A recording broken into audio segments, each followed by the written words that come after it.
Basketball scientist. This video is purely for entertainment and does not infringe on copyrights or laws. The rights to the novel and image belong to the original author. We do not claim ownership. Don't like waiting and want to listen to this fanfic in full now? Subscribe to our Patreon, where you'll find the best fanfics. Chapter 151. Goodbye, 2005. The Spurs sent the ball from the baseline. After Parker dribbled across half court, Duncan took the initiative to come up to screen him.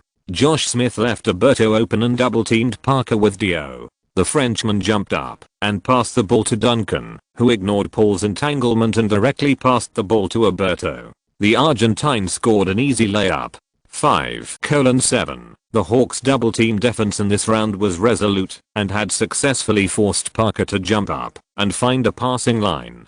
As we all know, this is a taboo on the court, but Duncan's position from receiving the ball to the next pass was extremely critical. He easily passed the ball to Alberto in the open position, making the Hawks' high double team pay the price. Joe Johnson got the ball on the perimeter and played a pick and roll with Dio to avoid Bowen. Duncan blocked it slightly, keeping a distance of 1.5 steps away and not getting close. Duncan's defense is not in vain. This slight block made it difficult for Joe Johnson to make a quick stop jump shot because the opponent's height and wingspan were amazing, and he could interfere even without jumping. He kept a distance, and Joe Johnson, who was good at shooting, could not break through. Joe Johnson did not force his way in, but passed the ball back to Paul. Paul took the ball and looked for Dio's screen. The Spurs switched defense again. Paul took Bowen away and passed the ball. Dio attacked Parker head-on. Duncan was fouled in the process of making up for the defense. The Hawks' positional warfare offense was very patient. The strong shooting threats of Paul and Joe Johnson forced the Spurs to choose to switch defense as soon as possible when defending the pick and roll. After 2 consecutive pick and rolls, the defenders around Dio changed from Duncan to Bowen and then to Parker. The defensive ability was constantly downgraded. In this process, the help defense of other Spurs players was also tied up. Popovich returned to the state when he played against Kenyan in the Western Conference semifinals last season. He muttered something, including some curse words. Dio made 2 free throws, and it was obvious that he had come out of the bad state of the past 2 games. The Spurs attacked, and the players spread out and passed the ball back and forth on the perimeter, looking for opportunities without rushing or impatiently. Alberto set a screen in the middle. Parker broke through with the ball, attracted Josh Smith's defense, and passed it to Duncan on the right. Duncan was far from the basket, took the ball with both hands at 45 degrees and faked it, then changed direction and broke through from the baseline, pushed Dio away, and rushed to the basket, ignoring Josh Smith's help defense, jumped up in 1 step, and dunked with 1 hand. 7:9. Looking back, Josh Smith also returned the favor. After completing a high post screen with Paul, Josh Smith quickly cut into the basket and pushed Alberto away before Duncan could help defend. Duncan's defense in the interior is quite versatile, except for O'Neal, who is so strong in low post offense that he can't be solved. He can handle most of the interior. Relatively speaking, it is more taboo to be like Stoudemire, who is determined and explosive after the screen and makes it too late for him to block and help defend. Josh Smith, whose body shape and playing style are closer to that of a small forward, is pushed to the power forward position, which can achieve a similar effect from time to time. The Spurs attacked, and the Hawks double-teamed Parker again. This time, the Spurs were well prepared. Finley responded and passed the ball in time, creating an opportunity for Duncan to force Dio. Seeing that the situation was not good, the Frenchman fouled and pulled Duncan down. Dio's action was a little too big. Although he immediately raised his hand to greet and took the initiative to pull Duncan up, the AT&T Center was still booed. It's okay for other teams, but there are so many heroes who have fallen at the feet of your Spurs. You still have the nerve to boo? Duncan did not show his strength at the free throw line and continued to make 1 of 2 free throws. 8-11. With Joe Johnson receiving an assist from Paul and hitting a 3-pointer, the difference between the 2 sides widened to 6 points. Popovich made a substitution adjustment, and Ginobili replaced Finley, who did not perform well, and went into battle. Fans familiar with the Spurs know that the earlier Ginobili plays, the more unfavorable the situation of the Spurs. After entering the court, Ginobili immediately controlled the Spurs' offensive ball. He dribbled slowly across half court, slowed down the tempo, and played a pick and roll with Duncan. He took a step inside the three-point line, shot up and hit the long two-pointer steadily. Dio went up to the top of the arc, set a screen for Joe Johnson, and blocked Bowen firmly behind him. Duncan went up one step before the free throw line, and stopped to prevent Dio from following and Paul from breaking through. But Paul had no intention of going to the Spurs inside line. He took a small step forward, shot up and threw a three-pointer. The shooting speed was so fast that Duncan just stretched out his hand, and the basketball flew over his head and bounced into the basket. 10-17. The amazing touch of the backcourt double guns was the basis for the Hawks to take a big lead at the start, but what surprised Popovich even more was that the Hawks' offensive arrangement and the players' offensive choices seemed to have always been beyond the Spurs' calculations. Looking back, the Spurs attacked, Ginobili slowed down the tempo, and passed the ball to Duncan, who was the most confident. The latter singled out Dio, attracted double teaming and passed the ball. After a round of passing, Ginobili shot from the outside, but missed. Duncan took a favorable position inside, and caused Dio to commit his second foul during the rebound. On the sidelines, Popovich secretly celebrated with his fists. If Dio was taken down, the Hawks' offense would not be so smooth. In sharp contrast to Popovich was Kellyan, who did not look good, but rejected Hornacek's proposal to replace Dio. We are in the midst of our offensive, especially at this time, and we can't let ourselves be affected, Kellyan said. This operation was very bold. Dio, who had 2 fouls, was very likely to become the Spurs' main target of attack. He was very likely to be timid on the defensive end and more likely to make mistakes. But everything has 2 sides. Kellyan insisted on keeping Dio on the court. On the one hand, it was a psychological hint to Dio, as long as you contribute on the offensive end, it's not your fault if you are called out on the defensive end. On the other hand, it affected the Spurs' psychology. Do you follow your own plan, or focus on Dio? Duncan made one of 2 free throws for the 3rd time. After Dio grabbed the rebound, he immediately pushed for a counter-attack, but the Spurs players retreated in time, and did not give the Hawks a chance to switch offense and defense. Paul passed the ball to Dio, who was in the right side of the penalty area, and then asked Josh Smith to make an off-ball screen, and went around the right sideline. Dio passed the ball in time, and moved sideways to block Parker, who was chasing him. Paul could even adjust and shoot at the most comfortable rhythm.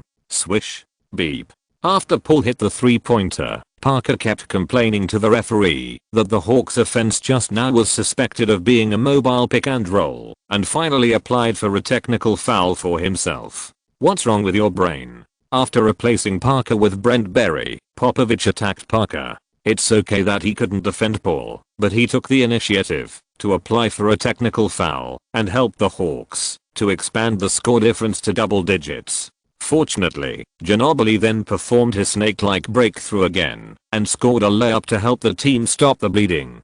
13-21. Looking back, Joe Johnson punished the Spurs again in the mid-range. The Spurs have always been more taboo against masters who can hit mid-range shots. After suppressing the defender in the elbow area, the Hawks have 2 of them. They are in a particularly good touch today, which makes Popovich a little helpless. There is a word called mutual promotion and mutual restraint. Since Kellyan took over as coach, he has not won much against the Pistons. However, facing the 3 Western Conference powers, he was obviously at a disadvantage in resource allocation, but he was able to compete with them through his own tactical adjustments. Especially the Spurs. Every time they played against Kellyan, they only had one trick: give the ball to Duncan. The game continued, and both sides made some gains on the offensive end. At 25:16, the Hawks entered the official timeout with a 9-point advantage. Kellyan immediately affirmed the team's performance to the players.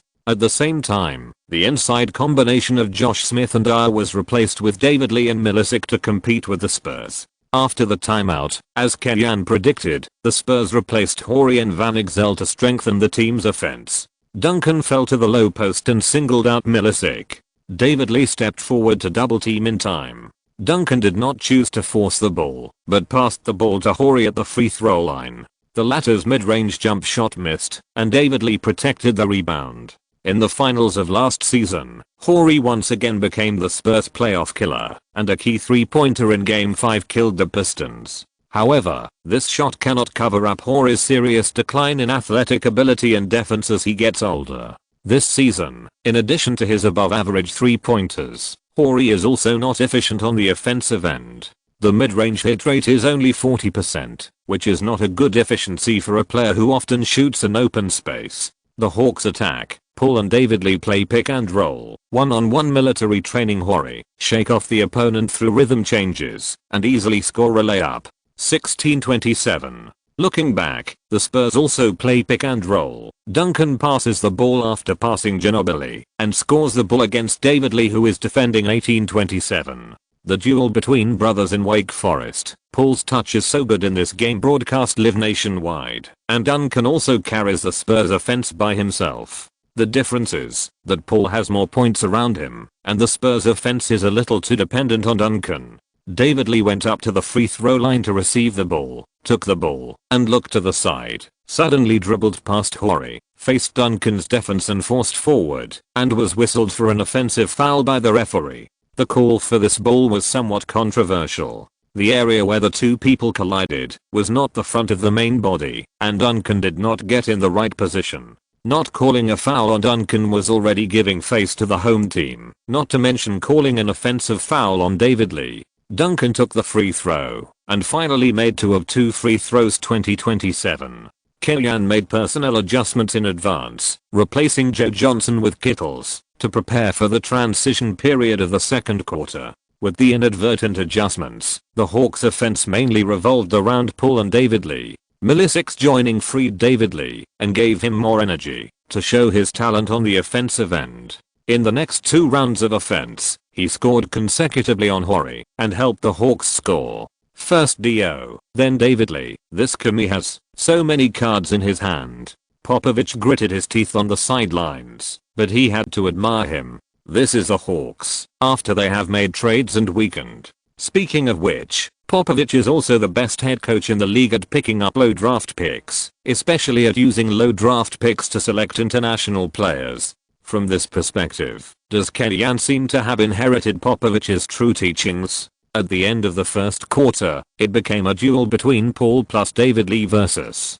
Ginobili plus Duncan. It was obvious that Duncan was more than enough to beat 2 players at once, but basketball is not a star of Cayman after all. Seizing Horry's defensive loophole, Paul and David Lee played against Horry to maintain offensive efficiency. After the first quarter, the Spurs were 27-36 behind at home. At the beginning of the second quarter, Parker replaced Ginobili on the Spurs side and took on the responsibility of leading the substitutes. However, compared with Ginobili or Joe Johnson on the opposite side, Parker did not do a good job in leading his teammates, so that when Ginobili returned to the court after 2 minutes of the second quarter, the score difference had reached 12 points. 29-41.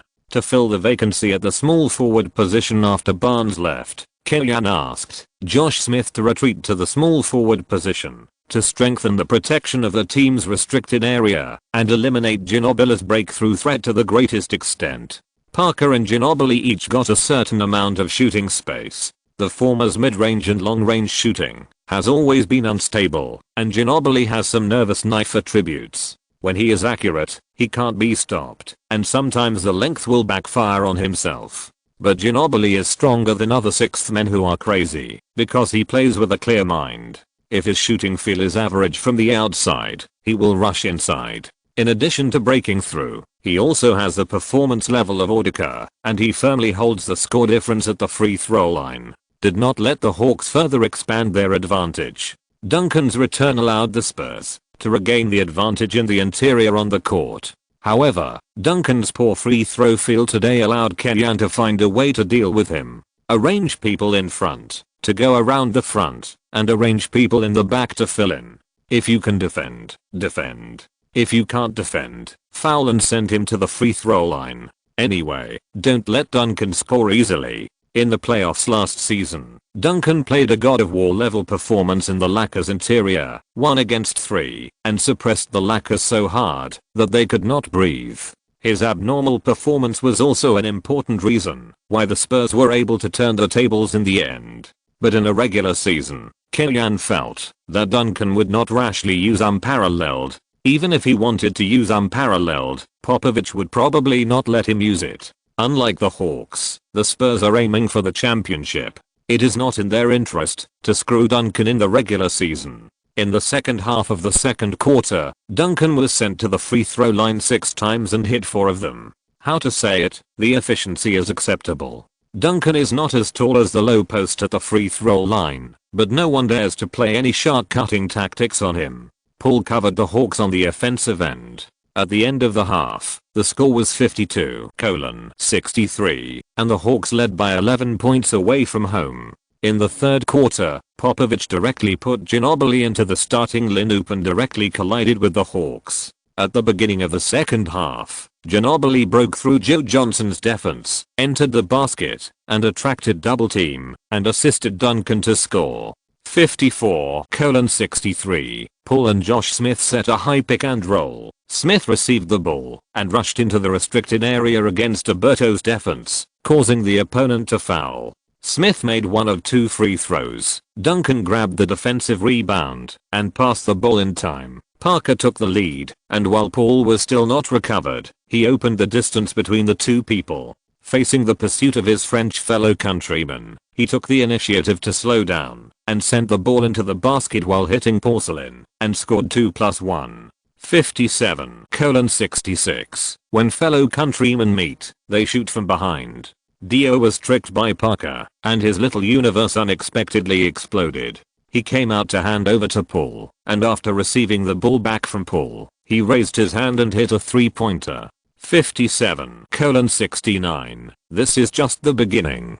Dio seemed to have his Ren and Do meridian suddenly opened up, and his outside shooting felt hot. In the third quarter, he shot 3 of 4 from the field and unexpectedly became the second offensive point of the Hawks. If Dio has a stable three-pointer, the Hawks' offense will be unstoppable. This was originally Kellyanne's beautiful vision for the team. Who would have thought that this game would actually come true? The Hawks' offensive threat has increased exponentially, and the Spurs' indestructible defense has finally become a little overwhelmed. At the end of the third quarter, the Hawks led the Spurs by 23 points with 95-72, completely messing up the game. When the players of both sides walked back to the bench, Popovich took a deep look at Kellyanne, and his eyes were already a little confused.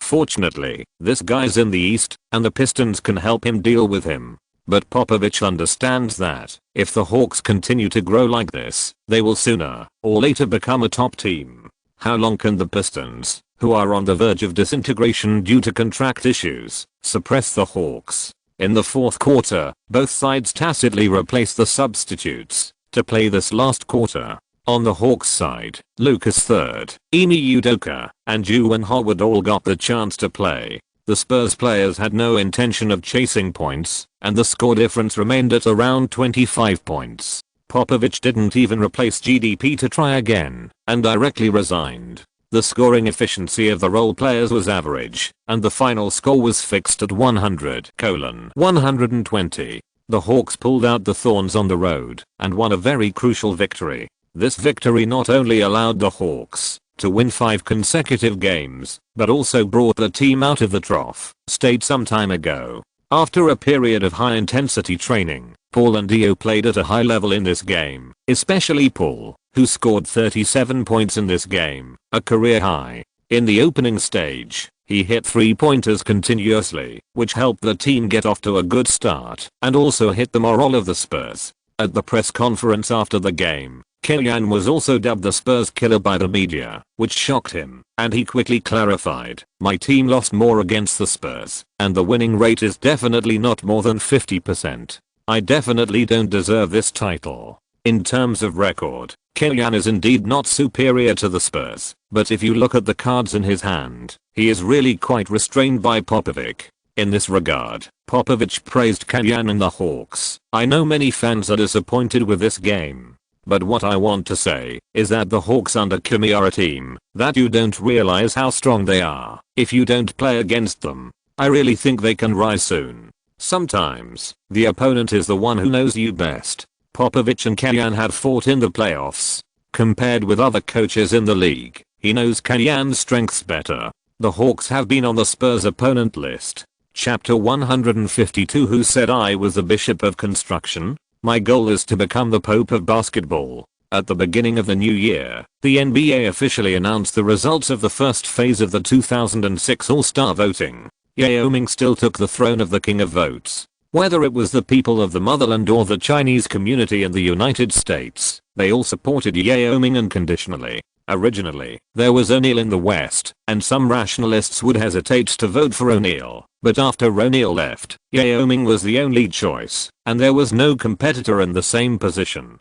Chris Paul and Boris Diaw also benefited from the Chinese voting. Thanks to Kenyan's identity, the Hawks received a lot of broadcasts on CCTV, and Yang Yi often created momentum for Paul in the commentary, which made Paul accumulate a lot of popularity. The current number of votes ranks second in the Eastern Conference backcourt, second only to Iverson. Behind him, there are a group of veteran stars including Arenas, Carter, Kit, Wade, etc. If he maintains this result, he will become another player selected as an all-star starter in his rookie season after Yao Ming. Of course, whether he can be selected as a starter is still unknown, but Paul's amazing performance this season plus the exaggerated record of the Hawks, it is not a problem for him to be selected as an all-star. You know, before Yao Ming, the last rookie who was selected as an all-star in his rookie season was Duncan in 1998. He entered the league with a full level and directly entered the regular season first team in his rookie season.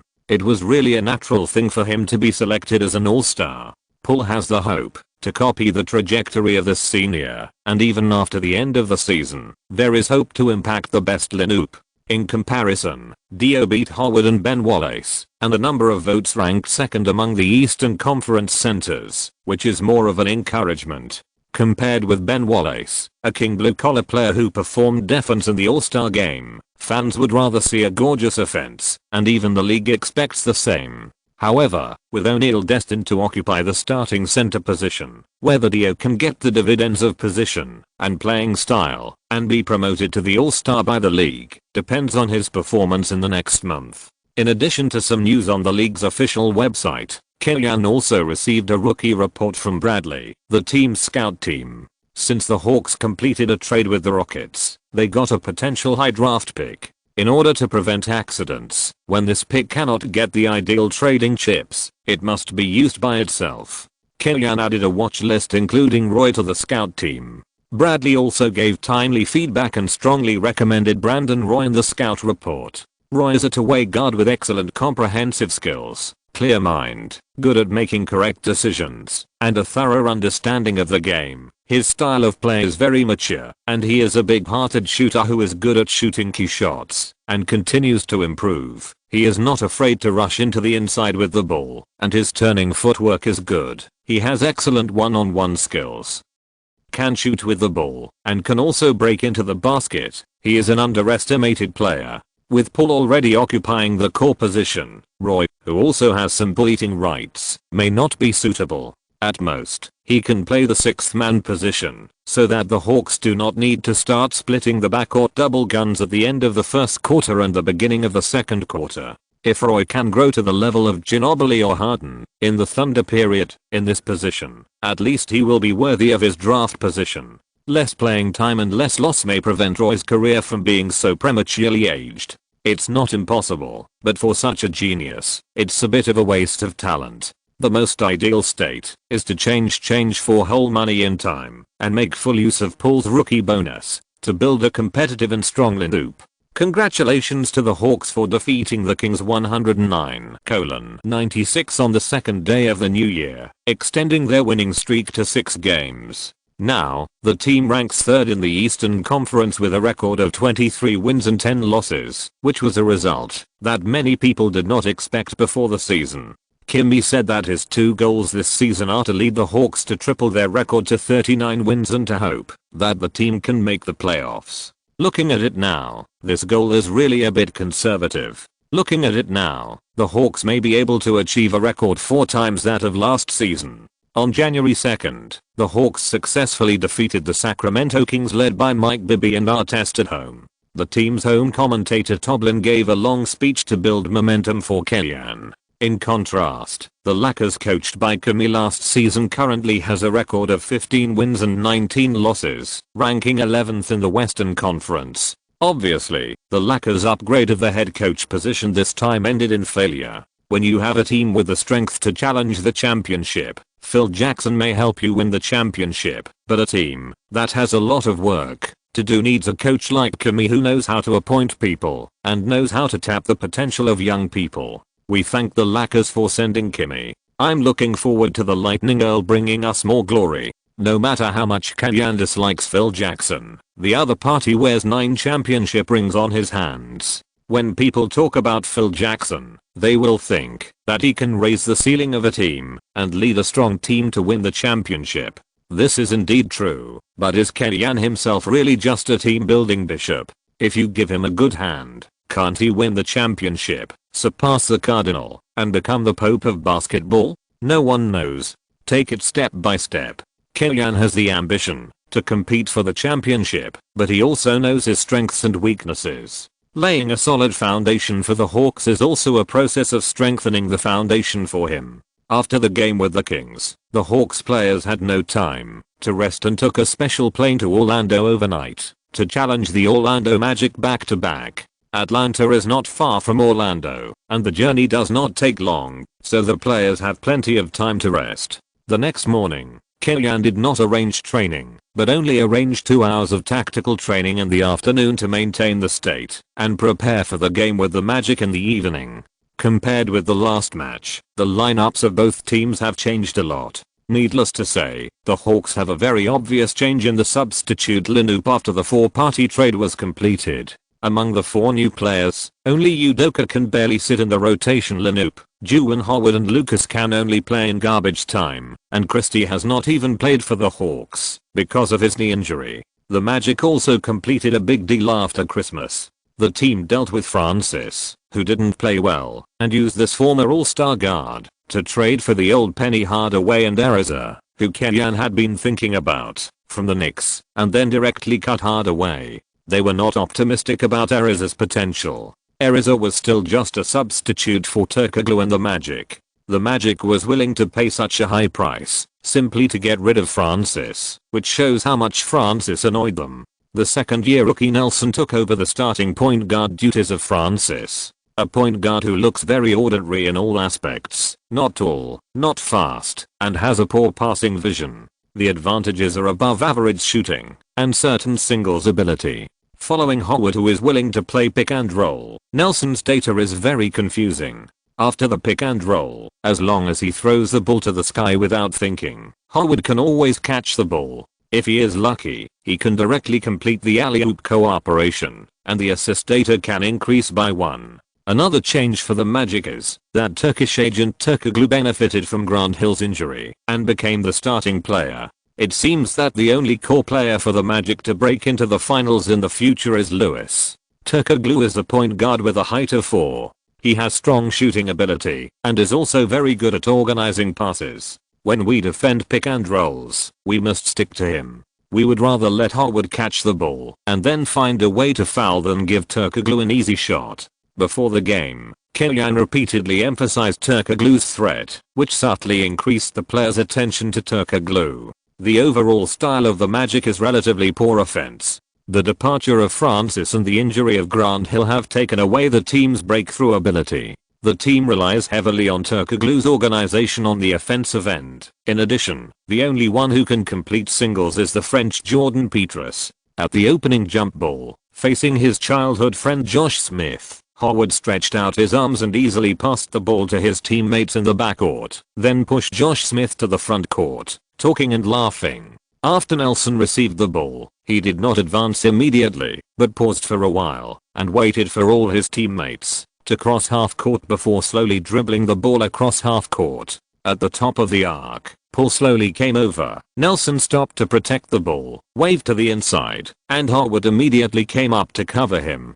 Dio immediately followed, blocked in front of Nelson, stretched out his long arms to cover Nelson, and Paul also came around the screen to double team Nelson. Nelson saw two people double teaming him, so he didn't force a shot, but jumped up and passed the ball to Howard. Unfortunately, the pass route was calculated in advance, and Josh Smith stole the ball first. The Hawks immediately launched a quick counterattack. Josh Smith, who usually has a good appetite for cakes, turned into a cake chef this time and assisted Dio to complete a dunk. It was a rare opportunity to dunk. After landing, Dio also imitated Josh Smith and made a flapping wings celebration. The away audience didn't react much, and the Hawks bench was all happy. Even Kellyan bit his lip and smiled. The second time he passed the half court with the ball, Nelson gave the ball to Turkoglu, and he ran to the bottom corner honestly. Turkoglu came to the wing with the ball, stretched out his hand to signal Howard to get in position, and then passed the ball.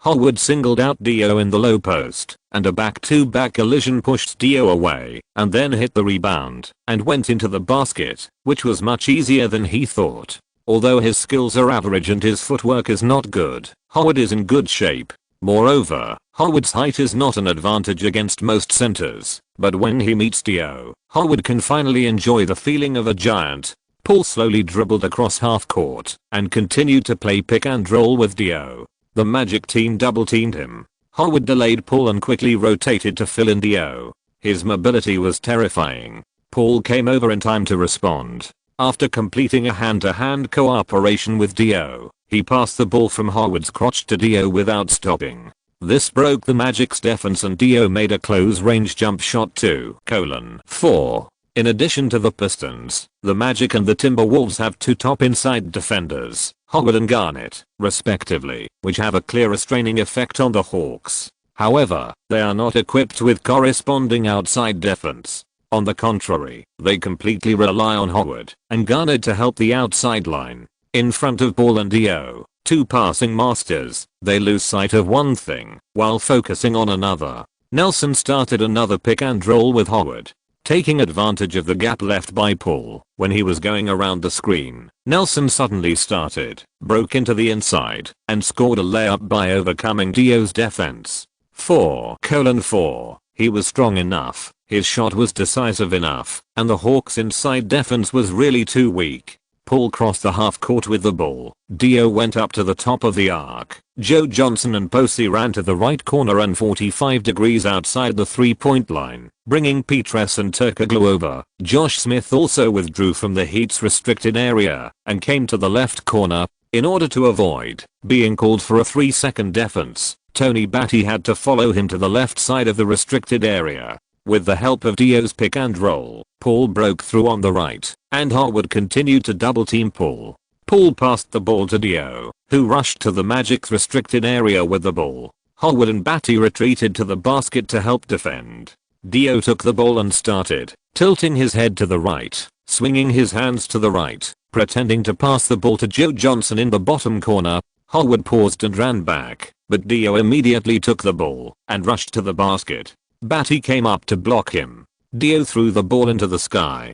Josh Smith rushed out from behind Batty, caught the ball with both hands, and slammed it into the basket. 4:6. After Cato left, the Magic's defense relied on Howard more than ever. I just don't know how the Magic should respond if Kellyan tries the hack-a-shack tactic again. Of course, Kellyan usually doesn't choose to use the hack-a-shack tactic unless it is necessary. He prefers to solve the problem in his own way and dismantle the opponent's defense head-on. This is like a programmer repairing a system bug.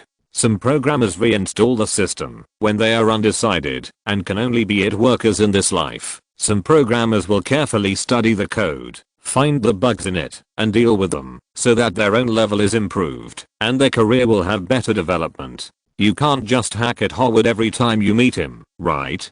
Turkoglu received the ball in the half court, broke through the right lane through the pick and roll, pressed past Josh Smith by half a body length, and suddenly stopped when he reached the free throw line. He turned his body sideways, hanging on Josh Smith a little, affecting the opponent's pursuit and defense speed, and then accelerated again, stepped on the European step to avoid the help defense of Dio, and made a layup.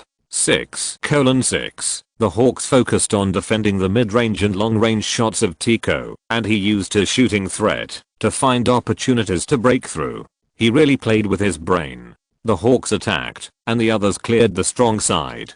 Joe Johnson singled out Petrus, shook the angle with the ball, and shot from mid-range, hitting the front of the basket. Howard grabbed the rebound, and noticed Nelson, who was running fast, and directly sent a long pass to the baseline. As the game continued, the Hawks played a signature double pick and roll, creating a mismatch single-player opportunity for Joe Johnson to play against Batty. Facing Batty's defense, Joe Johnson dribbled very low, and through the rhythm change of fingertip dribbling, he shifted Batty's defensive center of gravity, and made a mid-range pull-up shot. 6:8. Jameer Nelson crossed half court with the ball, copied Howard, but Howard didn't get a good position at all. He made 2 deep shots, and then turned around to hit the rebound but missed.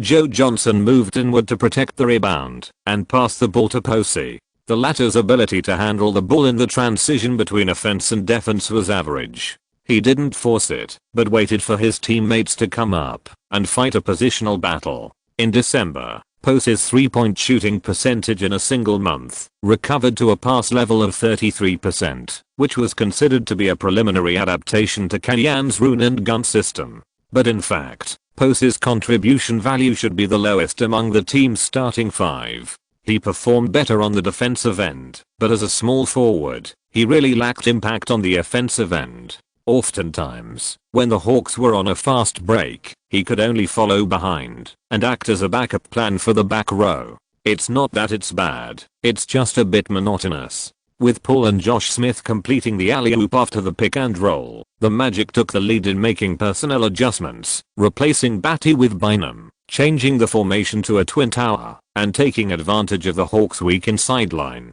But, is it that easy? Chapter 153. Let's renew the contract. The Magic changed their formation to a double tower formation. Kenyan was ready to be beaten in the low post, and then quickly push the fast break to bring up the rhythm. Even Josh Smith and Dio were ready. However, the Magic's next offense still started from Howard's high pick and roll. Turkoglu used Howard's pick and roll to make a long 2-point shot. Kenyan felt insulted. Was he being fooled? The double tower pick and roll really caught Kenyan off guard. The Hawks attacked. Howard pulled to the outside to make up the position. Bynum stayed in the inside to protect the frame, and the effect was unexpectedly good. The Hawks' offense was curbed by Howard, and Paul's last forced shot failed to score. However, this time the offense was not over. Bynum had a good effect in protecting the frame, but he lacked some awareness of positioning when grabbing rebounds. He was forcibly inserted into the restricted area from behind by Josh Smith, who descended from the sky and completed the tip-in. 8-12. It was clearly a successful defense, but because of Bynum's low-level mistake, they lost points. It was a wonderful dunk at the level of top 5 plays. The morale of the Magic team was frustrated, and Bynum himself was a little timid. In the subsequent offensive end, Turkoglu played a pick and roll with Howard and passed the ball to Howard to attack the inside, causing Josh Smith to foul. Bang! Howard missed the first free throw, and his teammates came up to high-five to encourage him. After adjusting his breathing, Howard took the second free throw, and it went into the basket steadily. But before Howard could breathe a sigh of relief, Josh Smith of the Hawks team had already quickly sent the ball from the baseline and handed it to Dio. Dio took a step forward and immediately sent the ball to the front court. The Hawks played 3-on-3 in the front court. Joe Johnson broke into the basket, pushed open Turkoglu's defense, and scored steadily on the rebound. 9-14. The Turk is a good player on the offensive end, but without Howard's protection on the defensive end, he is basically a sieve. This is also an important reason why his career has only peaked for 1 year. Speaking of it, Brian Hill's operation is also quite special. With the young twin towers of Bynum and Howard, his focus is indeed on the defensive end. The tall and long-armed Bynum helped Howard take over the task of protecting the frame, allowing Howard to give full play to his mobility advantage and sweep the perimeter. This is like using Howard as Garnett. At the same time, because Bynum is in the interior, the defensive effect achieved in the positional battle is better than that of the Timberwolves. Even though the Hawks are the league's leading offensive team, there is no better way except to speed up the pace and play offense and defense conversion. In terms of defense alone, Howard is really a bug. Except for Yao Ming, who can deal with him, no one else can find an advantage against him. On the defensive end, a steel defense line was built around Howard, while on the offensive end, the Magic team was hammering here and there, scoring points through various means, although unstable, but they could score points. Relying on this seemingly unreliable offense and rock-solid defense, the Magic team slowly caught up with the score and completed the score reversal before the official timeout. 1917. The team's offense was suppressed, but Kenyan did not panic. During the timeout, it was emphasized that the offensive strategy of running to drag down Bynum was emphasized. Against Howard, it was necessary to dare to attack and foul. If Howard was beaten down, the Magic team's defensive system would collapse. In terms of defensive deterrence, coverage, and air defense capabilities, Howard is not inferior to Garnett at all, and even better in top defense, but Howard also has his own weaknesses. He is not as sophisticated as Garnett, knows how to make choices, and actively fills in positions everywhere, which makes it easy to get fouled. As a defensive core, the most important thing to do is to protect yourself. Only those who stay on the court can bring greater help to the team. After the timeout, the Hawks attacked. Poole faced Nelson's defense and then changed direction. He accelerated and cut inside next to Nelson. Facing Poole's cut, Nelson moved his feet quickly and took a step back to the right, blocking his position. Poole leaned against Nelson and shot a jump shot. The basketball drew a short arc in the air and hit the basket directly. 1919. Being forced by Poole's singles, Nelson tried to launch a counter-attack.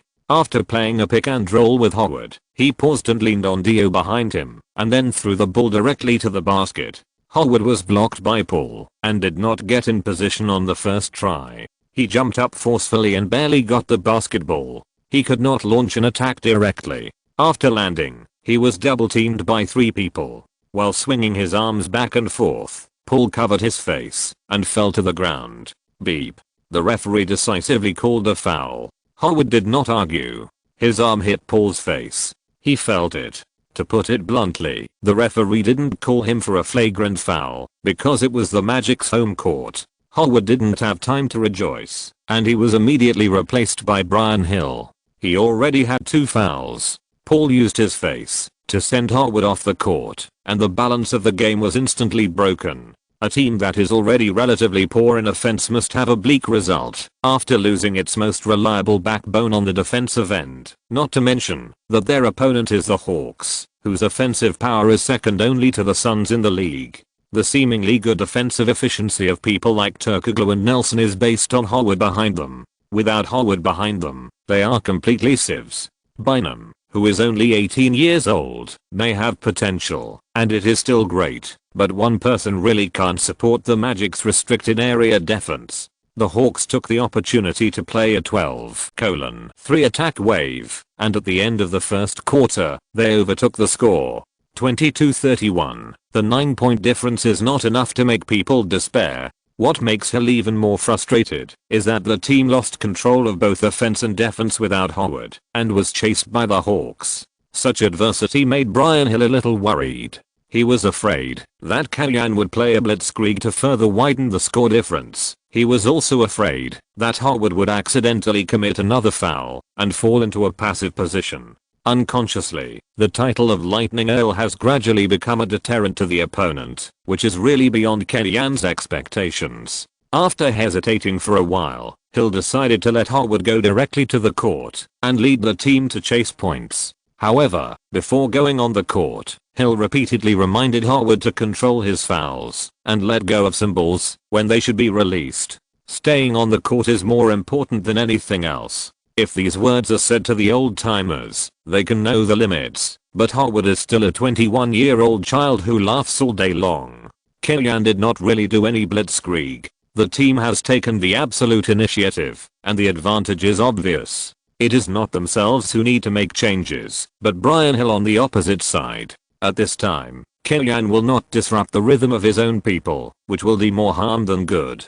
Howard came on the court and led the Magic team's substitute Lanoop to face the Hawks substitutes. The game entered the situation of I don't understand the offense, but you don't want to understand it either. Howard blocked the offense of David Lee and Kittles, but facing the double team of the Hawks, it was difficult to open the situation with his own ability. The offense of both sides continued to hit iron, but the situation was obviously more favorable to the Hawks. Halfway through the second quarter, Kellyanne replaced Paul, Joe Johnson, Josh Smith, and D.O., leaving David Lee on the court. The size of the players on the court can better match the Magic. With Paul and D.O., two passing masters, to coordinate, David Lee finally didn't need to hold the ball and play Howard alone, and he was repeatedly defeated. And Kellyanne kept David Lee on the court for a clear purpose, which was to make a fuss about Howard. As long as Howard gets his third foul and goes off the court, the Magic will most likely fall apart.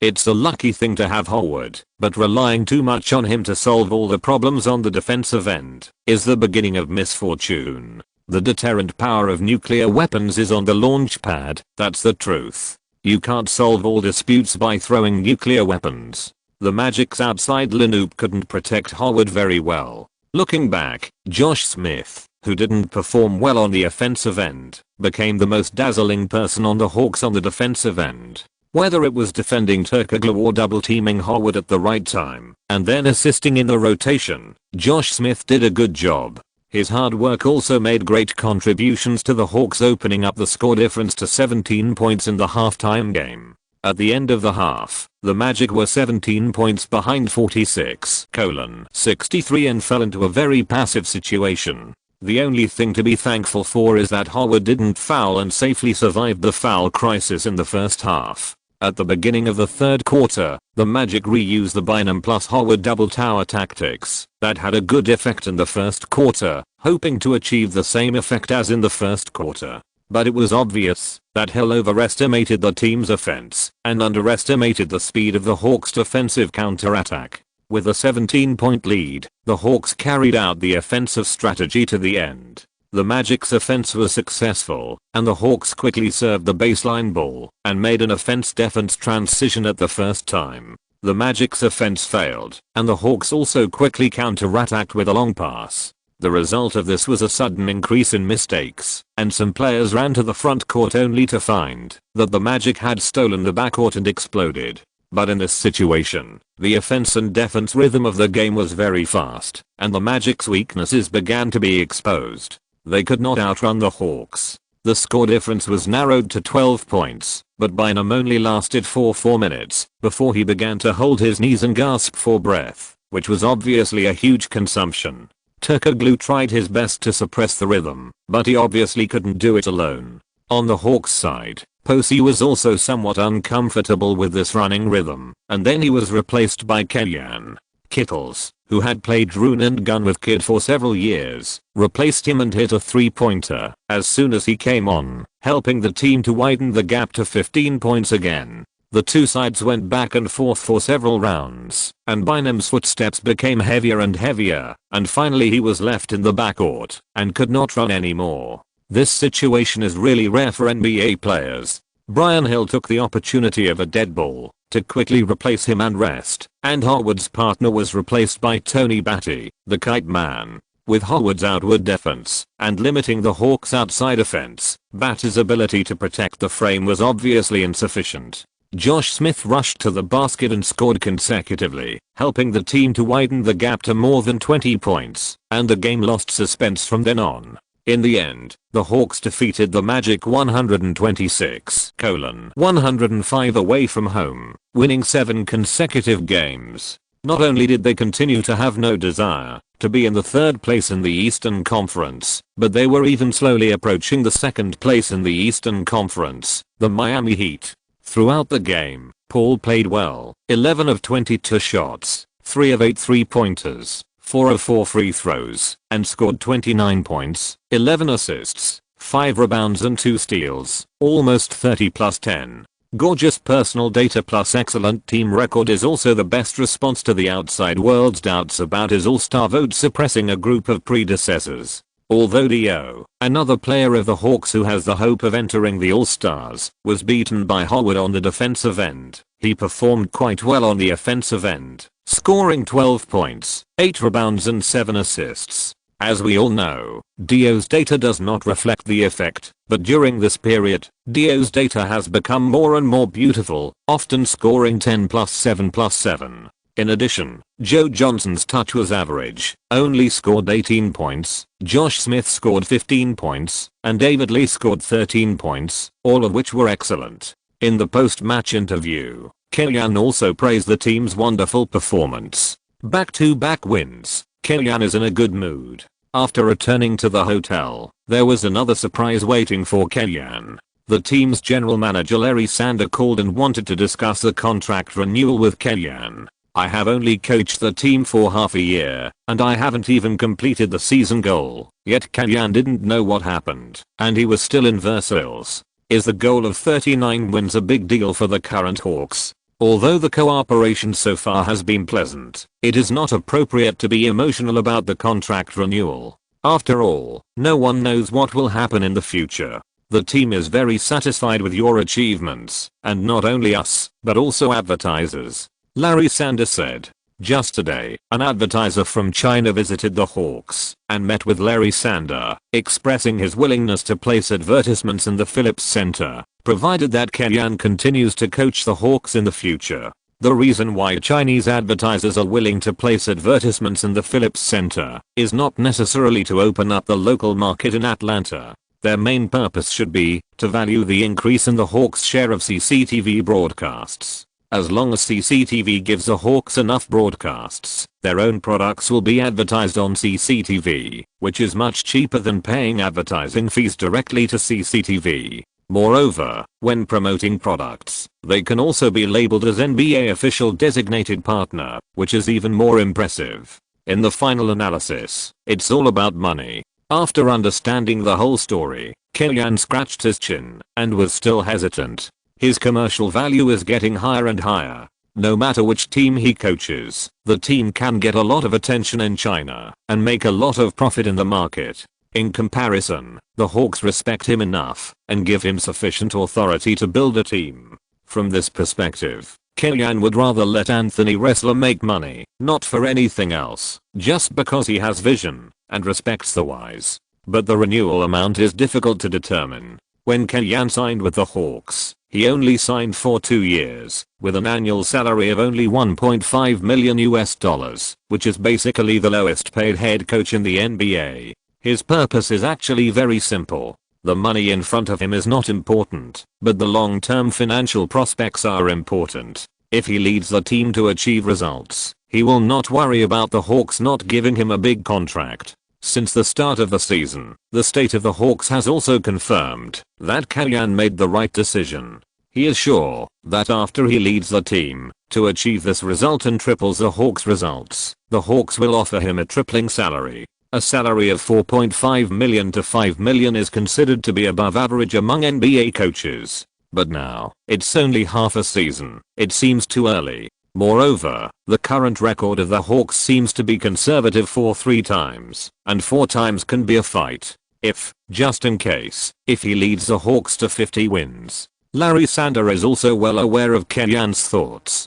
But Killian's vision in selecting people and his performance in leading the team are first class. In addition, with the blessing of his own box office and advertisers, Anthony Wrestler decided to meet his big contract needs in advance and reported a 4-year $20 million contract.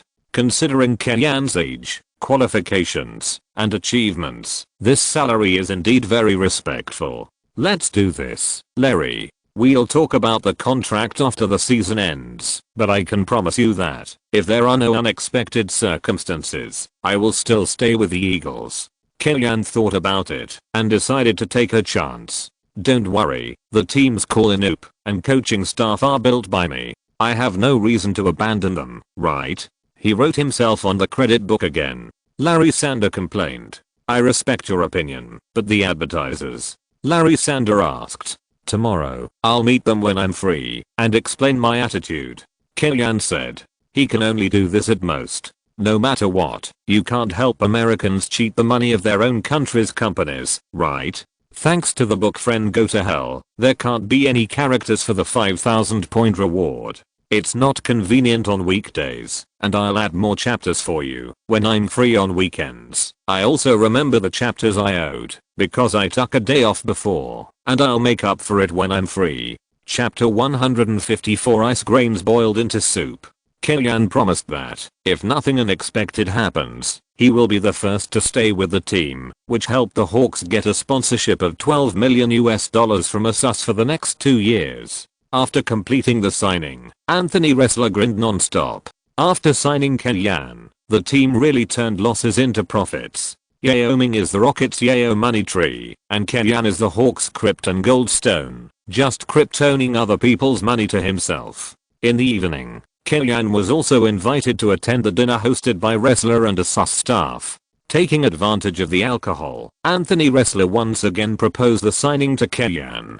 Kimmy, you have been with the Hawks for half a season. What do you think of the current Hawks? To be honest, the team's performance exceeded my expectations. I expected Chris, Joe, Josh, and Boris to perform well, but I really didn't expect each of them to grow to my expected level. Kellyanne said, I'm not bragging myself. Before the start of the season, I expected the team's performance to be between 35 and 45 wins. It's a pleasant surprise to be able to play like this. Kimmy, you did bring a lot of surprises to the team. But what surprised me most was that you chose to sacrifice the team's strength and traded for the draft pick from the Rockets. This shows that you have a longer-term sense of responsibility for the Hawks. After a pause, Anthony Ressler continued, what do you think about the future of the team? I plan to exchange small change for whole money if conditions permit. Kellyanne had no intention of leaving the Hawks, and he didn't hide it from Ressler. So you traded for the Rockets draft pick. Anthony Ressler was excited when he heard Kellyanne's plan to trade for a superstar. The last first-tier star of the Hawks was Wilkins, the human film essence. After him, the team has not had a signboard of sufficient weight for many years. It's difficult to operate, but I think we can try. If the plan goes through, maybe we can do something big. Anthony, at that time, you may need to open your wallet. Kellyanne said. No problem. If it's a star you think is valuable, I don't mind paying the luxury tax. Among NBA bosses, there are only a few who don't treat money as money like Dolan and Buss, and there are also a few who are stingy like Alexander and completely hate the luxury tax. Most bosses will not deliberately avoid taxes when they have excellent records, a hot market, and hope to win the championship. Ressler is also one of the majority. Moreover, with the help of Kellyanne's popularity in China, he can earn more. It's not the luxury tax, but spending some money to improve the team's logistics. Especially the team's special clean. It really needs to be rearranged. Taking advantage of the fact that his words are weighty at this moment, Kellyanne forced Ressler to promise. Renovating the plane only costs $1 or $2 million, but it can provide players with a better rest space and the coaching staff with better preparation. Whether Kellyanne is the head coach of the Hawks or not, it will be beneficial to the team. Well, that's no problem. Ressler said, you can also ask for any requirements about your contract. Let's see what results we can achieve this season. Kellyanne insisted. Okay, if the team's performance increases several times, I will increase your salary several times. Ressler said, I won't treat you unfairly. Ressler's eyes are on the regular season, but Kellyanne doesn't just see what's in front of him. On January 6th, the Hawks lost 90-115 to the Pistons away, ending their 7-game winning streak. 24-11. Kellyanne also ushered in his coaching career, the third consecutive loss to the Pistons. As an inside defender with a wide coverage and strong mobility, Big Ben may not be as good as the young and strong Howard in terms of coordination of top defense and assist defense, and athletic ability to fly up and down, but his experience, skills, and awareness are much better than Howard, and the defensive effect he achieved is also better. The most critical point is that the Pistons have a complete set of defensive systems, which badly oppress the Hawks' offensive space from the outside to the inside, forcing the Hawks players to lose their offensive rhythm in the constant confrontation. Compared with the breakthrough maniac, Kellyanne seems to prefer the sharpshooter. The former is a playmaker that restrains the Pistons' defensive system, while the latter is more easily restrained by the Pistons. In addition, Paul was completely suppressed by Billups in this regard, so the Hawks' tragic defeat was a matter of course. Experts see the doorway, while laymen watch the excitement. Anyone who knows basketball knows that there is a natural restraint between the two teams in terms of tactics and player styles. Not to mention the current Hawks. Even if the Hawks have reached the highest level, they may not be able to beat the Pistons' 5 Tigers at their peak. But outsiders will say things like old ginger is still spicy and offense wins fans. Defense wins championships, which is really annoying.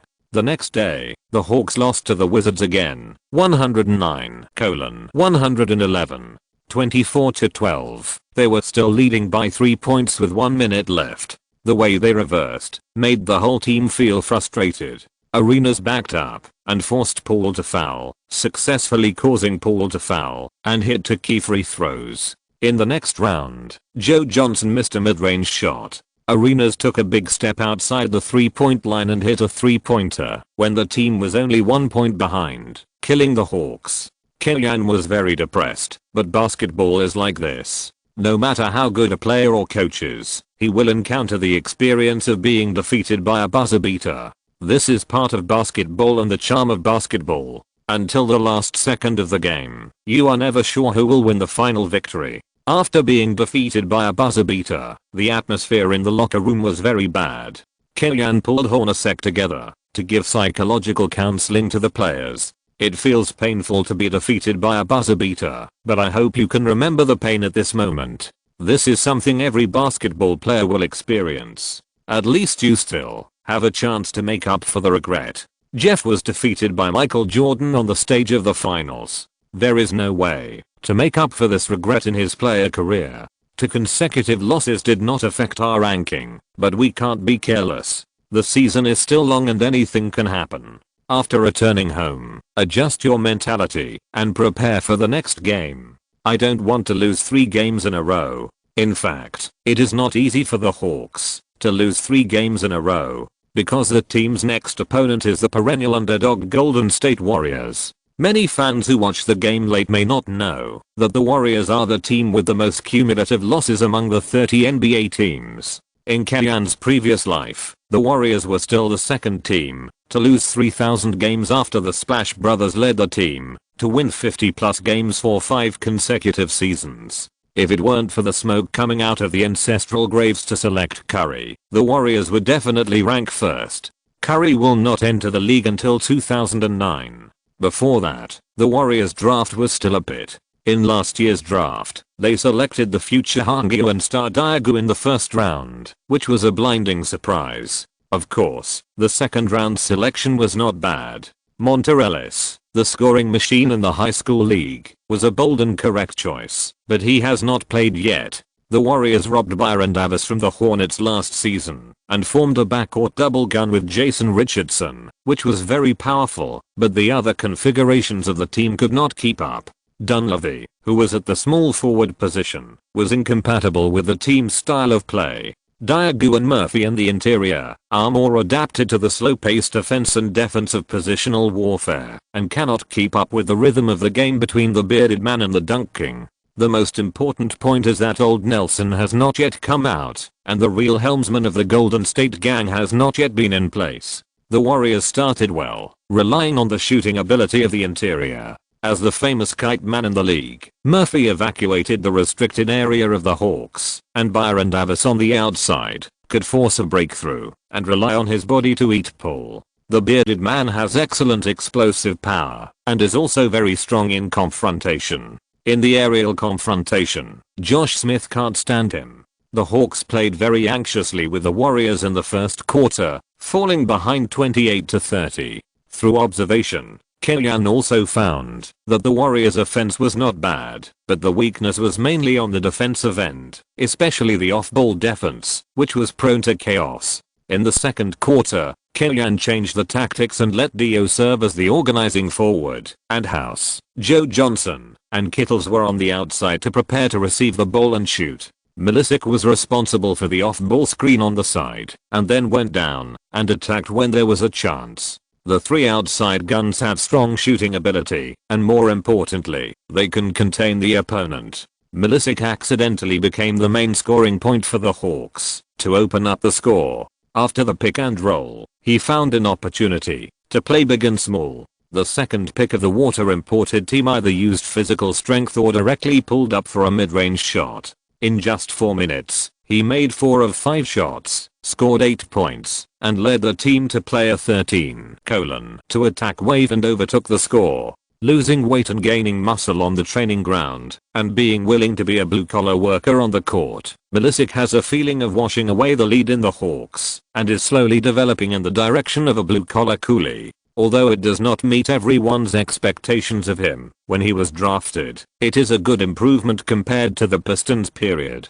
In this game, Milicic unexpectedly found his feeling on the offensive end. He played an attack that was not beautiful, but very practical, which made Kalyan look at him with some new eyes. After the subsequent substitution adjustment, he was still left on the court. Milicic did not disappoint Kalyan's expectations. He first completed the pick and roll with pull, broke into the inside line, and scored a layup with a low hand. Then he received a pass from Paul in a fast break counter-attack, and scored a dunk. In just half a game, Milicic scored 12 points and 5 rebounds. This was his first time to score in double digits in the Hawks, and also his first time to score in double digits in the NBA. When he was substituted and sat on the bench, he directly covered his face with a towel and kept crying. The years in Detroit were really a nightmare for 2 years. Snyder walked over and squatted in front of Milicic to comfort him constantly. This scene was also recorded by the photographer.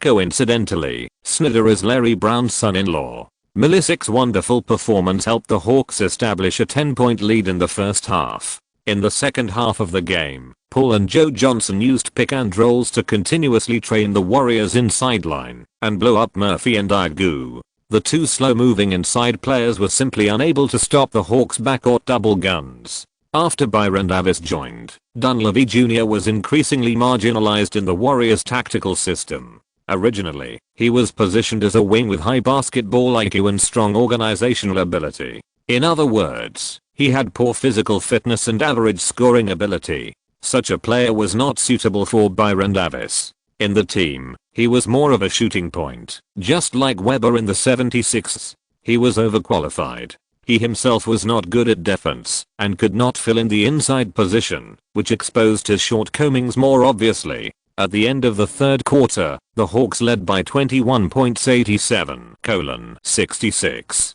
basically ending the suspense of the game. In the last quarter, the Hawks entered the training state.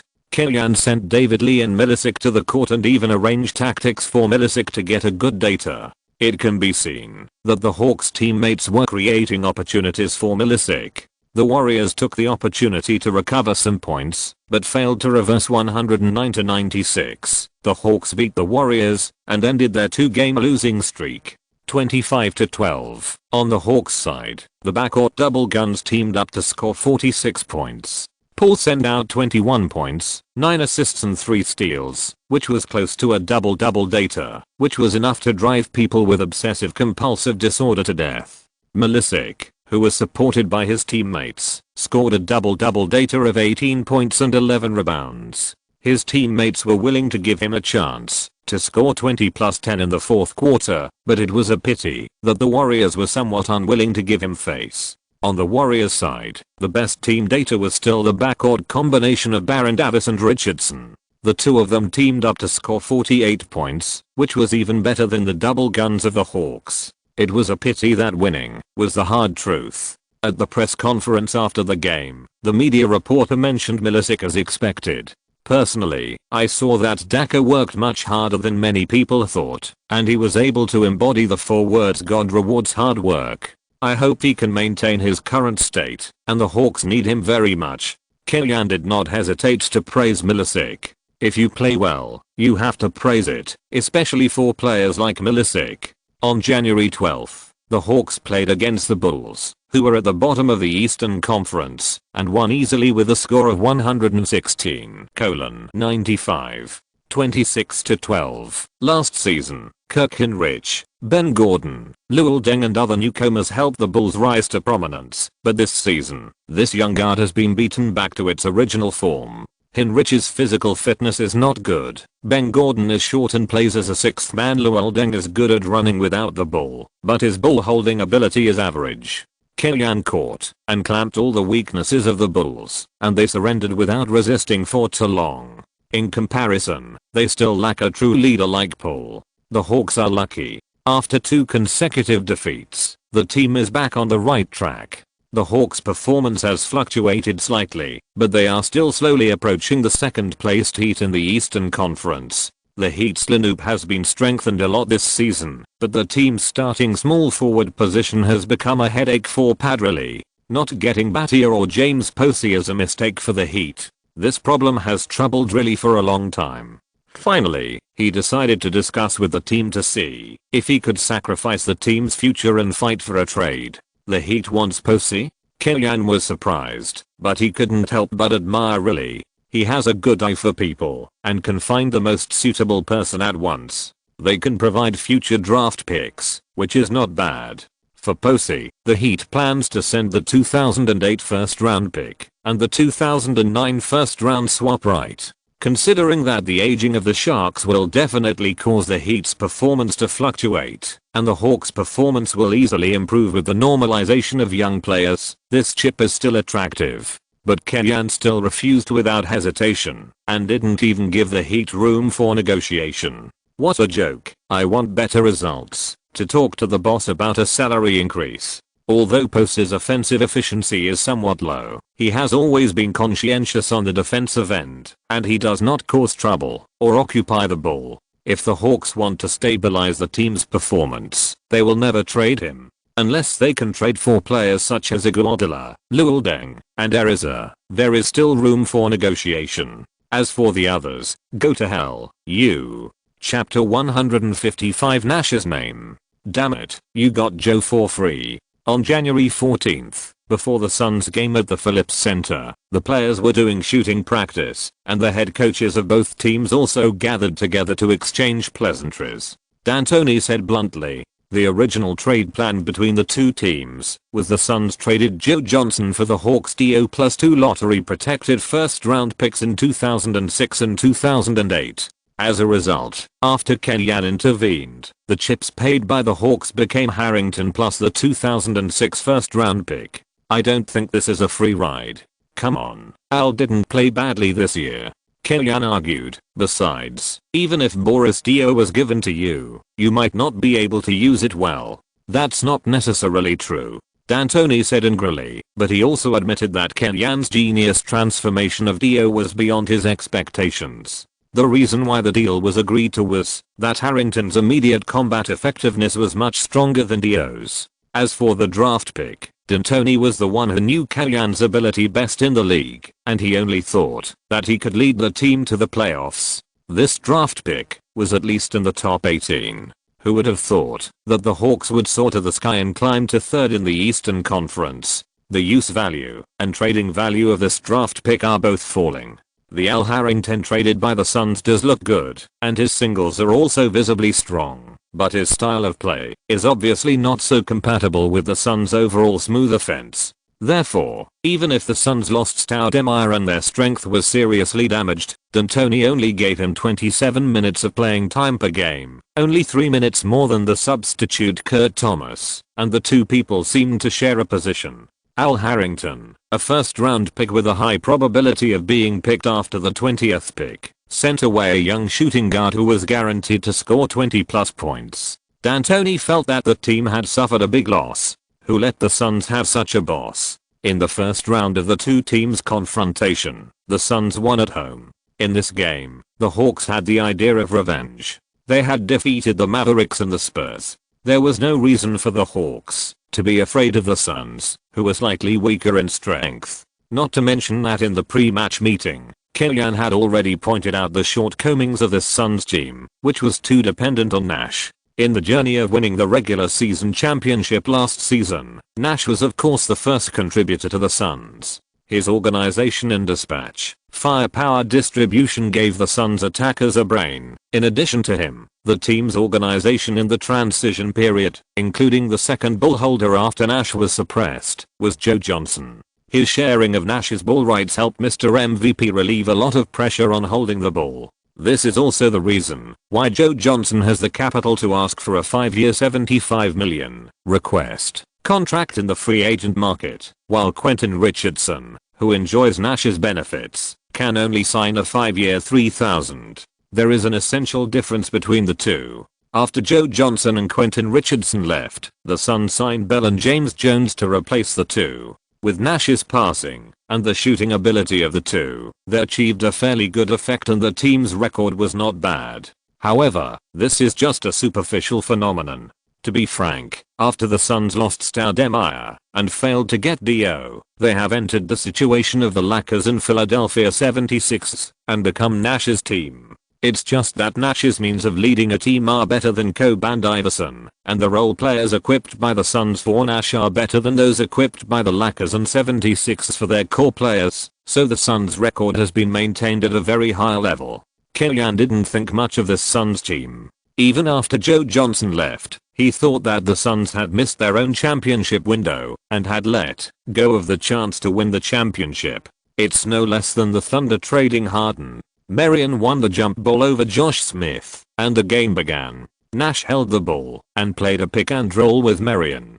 Josh Smith switched to defend Nash, who pulled east horizontally, opened up the distance, and passed the ball to Marion in the middle. The hacker received the ball without stopping, turned flexibly in front of Paul, and then made a light throw and hit it steadily 0-2. The team did not have Stoudemire. Marion's data exploded this season, averaging 21 plus 12 plus 4 plus 2 plus 1 per game. The data was very comprehensive and perfect. His outstanding performance was also an important reason why the Suns' record remained in the top 3. The Hawks attacked, the whole team pulled away, and let Paul single out Nash. Bang! Nash bumped into a body and watched Paul leave his defense. However, Marion came out to assist in defense in time, so Paul chose to pass the ball. Josh Smith received the ball and took off towards Harrington. The latter wisely chose to give way and did not become the background board for Josh Smith's gliding dunk. Layman would blame Harrington for being too soft on defense and not daring to defend. Those who understand basketball can see that the core problem is that Nash's defense is too soft and Paul's breakthrough was not greatly hindered. Nash took the ball from Harrington and steadily advanced to the Hawks half court, passing the ball to Marion, who held the ball with one hand, observed it, and immediately passed it back to Nash. Nash held the ball in his left hand and raised his right hand high to signal. Bell and James Jones immediately began to run to the other side intentionally. Paul stood in front of Nash. He was not as tall as Nash, and Nash's shooting was very accurate, so he did not dare to let go too far, and at the same time he had to distract himself from the situation behind him. After all, the Suns' positional battles were mostly initiated through pick and rolls. Nash used his left foot as the pivot foot and turned to the left on the spot. The continuous dribbling tested Paul's defense. Nash suddenly moved, and a pull ball shook to the left. After Paul couldn't help but move his feet, Nash stepped out with his right foot and flashed past Paul. Josh Smith's defense was quick, but Nash's action was even faster. He made a change of direction and got rid of Josh Smith's defense. He kicked his left foot hard, lowered his body, and gently lifted the ball to the basket with his left hand. The ball drew an arc in the air and fell into the basket cleanly. 2:4. The Hawks attacked, and the Suns changed to Bell to defend Paul. Jones switched to defend Joe Johnson, and Nash went to defend Posey. Posey stepped forward to make a pick and roll for Joe Johnson, who forced Nash and easily hit a mid-range jump shot. The Suns wanted to hide Nash on the defensive end, but I'm sorry, it's unlikely. The naming tactics specially used to target Curry in later generations was used by Kellyanne on Nash in advance. The difference is that Curry's defensive level is definitely above the average. Most offensive players naming Curry is not very effective, but this tactic can indeed consume Curry's physical strength to a great extent and affect his offensive state. Nash's defensive ability is basically the bottom level in the league. Chasing him by name might have a better effect. At this time, neither D'Antoni nor Nash had noticed the danger signal. The next round of offense was still a pass after the pick and roll, and Marion's strong attack under the basket. The Suns scored 2 more points. The opening offense was quite efficient. Paul suddenly changed direction, and Nash's defense was a little slow, but this little bit gave Paul a chance. With the voice of the onside commentator, Paul rushed into the inside. James Jones stepped forward to make up for the defense, and Posey, who he was responsible for defending, was in the bottom corner, where he was good at. After attracting Jones's help defense, Paul immediately passed the ball to Posey in the open position. His pass was very accurate. After receiving the ball, Posey shot decisively, and the ball drew an arc in the air and went into the basket steadily. 7-6. In the next round of offense, neither team's offense was successful. The 100% hit rate at the beginning suddenly dropped with the continuous misses. Facing the Hawks, the Suns' 7-second offense was suppressed, and they could not play a smooth fast break. As long as the team is in a positional battle, there is only one Nash who starts the offense, and the pressure on him is very high. On the defensive end, the Hawks' backcourt double guns picked Nash to play, and even Posey would try to use his height and body size to force Nash. D'Antoni gradually realized that something was wrong. The Hawks wanted to fight a war of attrition and wear Nash out. Then, D'Antoni made adjustments and let Marion expand outward on the defensive end to pay attention to protecting Nash. Kellyanne didn't think much of Marion's giant positioning, but it must be said that Marion is the top match of Josh Smith on the defensive end. He is tall and has long arms, strong mobility, and good defensive awareness. D'Antoni's adjustment immediately helped the team block the Hawks' offense for 2 consecutive rounds. But it was just 2 rounds.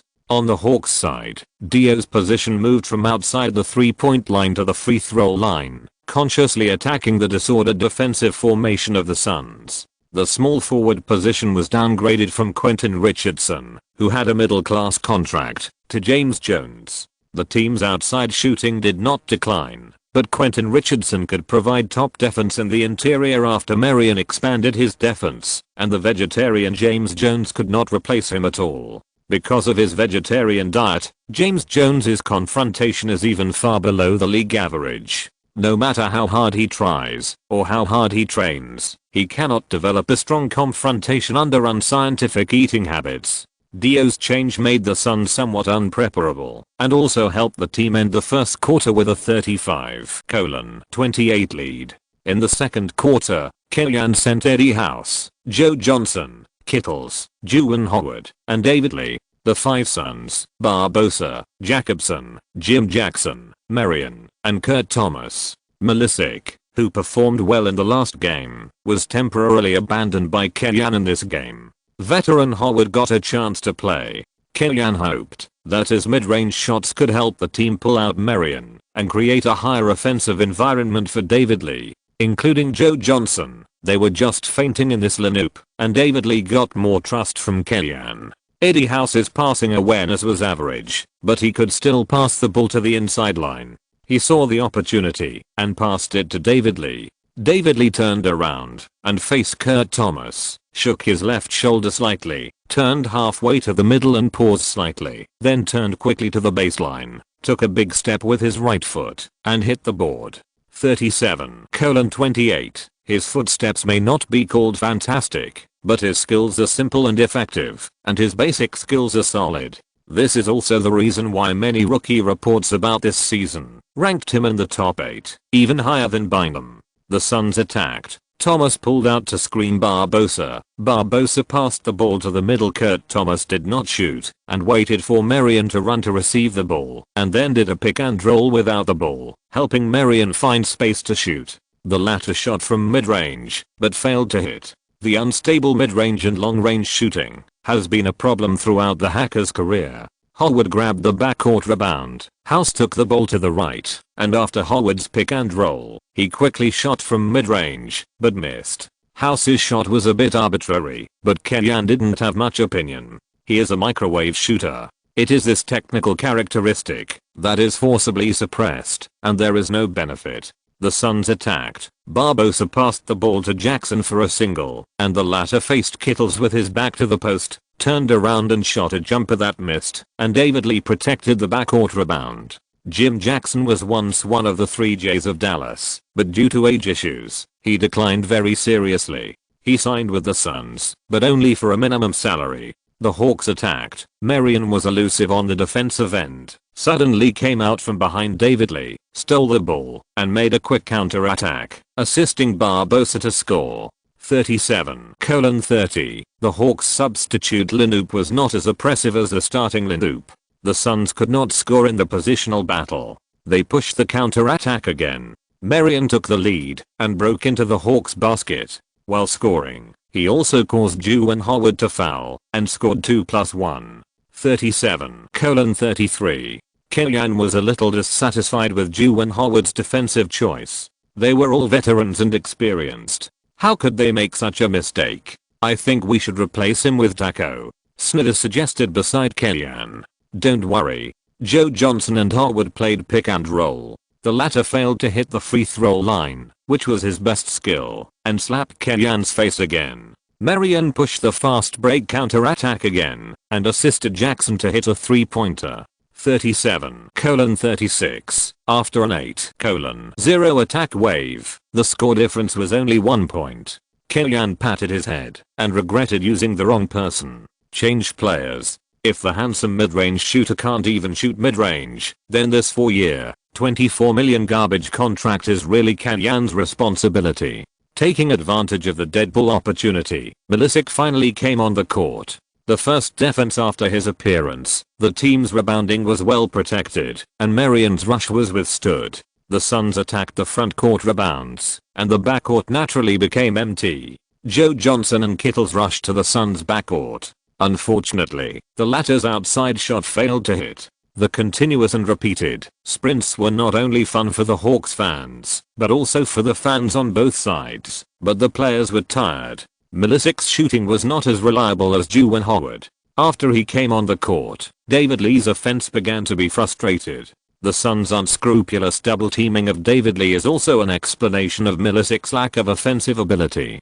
Kellyanne's starting tactical arrangement today was not bad, but the on-the-spot adjustment did not achieve the effect he wanted. After all, a lean camel is bigger than a horse. The Suns are definitely not an ordinary team. If you're listening to this novel on a channel other than Fanfic World, it means they downloaded and uploaded it without effort. We cordially invite you to visit our channel, Mundo Fanfic Novelos. There you'll find the original version of this story and you can explore many other novels of various genres. We're waiting for you to immerse yourself in a world of incredible novels. Chapter 156, Killing Cows and Horses Day. Milicic didn't play as hot as he did against the Warriors, but the team also held off the Suns on defense. Without Nash, the Suns' offense was always a problem. If Joe Johnson was still on the team, this kind of embarrassing situation would not have happened. Marion broke through and missed the layup. David Lee grabbed the rebound and passed the ball to Joe Johnson. Joe didn't advance immediately, but went to the low post to back up Jacobson and made a turnaround jump shot. 39:36. Marion immediately served the ball from the baseline and threw it directly to the front court, trying to catch the Hawks off guard. His pass was very powerful, and he had full confidence in Barbosa's speed. The Brazilian's lightning speed did not disappoint Marion. He sprinted at full speed and caught up with the ball. But at the moment of catching up with the ball, he was less than half a meter away from the baseline, and he was pushing at full speed and couldn't break. In a flash, Barbosa made a puzzling move. He pressed the ball on the court, rushed out of the baseline, and flew to the audience. Kittles laughed at Barbosa's gift. The Hawks ignored Barbosa, who fell out of the court. They played 5 against 4 in the front court. They created an offensive opportunity with 3 passes and 2 guides. David Lee easily scored a layup. 41:36. Kittles made a steal. David Lee easily got 2 points. Marion avoided a mistake, and only Barbosa was injured. Barbosa was a little distressed after a low-level mistake. In the next round, he challenged Eddie House, dribbled under his crotch and changed direction, and successfully broke through on the right. Kittles retreated and double-teamed Barbosa with Milicic. Barbosa was not Nash. He failed to pass the ball to the most suitable position, and passed it to Jim Jackson in the right corner. Jackson took a three-pointer but missed. Milicic positioned himself and protected the backcourt rebound. The Hawks fell into a positional battle again and passed the ball to David Lee in the low post. After receiving the ball, he turned to the middle, leaned against Kurt Thomas, and jumped up and shot with his right hand but missed. Marion held Milicic and protected the backcourt rebound. This time, he had a chance to counterattack, but did not accelerate, but continued to fall into the quagmire of positional battle. Without the team's brain, the Suns' offense was a mess. D'Antoni called a timeout and replaced Nash to control the rhythm of the game. As soon as Nash came on the court, he immediately helped the Suns stop bleeding on the offensive end. After forcibly passing House by changing the dribbling rhythm, he took a step back to make House, who was chasing him, lose his position on the defensive end. When House wanted to defend again, it was too late, and he could only watch Nash throw the ball out. 41:38. The Hawks attacked. Joe Johnson and David Lee played a pick and roll and passed the ball. David Lee missed a mid-range shot, and Kurt Thomas protected the rebound. David Lee's offensive efficiency began to decline, and Kenyan also called Paul, Dio, Josh Smith and others to give them instructions. The Suns attacked. Nash cut into the restricted area through a pick and roll, strolled around the Hawks' restricted area, disrupted the Hawks' defense, and then sent a behind the back pass to help Kurt Thomas score without anyone defending. 41:40. The Suns are completely two different teams with and without Nash. This game was more obvious. The Hawks called a timeout after halftime, and Kenyan made personnel adjustments. House, Joe Johnson, and David Lee were replaced, and Paul, Josh Smith, and Dio came on the court. Josh Smith was put back to the small forward position. This was also Kenyan's last resort after Barnes left. Paul dribbled the ball with a clear rhythm, his feet slightly staggered back and forth, looking at Nash in front of him. His eyes did not hide his desire to challenge. The amplitude of the dribble became larger, and his shoulders swayed to the left and right. Nash immediately raised his body weight. At this moment, Paul suddenly leaned to the right, stretched out his left foot to the left, and stepped to the right like lightning, rushing to Nash's right. Nash's body weight quickly moved to the left, and he tried to block Paul's breakthrough with his arms. However, Paul's left foot suddenly stopped, and he used the power gained from pushing the ground to stop his body rushing to the right. With his right hand, the ball left in front of him. When the ball appeared again, it came to the left side of Paul's body, and he hit the ball with his left hand. Squeak! Paul's right foot stepped on the floor, leaving a harsh friction sound. Following with his left foot, Paul accelerated his dribbling and forced past Marion, who wanted to make up for the defense. After hitting the ball hard, Paul grabbed the ball with both hands and jumped up. With his right hand, he pulled the ball behind his head, bent his legs backwards, and Paul jumped into the air. Kurt Thomas, who jumped a beat slower, collided with Paul. Bang!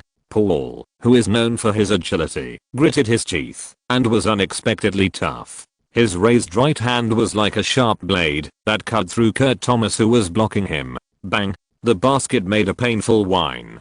Kenyan in the coaching booth also held his head with both hands, showing an incredible expression. Although he was the only person who had seen Paul dunk over Howard, it was still a great shock to Kenyan to see Paul score such a Westbrook-style dunk on the spot. The fans at the Phillips Center cheered wildly. This dunk also inspired the morale of the entire Hawks team, and both offense and defense burst into a completely different state. Under Paul's defense, Nash controlled more with the pass.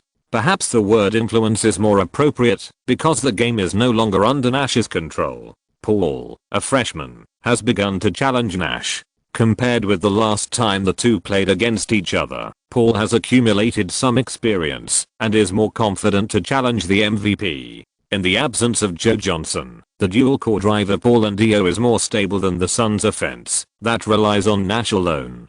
Compared with Dio, whose scoring output is really not stable, and who is more willing to lead the team with passes, Paul has the side of a shooting guard and uses more resolute personal offense to help the Hawks maintain their lead. With 4 minutes left in the second quarter, Joe Johnson re-entered the battle and attacked together with Paul, restarting the roll call tactic and chasing Nash's point attack. The Hawks made a 14:5 attack wave in one go and opened the score difference to double digits before the end of the half. 64:51. The Hawks entered the second half with a 13-point lead. It is worthy of being a direct dialogue between the two most offensive teams in the league. The offensive battle between the two teams made the fans dizzy. Even during the halftime break, there were fans everywhere discussing the wonderful offense just now. And the most talked about one of them is, of course, Paul's amazing dunk. Even Kellyanne didn't expect Paul to be so violent. However, at the beginning of the second half, Paul, who had an excellent touch in the first half, seemed to have lost his touch in the locker room and missed 5 shots in a row. The Suns took the opportunity to play a 16:7 attack wave, narrowing the gap to 4 points in the first half of the third quarter. However, Kellyanne did not blame the players, but asked the players to stick to the tactic of naming Nash and not hesitate to consume more of the team to fight Nash. As long as Nash's physical strength has problems, the Suns will fall apart. Constrained by the physical talent brought by birth, Nash's confrontation is not outstanding. But he did polish his physical fitness very well, and the defense was constantly impacted, and he was still able to maintain stability and efficiency on the offensive end. Although the Suns' offense requires Nash to hold the ball a lot and commit to find the right direction, he is familiar with it. On the contrary, the Hawks, after being penetrated by Nash again and again, the defensive formation also loosened. This is equivalent to the defense counter-attack on the football field. If there is only defense and no counter-attack, it must be impossible to defend. Players are also human beings. They cannot keep their nerves highly tense all the time. At this time, Kellyanne has no other choice. As a coach, he can design the most targeted tactics, which can limit 99.99% of the players, but there are always some geniuses that you can't resist. Duncan was able to smash the Lakers' 3-high formation by himself, and Nash also supported the Suns' offense with super physical strength and super offensive awareness. The Suns scored 35:26 in the third quarter, narrowing the gap to 4 points. The game was completely heated in the fourth quarter. The two sides fought for every point, and there were more physical contacts, and the consumption of physical energy increased. This was of course the result of Kellyanne's intention. He relied on the fact that the Hawks had more people who could control the ball to fight this war of attrition with the Suns. On the Hawks side, only Joe Johnson played a long time, 37 minutes so far. Paul, Dio, and Josh Smith played no more than 34 minutes, not to mention that they shared the pressure on the court. On the Suns, Nash has played 39 minutes, and Marion played more than 40 minutes. The Hawks have an absolute advantage in physical strength. Nash stood on the 3-point line, his hands on his knees, panting, looking up at Paul advancing to the front court, and stood up straight after the opponent passed the half court. Paul's dribbling rhythm became faster and faster. After a front body change of direction, the ball passed under Paul's crotch, and then Paul turned his body. Nash kicked his right foot and slid to the left side, trying to block Paul's attack. At this moment, Paul pulled back and took a step back to shoot a jump shot. Although Nash barely jumped up, he still sided the ball. Swish. 116:110. A crisp sound of rubbing the net sounded, and Nash smiled bitterly. Attack and defense changed. Nash dribbled the ball forward and roamed outside the 3-point line. The Hawks' defense was getting stronger, and the Suns' continuous running positions were all closely watched, which made Nash unable to find a good receiver for a while when he wanted to pass the ball, and Marion, who wanted to pull out to set a screen, was also entangled by Josh Smith. I can only do it myself. Nash gritted his teeth, and his physical strength seemed to recover a little at this moment, and the rhythm of his dribbling became faster. Suddenly, he shook his body violently, and his right hand holding the ball slapped the ball fiercely. As the ball hit the ground, his left foot stepped out, and his body leaned with it. The shaking of his right shoulder made Paul's defense hesitate for a moment. It was this hesitation that Nash seized the opportunity to complete the breakthrough. Josh Smith's defense was quick, and Nash took the next step, compressed the Hawks' defense, and then passed the ball back to Marion, who was inserting from the back row. The hacker took a step forward and wanted to throw a shot, but was interfered by Paul, who was defending. Beep. The referee whistled for Paul to foul. Marion made one of 2 free throws. Paul earned a point for this foul. 116:111. The Hawks attacked. Joe Johnson leaned against Bell, received the ball in the low post, turned to the middle, and made a backward jump shot. Compared with Joe Johnson, Bell's height and body shape were not up to par, so he could only try his best to block the ball, but he couldn't block it, and the ball went in. 118:111. In order to save money, Sava let go of Joe Johnson, who was very suitable for the team and could help Nash relieve pressure. Today, Joe Johnson made his old club suffer the consequences. The Suns attacked. Nash broke through with the ball, was double teamed near the penalty area, and passed the ball to the outside. Marion received the ball on the left. Josh Smith made up for the defense in time. Marion lacked confidence and passed the ball to Harrington in the ribs. Harrington received the ball and shot. Dio rushed out in time, made up for the defense, and interfered with the shot. The ball missed again, and the rebound was grabbed by Posey, who was retracting. After landing, Posey passed the ball to Joe Johnson, who dribbled down the court with the ball, but did not force Bell's defense, and passed it to Dio, who followed up. Dio paused after receiving the ball, and accidentally disrupted Marion's center of gravity. The hacker stumbled and almost fell. With a rare opportunity, Dio rushed to the inside with the ball, and scored easily with a slow 3-step layup. 120:111. There were still 2.5 minutes in the game, and the Hawks had widened the gap to 9 points, and the victory was already determined. D'Antoni called a timeout, and Kenyan stood up and high-fived the players one by one. If the Hawks beat the Suns in this game, they would have completed the feat of killing the Bulls on Horses Day, which is quite special for an Eastern Conference team. Before Marion sent the ball out, D'Antoni called another timeout. Called 2 timeouts in a row to give Nash time to recover.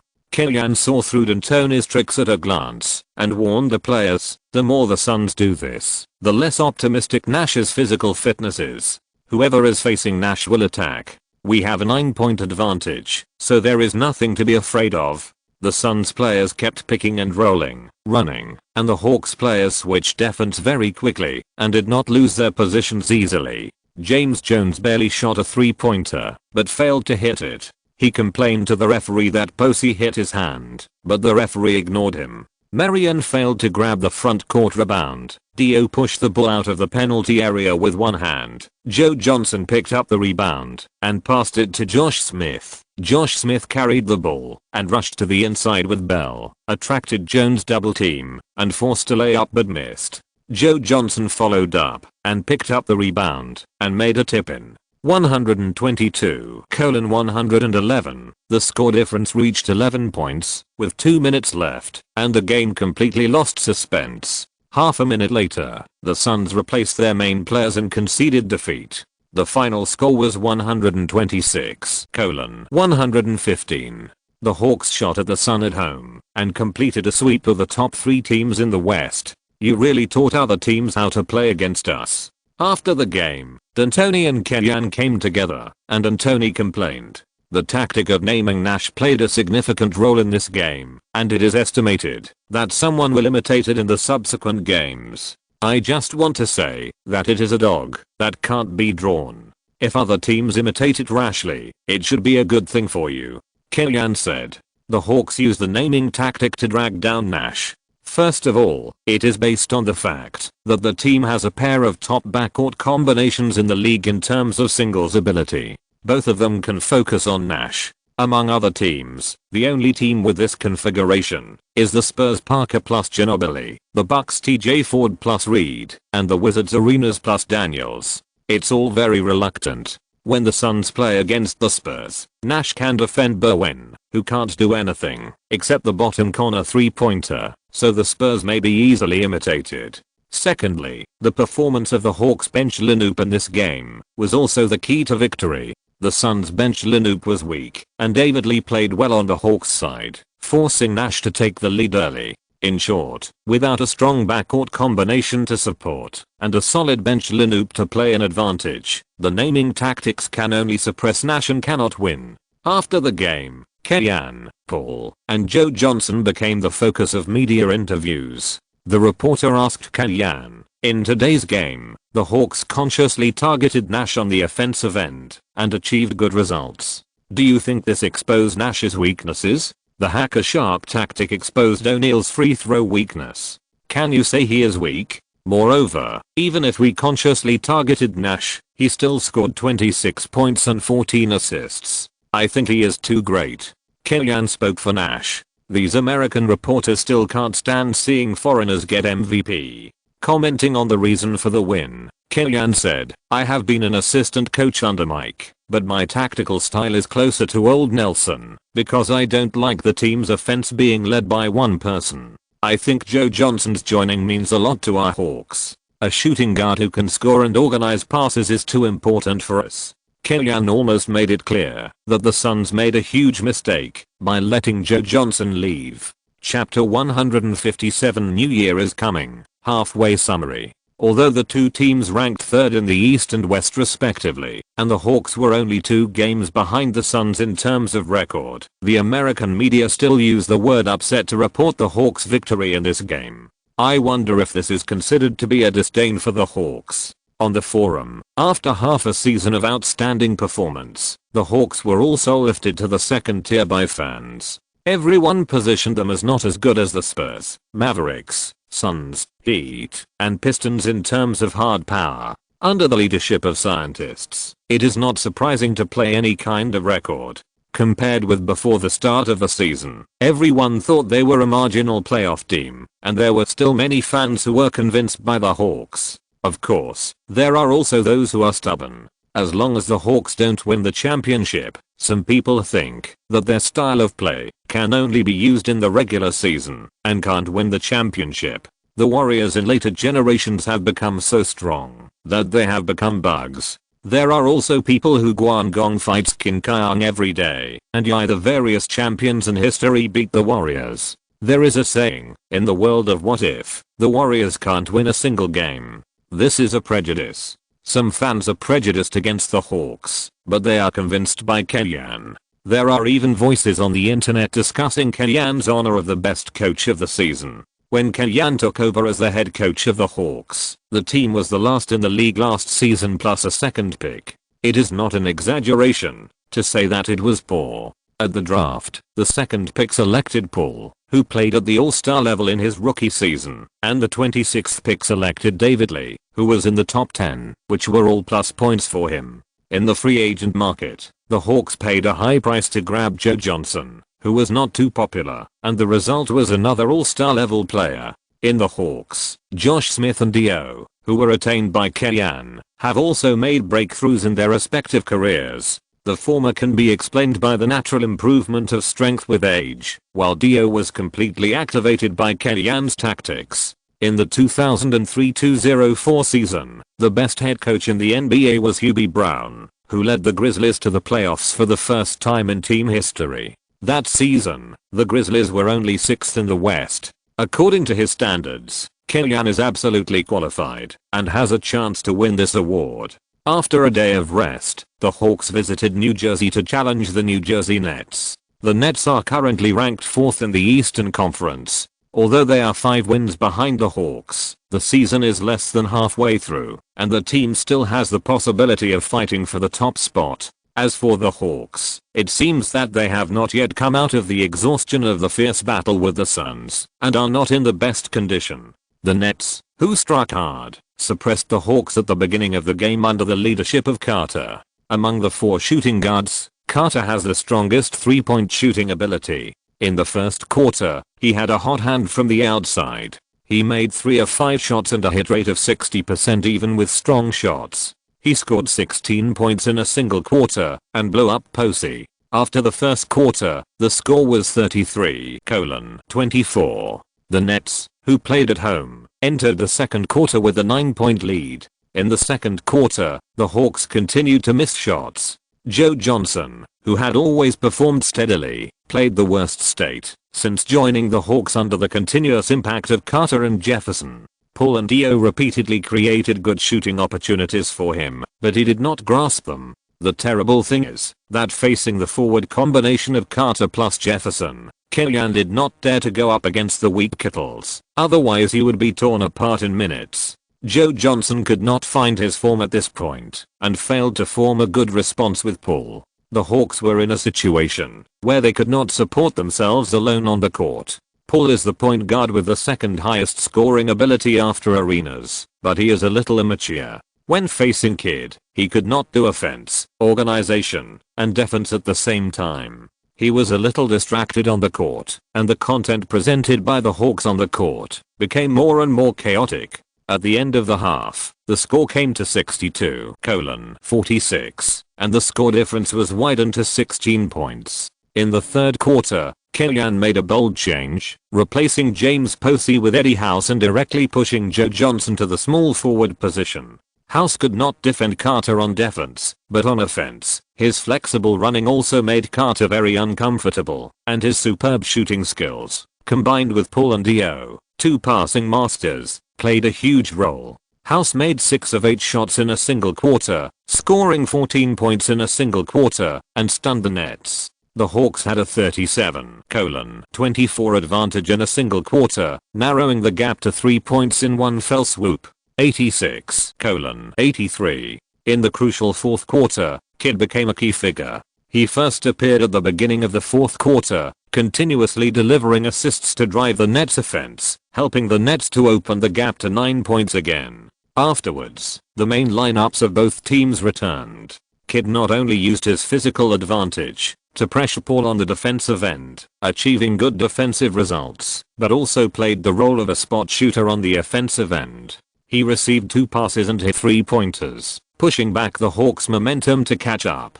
The final score was 119-110, and the Nets won at home, narrowing the gap behind the Hawks to 4 games, 26-13. In the post-match interview, Killian affirmed the Nets' wonderful performance. The Nets, Wizards and Hawks all have great backcourt all-star players. Although we are temporarily ahead in the record, we cannot take it lightly. They may all impact our ranking. Killian mentioned the Wizards, who are ranked 5th in the Eastern Conference, but did not mention the Cavaliers, who have the same record. The reporters felt strange and asked a question. The Cavaliers are a tough opponent, and their home court is really hard to conquer. Killian frowned and was silent for a while, as if he wanted to say something. That's all. Damn. The reporters were eager to dig out some information from Killian, but in the end, Killian was still cowardly. Everyone could hear that his words were clearly a satire on the current emperor, but Stern couldn't give him a ticket just because Killian said the Cavaliers are tough and their home court is very strong, right? After playing against the Nets, the Hawks immediately moved to Philadelphia to prepare for the away game against the 76ers. The matchup between the two no-threes is very topical, but the overall strength of the 76ers has declined significantly this season, and the current record is only 17 wins and 22 losses, ranking 10th in the Eastern Conference. Iverson returned to the point guard position this season, and he still acts as a point guard in the name of a point guard, taking charge of the ball rights and shooting rate, and his average ball possession rate and number of shots per game ranked first in the league. In recent times, his shots have been even crazier, and he has almost no teammates in his eyes. He vowed to fight Kobe for the title of scoring champion to the end.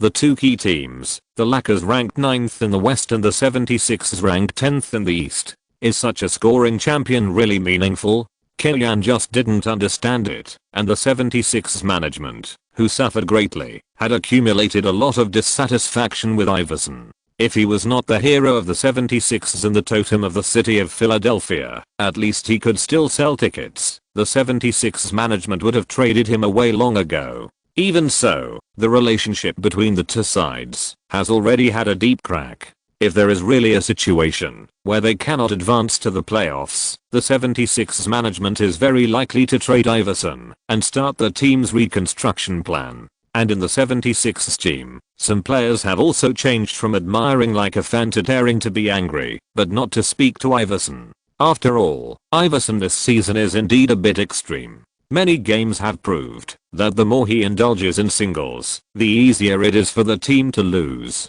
His teammates are not as bad as they seem, but he just ignores the interests of the team, carries the team on his shoulders again and again, and then falls to the ground.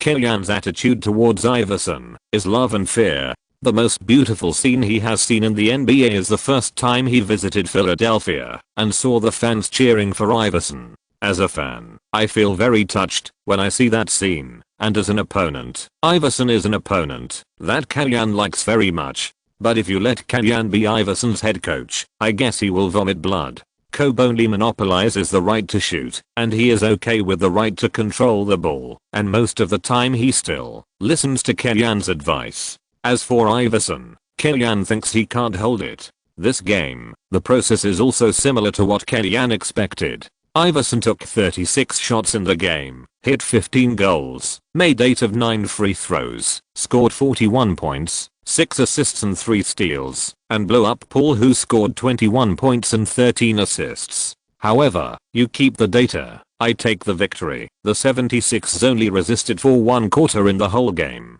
From the second quarter, the score difference has been maintained in double digits. The Hawks fought back to back, and Kalyan's flexible rotation lineup was still at ease and firmly grasped the advantage.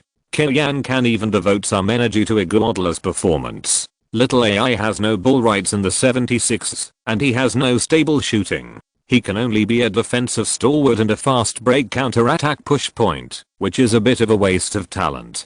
Kalyan feels that, if Iguodala is in the Hawks, he should have more room to play. It's a pity that Iguodala's physical talent is obvious to the blind, and the 76ers are training him as the core of the future. Unless it is a very generous bargaining chip, it is unlikely to trade him. 99:113. The Hawks won the away game and defeated the 76ers 3 times this season. In the duel between the two number 3 players, Iverson won the data, Paul won the game, and both of them got what they needed. Returning to Atlanta, Kalyan has a new task. The Lunar New Year is approaching, and the NBA official will release a promotional video as usual. Kalyan, as the representative of China in the NBA, must take the lead. In fact, there is nothing special, just put on a formal suit and say a lucky word in front of the camera. Happy New Year, all the best. It is effortless for Kalyan, but it is difficult for Paul, who was also selected to shoot the promotional video. Kalyan taught him mouth to mouth for a while, but Paul still found it difficult to master the profound Chinese. Seeing that Kalyan could easily chat with the Chinese staff, Paul gave a thumbs up and admired Kalyan for mastering this heavenly book. I can still speak German instead of being a basketball coach. Kalyan studied language subjects, and maybe he could become a translator. In the end, he still used the old method, asking Paul to say the 8 words one by one, then slowly speed up and repeat until he could pronounce them smoothly. After a long time, Paul finally finished the recording. When the staff made an okay gesture to Paul, Kalyan clearly saw Paul wipe the sweat from his forehead. Practicing Chinese is harder than training for half an hour. Boss, Happy New Year. Paul congratulated Kalyan. Thank you, but it's not the day yet. Kalyan smiled and patted Paul on the shoulder and left the stadium. Including his college years, Kalyan hasn't spent the new year at home for many years. It was okay in the past, but this year, he felt a little sad for some reason. In the past, Kalyan himself was in a state of no fixed place to live. He could only say that he could make a living in the American basketball circle.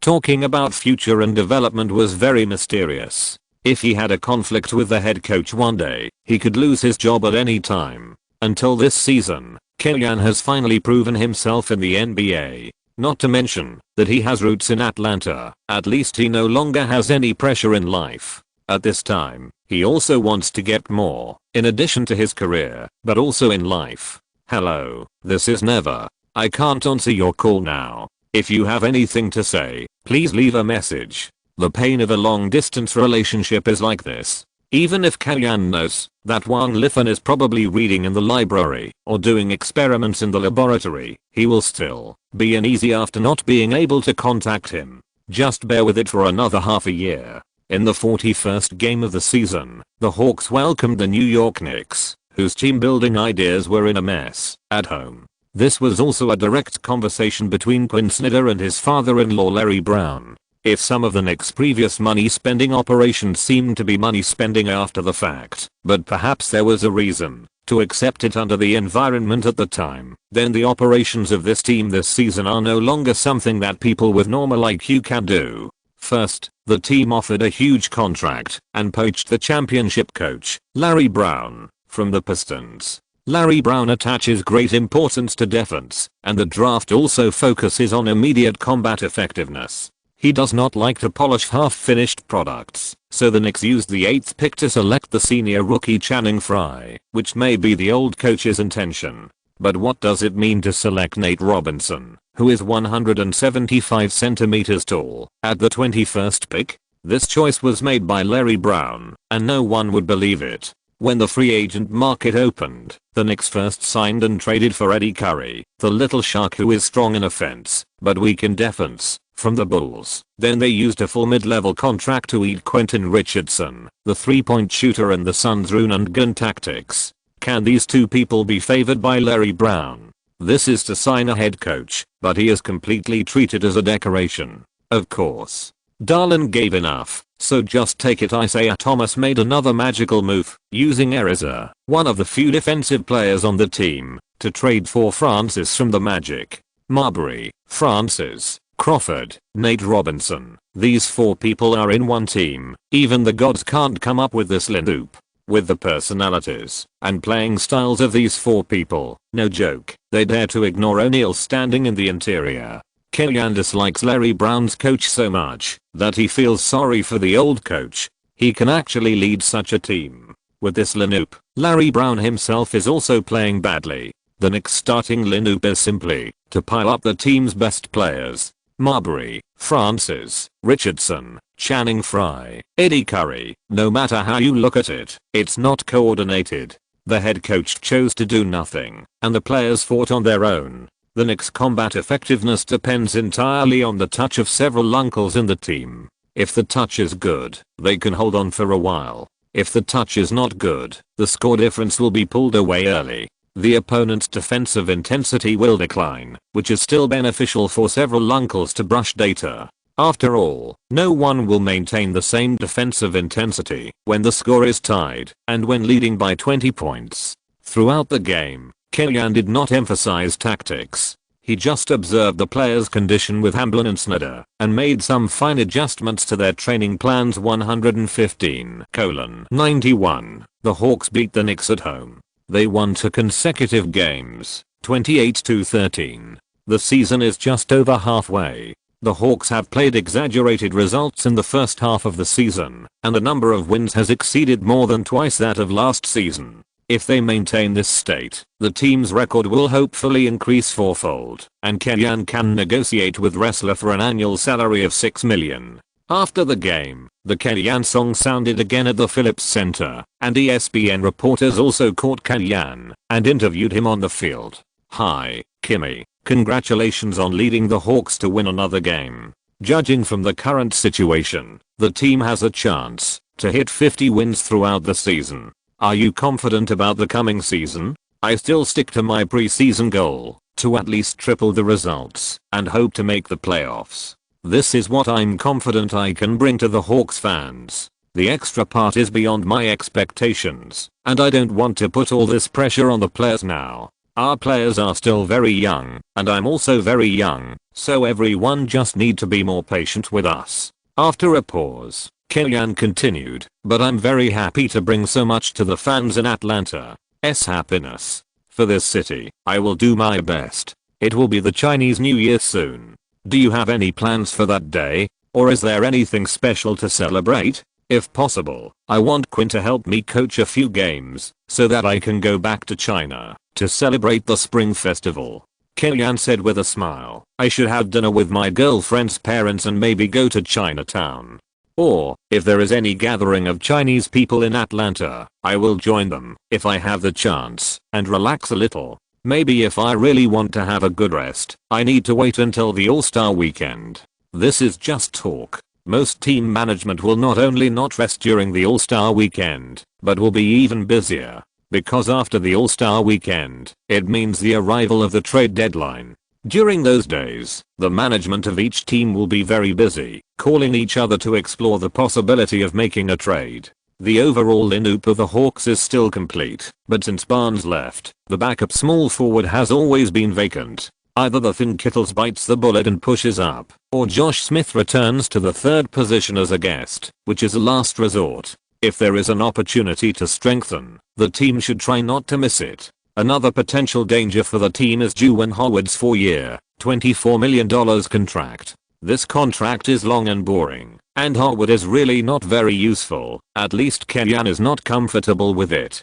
Fortunately, the Rockets are now completely broken by injuries one after another. The draft picks traded by the Hawks are not only destined to be lottery picks, but are even likely to enter the top 10, which can be regarded as comforting Larry Sanders' injured heart. If there is a chance, the team must also find a way to trade Howard's garbage contract. Of course, this is not easy. There are roughly two possibilities. One is to trash swap with other teams to see if you can use the garbage. The other possibility is to split this contract into two contracts with smaller amounts and shorter terms. In this case, most of the people traded are mediocre people, and it is unlikely to expect them to make any contribution. At most, they can save some money. As for other positions, Kellyan thinks stability is the most important. Chapter 158, Championship Window Theory. January 21st, the Hawks visited TD Garden to challenge the top team in the NBA. Boston is a famous sports city in the United States. The Celtics, who have 16 championship trophies and 23 retired jerseys, are not even the protagonists of Boston. The New England Patriots, Boston Bruins, and Boston Red Sox are all powerful teams in their respective leagues. The strong sports atmosphere is one aspect. The residents of this city are good at fighting for the biggest home advantage for the host team, which is also an important reason why they can win the championship repeatedly. The Celtics are the team that is best at using out-of-the-box tricks in the league. They will make a fuss about air conditioning. They will adjust the height of the basket. They will use special floors to interfere with the opponent's dribbling. And even in the early years, when the teams did not have special chefs, they would start with the opponent's diet. In this game, during the pre-game shooting practice, the air conditioning on the Hawks side had problems again. The players did not sweat, no matter how they warmed up, and the air did not come out normally until 5 minutes before the game started. This is just a regular season. Is the Celtics that serious? Kellyan was speechless. As for whether it will happen or not, it is not up to Kellyan to decide.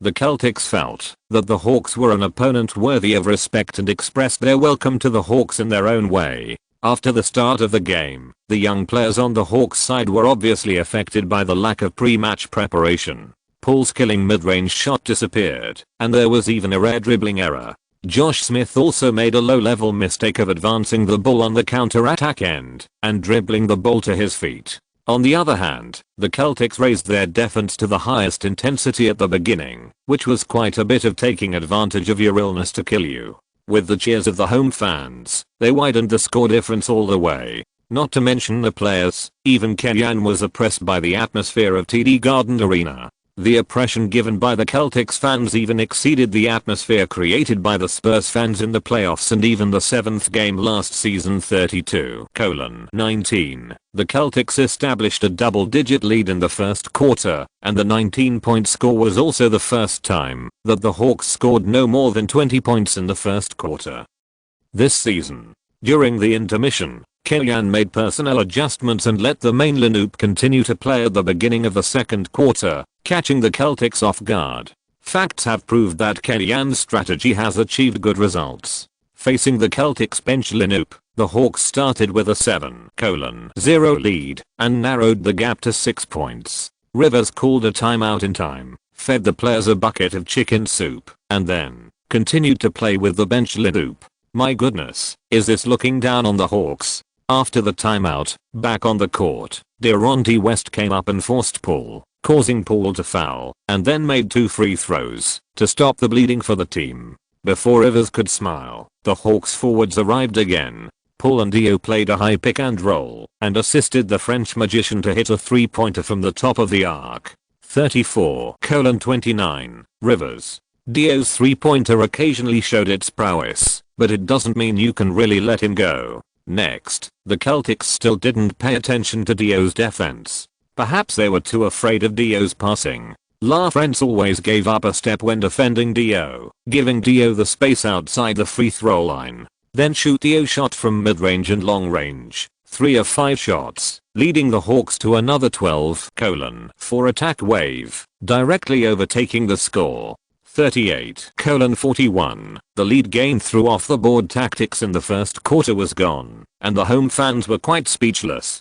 On the contrary, it was Reeves who was still shouting during the timeout, "The main players of the Hawks have played for 15 minutes. They are not as strong as us. The advantage is mine." After the timeout, the Celtics main lineup returned, and Kellyan withdrew the main players of the Hawks. Before the ball was sent out, Kellyan called another timeout, disrupting Rivers' arrangement. There is a saying that goes, one effort is great, the second is weak, and the third is exhausted. Rivers gave the players all kinds of buffs during the first wave of timeouts. After entering the court, the players were full of momentum and ready to go, vowing to regain the lead. At this time, Kellyan called another timeout and used up the buff time of the Celtics.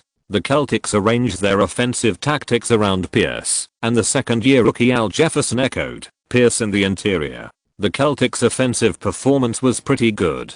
However, Jefferson was a double-edged sword for the Celtics. Although he was still a second-year rookie, Al Jefferson's low-post offensive skills and close-range attack on the frame were already top in the league, but his lack of height and slow movement also made him easy to target on the defensive end. He could not limit David Lee alone, which directly dragged down the Celtics' overall defense. With the three armies lives and proper tactical scheduling, the Hawks substitutes successfully dragged down the Celtics' offense. When the Hawks' main lineup returned, the team was only 1 point behind the Celtics. After halftime, the two sides tied at 54, and the Hawks smoothly survived the Celtics' dirty tricks. Let the two sides return to the same starting line.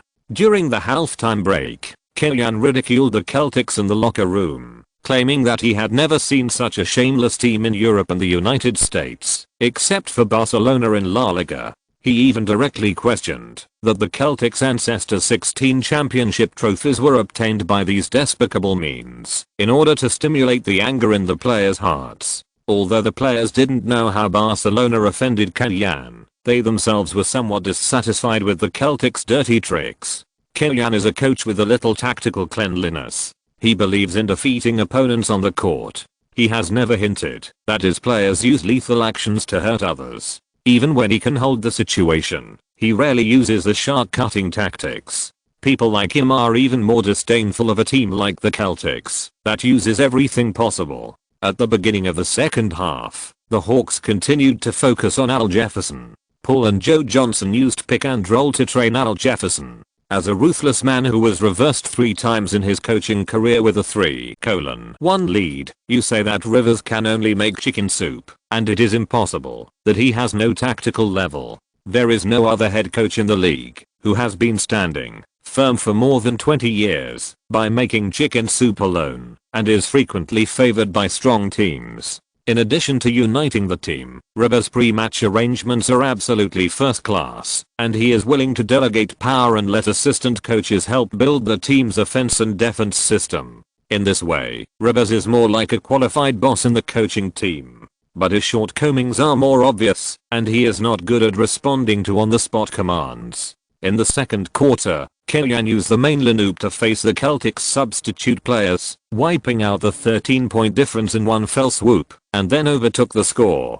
He watched helplessly on the sidelines without a solution. In the third quarter, seeing Al Jefferson being pulled out by Paul and Joe Johnson, he also had no way to deal with it, but just hoped that Al Jefferson would make up for the points lost on defense on the offensive end. In the first half of the third quarter, Jefferson was still able to play well with his solid basic skills and stable back to the basket and deal with the Hawks. However, the low post back to the basket attack was more physically demanding than the small too big attack after the pick and roll on the outside. As time went on, Al Jefferson's physical strength began to decline, and his offensive efficiency plummeted. Al Jefferson couldn't score the ball. Dio was able to launch a fast break as soon as he grabbed the rebound. The Celtics were no match for the Hawks with their fast-paced back and forth attacks. The Hawks won by 12 points in a single quarter, and the two sides tied 78:90 and entered the fourth quarter. In the final quarter, Rivers replaced the more experienced veteran LaFrance and launched a counter-attack around Paul Pierce, achieving good results. However, Killian did not make the same mistake as Rivers and played steadily with a 12-point advantage and successfully defended the game 105-114. The Hawks won away, won 3 consecutive victories, and once again widened the gap with the Nets behind them.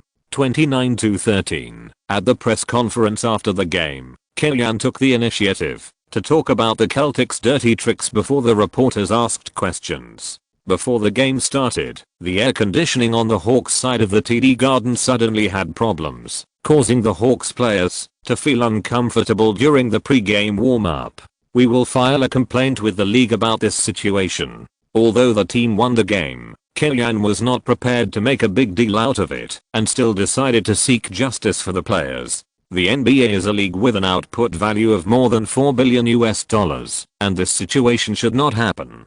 This game was not difficult for the Hawks to win, a reporter stood up, but he was interrupted by Killian when he was halfway through his words. What I want to emphasize is that the Celtics have won 16 NBA championships, and they are never an easy team to beat. This was Killian's self-deprecation, but the reporters who are close to the Celtics seemed to have another meaning. The Celtics' 16 championships were won through tricks. If Killian knew what they were thinking, he would definitely feel wronged, because he was really proud that the team had defeated these tricks that directly defeated the opponent. After defeating the Celtics, the Hawks are only one game away from the Heat. The Hawks will play against the Heat in the next game. Do you have the confidence to narrow the gap? In my opinion, the Heat is the strongest team in the league. We can only play with a fighting mentality. After a moment of silence, Killian said. Killian's usual interview style is relatively conservative, which can be seen from the fact that he now always says 39 wins is the goal. He also rarely speaks out before the game or says something that he himself thinks is hopeless. With me here, James can't win the championship. I'll teach you how to win the championship. Not 1, not 2, not 3, not 7. I won't leave Cleveland. After returning to Atlanta, the Hawks did not have much time to rest and immediately welcomed the Miami Heat, who ranked second in the Eastern Conference, back-to-back. This season, the Heat strengthened the team's role player lineup and successively introduced Jason Williams, Jason Capono, Antoine Walker, Gary Payton and other players, and the strength has been significantly improved. However, the biggest reinforcement for the team is that Pat Riley personally took up the coaching position and served as the team's head coach. Pat Riley personally served as the team's head coach, which boosted the confidence of a group of veterans who were determined to win the championship. This is just like the Lakers choosing Phil Jackson instead of Killian. No matter how talented these young coaches are and how well they lead the team before winning the championship, they are always not as face-saving as these old coaches and can control the players. In this highly anticipated battle for the second place in the Eastern Conference, the Heat's strength is obviously better. In addition, the Hawks are fighting back-to-back and are at a clear disadvantage in terms of physical fitness. They can't stop the Heat's offense at all. O'Neal and Wade are almost unsolvable for the current Heat. The final score was 87-102. The Hawks lost at home. The 3-game winning streak was ended, and the gap with the Heat was widened to 2 games. After the game, Pat Riley did not leave Atlanta with the team immediately, but contacted Larry Sander, the general manager of the Hawks, and proposed a trade again, hoping to get James Posey. Pat Riley is also a well-known figure in the NBA. He personally organized the meeting. No matter how much Larry Sander and Killian did not want to discuss the trade, they had to give him face. In a conference room of a hotel, Larry Sander and Killian met Pat Riley, who looked like a gangster godfather. After a simple greeting, Killian was ready to express his attitude to Pat Riley, that is, he would not consider trading Posey. Stop. Riley stretched out his hand to stop Killian from speaking and continued, "Why don't I make an offer first, and then you can consider it?" Of course. Killian stretched out his hand and gave up the initiative to speak.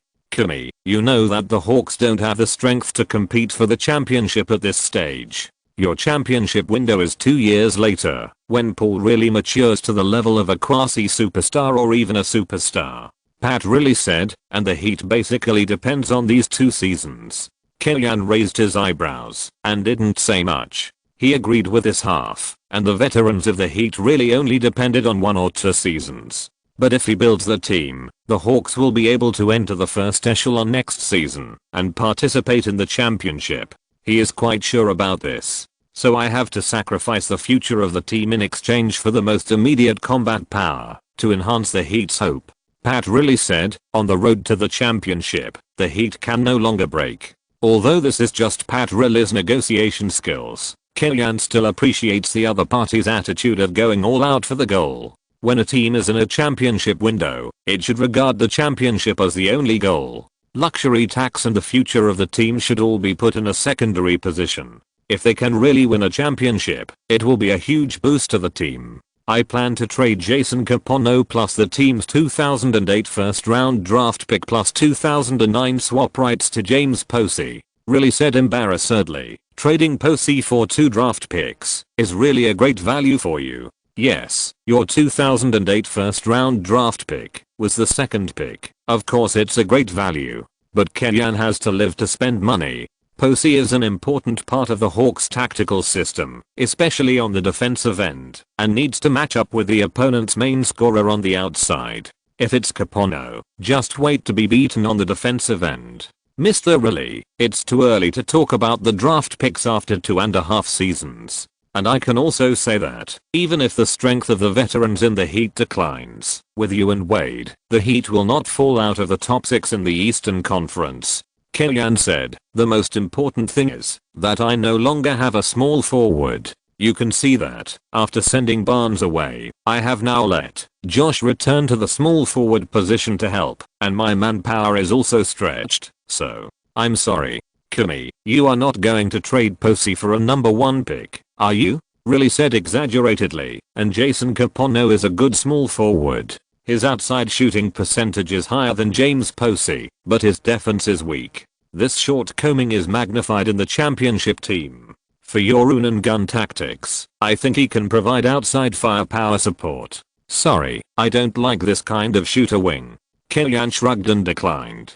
Mr. Riley, I'm sorry. If it was a month ago, when Matt Barnes was still on the team, you were willing to give such a bargaining chip, I would consider it. After all, at least we still have Barnes to use. But now, the Hawks have no one available on the wing. Under the table, Larry Sander was kicked and immediately echoed, Mr. Riley. This deal, even if Kimmy agrees, it is difficult for me to accept it. We haven't made the playoffs for 9 seasons. This year, we finally see hope. Really, we can't afford to lose. Singing the same tune, Kellyanne and Larry Sander made Riley speechless. Okay, I'll go talk to the Grizzlies about seeing Battier. Excuse me. Riley nodded. His face returned to seriousness. After dinner, Larry Sander drove Kellyanne home. What do you think of this deal? Kellyanne suddenly asked. The trade proposal proposed by Pat Riley. What I want to say has already been said at the conference table. Larry Sander glanced at Kellyanne. You don't have any ideas, do you? That was the Heat's 2008 pick. How could he not have any ideas? I'm telling the truth. If Matt hadn't left, I would really be willing to make this deal. After saying this, Kellyanne smiled and looked at Larry Sander. After a moment of silence, Larry Sander finally realized the deep meaning of Kellyanne's seemingly meaningless words. If Pat really can find a Barnes-type player for Kellyanne and compensate him with 2 draft picks, Kellyanne can accept the demotion at the small forward position. As for finding people, pulling in third parties, and negotiating, leave it to Pat Riley. If they can't find one, or reach an agreement, the Hawks won't lose anything. Chapter 159, Island Tactics. January 24th. The Hawks challenged the Pacers away and lost 95-101, suffering 2 consecutive losses. Rick Carlisle continued the defensive strategy used in the last match between the 2 teams. O'Neal blocked Paul in the first pick and roll defense and retreated to the basket in time to protect the rim after Tinsley switched defense. Jeff Foster expanded the defensive range and participated in the team's defensive rotation, blocking James Posey in the bottom corner, forcing the Hawks to handle the ball faster. The best time to shoot in the pick and roll offense of the Hawks' positional battle was after Dio screened Paul last night. In fact, it was a bet on Dio's mid-range and long-range shooting feel. As long as he could continue to shoot the ball, Carlisle's defensive strategy would fail. However, Dio is not a space-type inside player after all. His mid-range and long-range shooting ability is not stable. In this game, he caught up with CD, making 1 of 4 shots from beyond the 3-point line, and 1 of 5 long 2-point shots from the free throw line. The hit rate of 2 of 9 allowed the Pacers to stick to their defensive strategy unscrupulously. Dio failed to seize the opportunity, so Paul and Joe Johnson had to bear more defensive pressure. Facing heavy defense, Paul played poorly, only 6 of 16 shots, and scored 14 points and 7 assists. Not only was his personal offensive efficiency not very good, but his offensive organization was also average. Among the Hawks starting players, the player who played normally was Joe Johnson. In this game, Joe made 10 of 18 shots, and scored 24 points, 8 rebounds and 5 assists. Unfortunately, he was alone and the Hawks had to accept the bitter fruit of defeat. 29-15, the Hawks are 6 wins ahead of the 5th placed Wizards in the Eastern Conference. Killian's positioning of the team is basically in the upper half of the Eastern Conference. Among the opponents in the lower half, Killian relatively wants to face the Wizards and the Pacers. The former has 2 completely different styles from the Hawks, and Killian wants to see if he can control the explosive superstar. The latter has Carlisle, the tactical master, and Killian really wants to fight him in the playoffs. The opponent he least wanted to face was the Cleveland Cavaliers. It had nothing to do with strength, he just didn't want to cause trouble. Back in Atlanta, on the afternoon of January 26th, the team's training session, Killian had just arrived at the training hall, and the team's front desk lady handed Killian an invitation letter. Previously, when he was interviewed by the media, Killian mentioned that he hoped to attend a gathering of local Chinese in Atlanta. As a result, an international student really sent him an invitation letter, inviting him to attend a gathering of their international students, and the invitation letter also attached a contact information. Huo Qingshu, what a heroic name. Killian sighed, very much like the heroine Huo Qingtang in The Book and the Sword. After collecting the invitation letter and approaching the training hall, Killian saw Christy, who had been absent for a long time due to injury, appeared in the training hall. Hello, coach. Hello, Doug. How is your recovery? Killian shook hands with Christy and asked. Originally, Killian didn't have much hope for Christy, but the team really lacks people in the wing position. Even if Christy recovers 70% of his peak state and plays 10 minutes in a game, he can bring a lot of help to the team. Not bad. I can already start training, Christy said. Killian smiled and said, Doug, I understand that you joined the Mavericks hoping to follow a strong team and win a championship ring. Coming to the Hawks, this hope has become very slim. But I hope you can fulfill the contract and help this young team. I like your technical defense, your prediction, and your surgical steals. Christy nodded. He did not intend to force the Palace to buy out the contract, but hoped to stay with the team. His experience in the Mavericks was not pleasant. The current market is very bad. Even if the contract is bought out, there may not be a championship team that will look up to him. The Hawks are willing to give him a chance to continue his career, which is more important than the illusory hope of winning the championship. If possible, I also hope that you can pass on your defensive experience to your teammates. I think your defense should not disappear in the league. Killian mentioned it. Of course Christy has the idea of becoming a coach after retirement, and she is not dissatisfied with Killian's assignment of tasks to her. Maybe one day in the future, she can join Killian's assistant coaching team. During training, the coaching staff tested Christy. This veteran is indeed no longer as brave as he used to be. However, in the Eagles lineup, being a substitute and trainer is not bad at all. The key is that Killian has no one to use him. After the training, Killian returned to his office. After hesitating for a minute, he dialed the number left by Huo Qingshu on the invitation letter. Hello, Mr. Huo. Hello, there was a neat female voice on the other end of the phone. Such a heroic name. Is it a female?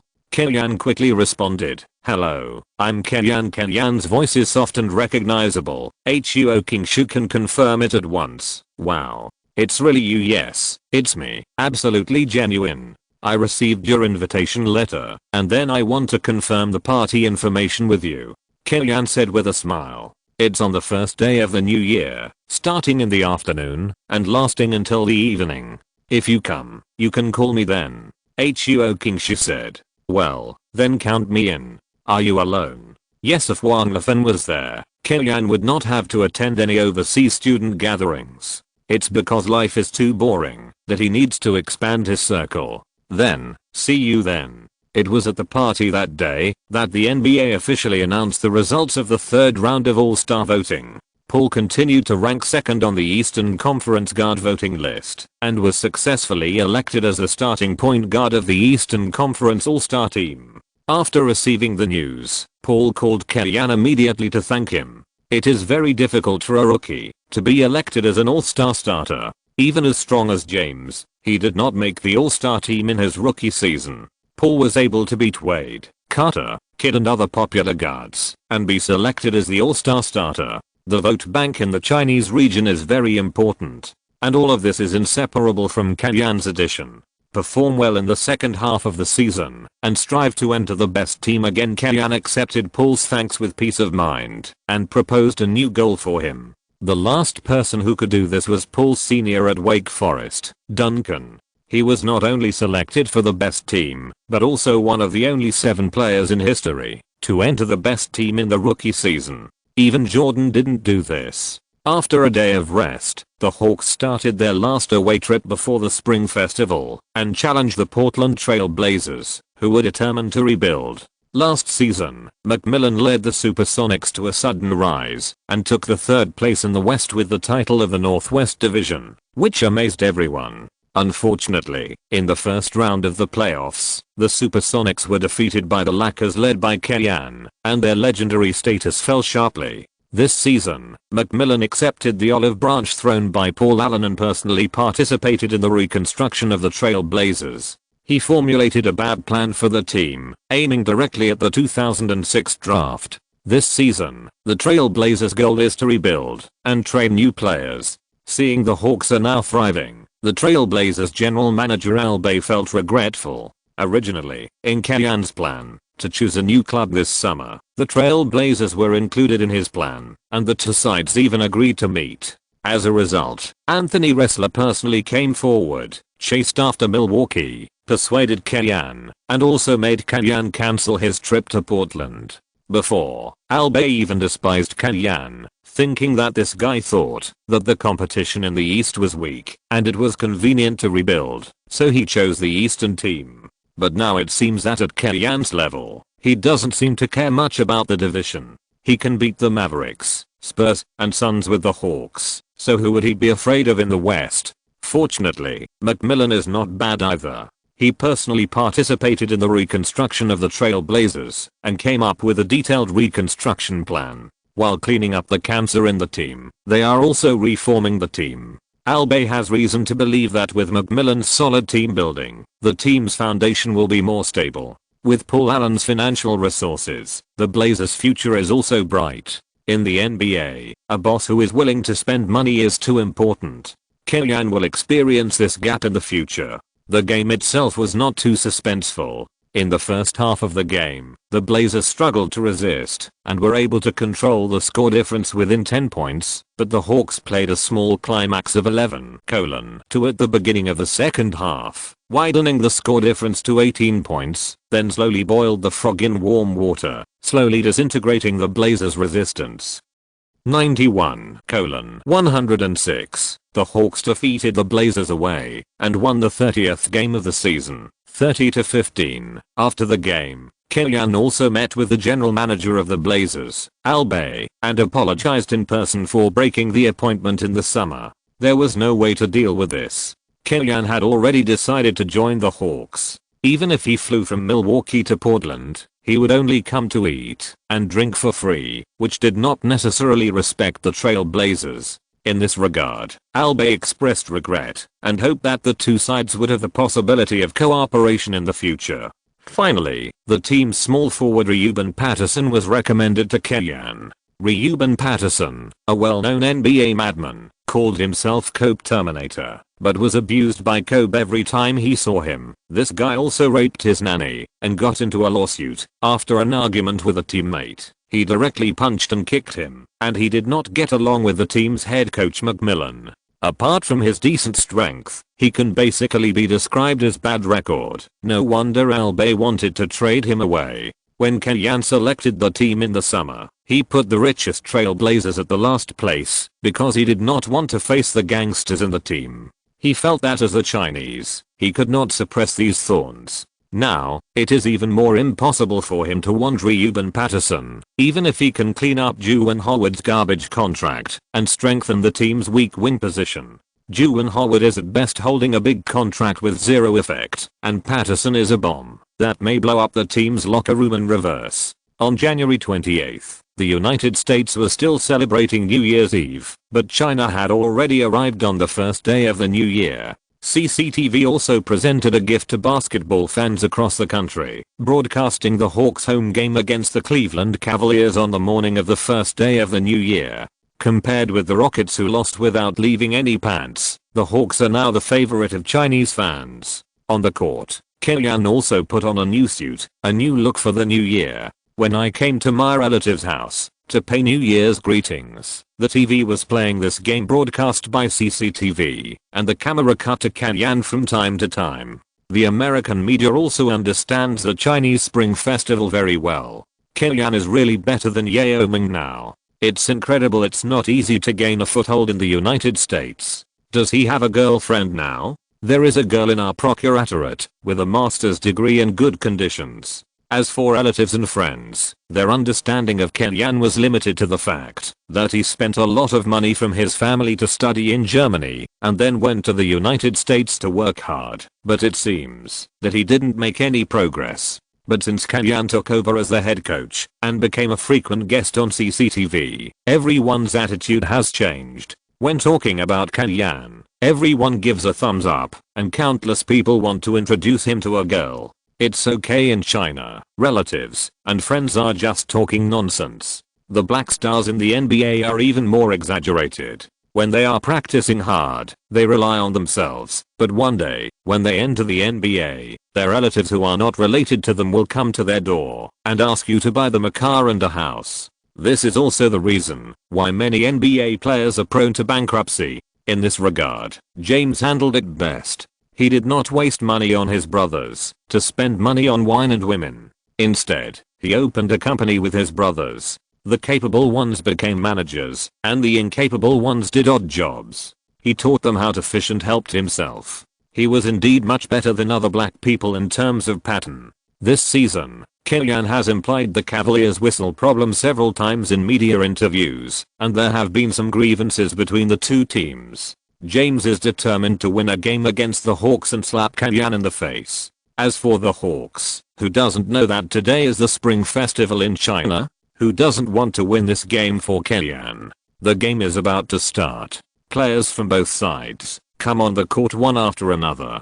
Kellyanne also shakes hands with Mike Brown. Looking at the spirited Kellyanne, Mike Brown's eyes flickered. The entire Phillips Center is celebrating the Spring Festival. Mike Brown knows what this day means to Kellyanne. As the head coach, Mike Brown knows Kellyanne's attainments. The only thing he doesn't know is what tricks Kellyanne will come up with to deal with him in this game. Players from both sides have already taken their positions on the court and are ready for the jump ball.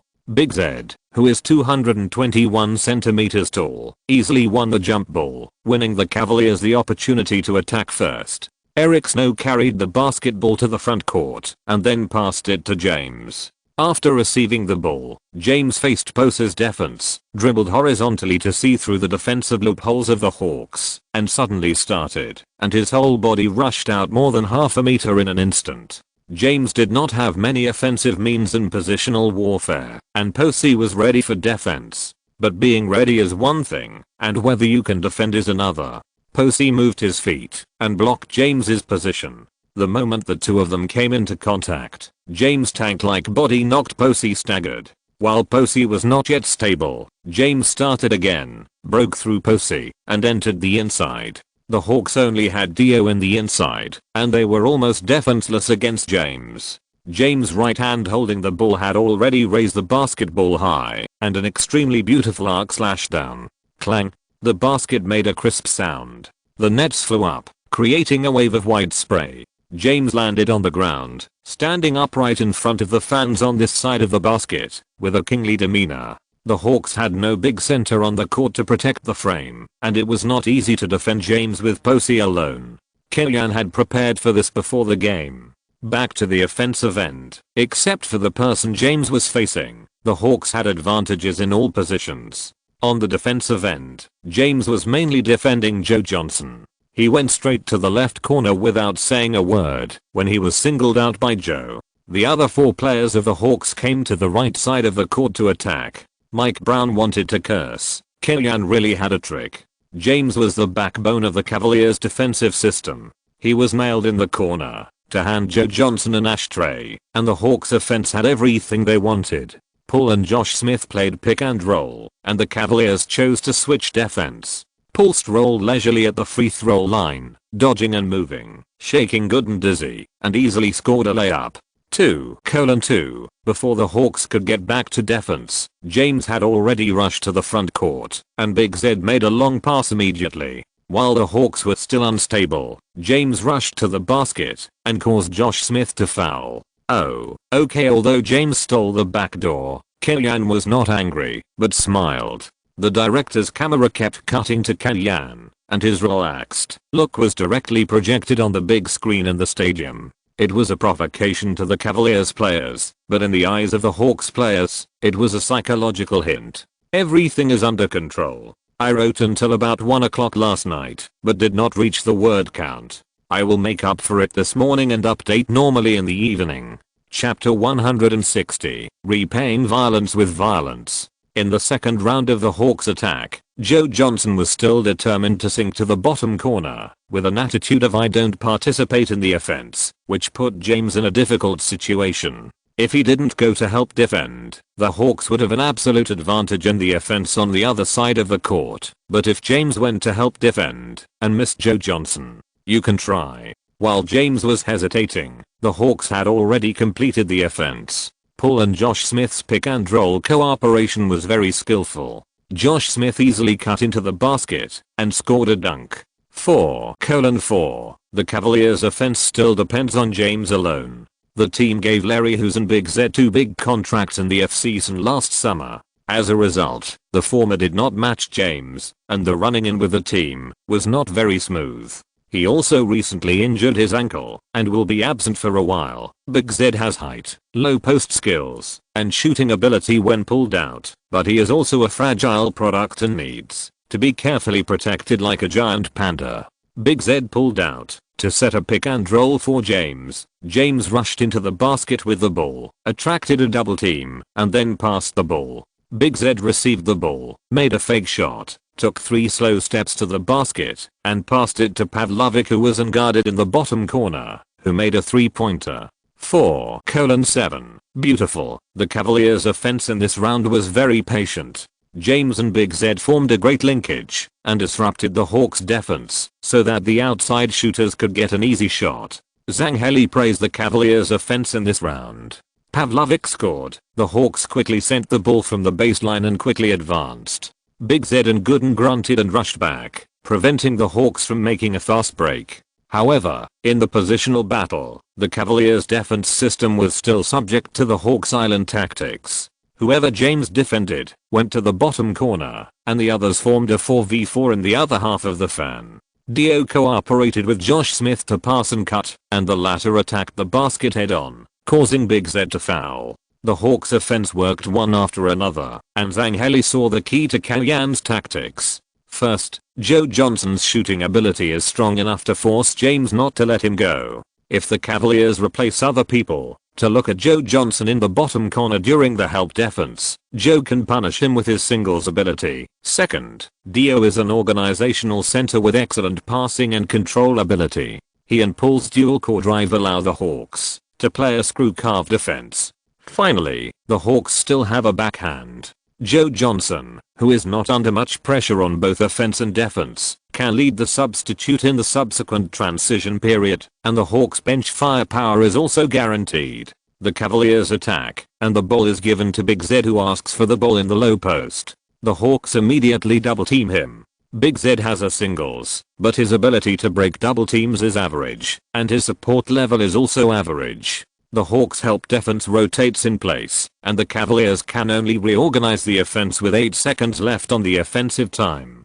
James forced Posey and missed a mid-range jump shot. When Dio grabbed the front court rebound and was about to launch a fast break, Big Z subconsciously fouled. This was his second foul. As a veteran who has fought in the league for many years, it is not right for him to make such a mistake, but it also reflects the huge pressure that the Hawks' highly mobile fast break counterattacks put on their opponents, especially the center.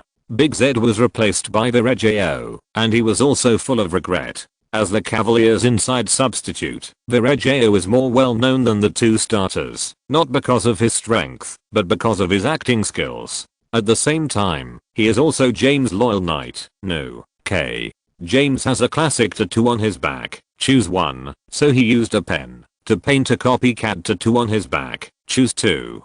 The Cavaliers passively substituted players, but it had a good effect. Virgilio is not as capable as Big Z, but he is not as baby as Big Z. He is more active and more desperate on the court, and he desperately throws himself to the floor. Josh Smith received the ball and made a big stride to break through. Virgilio made an exaggerated provocative move with a mocking face, but stood straight at the moment of collision. Then there was a shocking collision.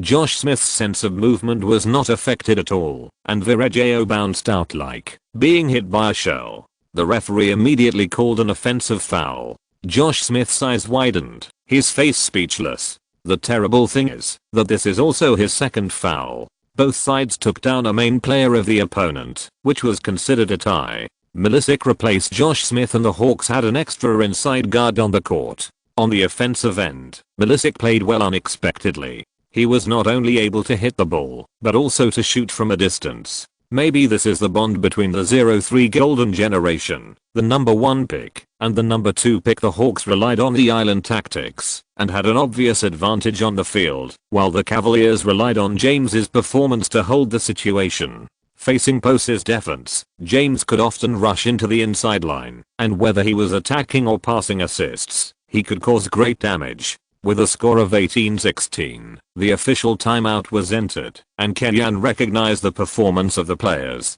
Josh Smith's departure was an accident, but Milicic did not let the Hawks' offense decline too much, and the team's offensive firepower was still strong. Looking back, the Cavaliers can only rely on James for offense. Although on the defensive end, James and Joe Johnson smoked in the bottom corner together, saving a lot of physical strength. But if this situation continues, the advantage is mine. On the Cavaliers side, Mike Brown has not been able to come up with a way to crack the island tactics for the time being, but he just told James to try not to make up for the defense. Missing Joe Johnson is very costly. Missing Joe Johnson may be a big problem, but if the Hawks continue to catch and play like this, can the team win?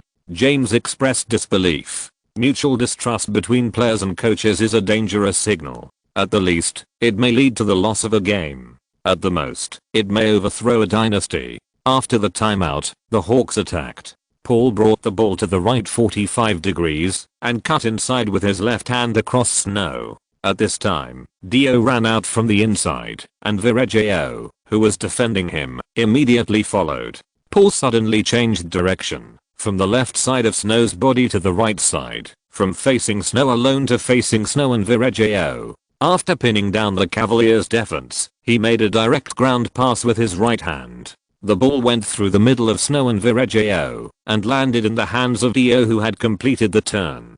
Beautiful cooperation. On the Hawks side, Paul and Dio's cooperation looks like a couple. One look can tell each other's intentions and passing routes. Zangheli said exaggeratedly.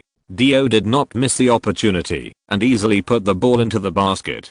2016. In the Hawks, Dio does not have the best statistics, and his status in the team is about the 3rd or 4th, but he is the only one in the team besides Paul who has the hope of advancing to the All-Star game. There is no way. The position advantage is too obvious. The competitors of Joe Johnson include Carter, Wade, Kit, etc. Josh Smith's opponents are not weak either. With only Dio, the starting center of the Eastern Conference All-Star game must be O'Neal. The second position candidate, Howard, Dio, and Ben Wallace all have opportunities. In comparison, Howard and Big Ben are both defensive, and Dio's style of play is more suitable for performance in the All-Star game. With Milicic who can hold his position and defend in the interior, James' breakthrough is not as smooth as in the opening stage. Kellyan's defensive plan for James is to give Posey one step of space on the outside and try to entangle him, and Milicic in the interior is responsible for filling in the position. If James can hit a long-range shot, he is good. Kellyan admits it. If James can force his way into the paint and score the ball despite double teaming, it is also a reflection of his personal ability. Superstars can never be defended to death, but at least, Kellyan has to reduce the possibility of James leading his teammates. Virgilio pulled out to play pick and roll for James, and James played against Milicic alone. Sensing that Dio was coming to protect him, James forced his way from the left, attracted Dio's defense, and then passed the ball to Gooden, who scored a layup from close range. 2018. Okay, let's continue to attack and explode each other. Kellyan shrugged, envying James' talent from the bottom of his heart. This guy's physical fitness and brain can really be said to be the strongest human on the surface, the closest to the Saiyan. No wonder a sports forum in the later generations of China, every summer of season, starts to let James represent humans to fight lions, tigers, and aliens, and go back to the Three Kingdoms, to help Zhuge Liang unify the world. Swish. Kellyan was still thinking about his old days of browsing forums when Joe Johnson hit a three-pointer. Yes, James finally lost his temper and unwillingly handed Joe Johnson an ashtray in the bottom corner. Facing Paul who was about to break into the basket, he chose to help defend. As a result, Joe Johnson got an open shot and made a three-pointer. 23-18. Beautiful. Kellyan clenched his fist excitedly. Joe Johnson's three-pointer was very crucial. This represents a declaration that if you, James, dare to leave, I will kill you immediately. This is a huge psychological blow to the Cavaliers. If James does not come to help defend, the Hawks' offense is extremely efficient. If James comes to help defend, Joe Johnson has an accurate shooting percentage. Isn't this a choice between 2 cups of poisonous wine? In the next round of offense, the mentality of the Cavaliers players was obviously affected by the defense just now. It was still Gooden who attacked the basket after receiving the pass from James, but failed to hit the ball due to Paul's interference. Milicic protected Paul and grabbed the backcourt rebound. He immediately pushed the fast break counter-attack and rushed all the way to the front court. When he completed the layup, he was knocked away by Virgilio. And seeing Paul being fouled by Virgilio, Posey was the first to step forward and pushed Virgilio to the ground, cursing, and then Milicic also stepped up. The players from both sides immediately fought together, and at this time, the shortcomings of the Hawks players' soft personalities were clearly reflected. Joe Johnson was introverted and stepped forward, just to persuade them to fight.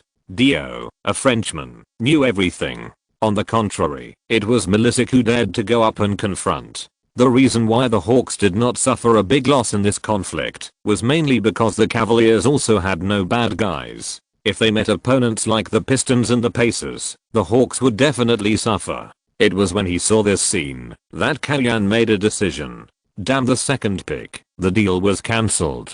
Posey must stay on the team. A team always has to have 2 tough guys. Fortunately, Paul knew how to protect himself. When he landed, he fell directly onto the photographer. The pads helped to relieve the force and avoided the possibility of more serious injuries. The matter was blown up. Virgilio was directly penalized for a second-degree flagrant foul and was sent off. Posey, the first player to take action on the Hawks, was also given a first-degree flagrant foul. Both sides executed technical foul free throws. Kellyan replaced Dio with Josh Smith. On the Cavaliers side, Marshall came on the court.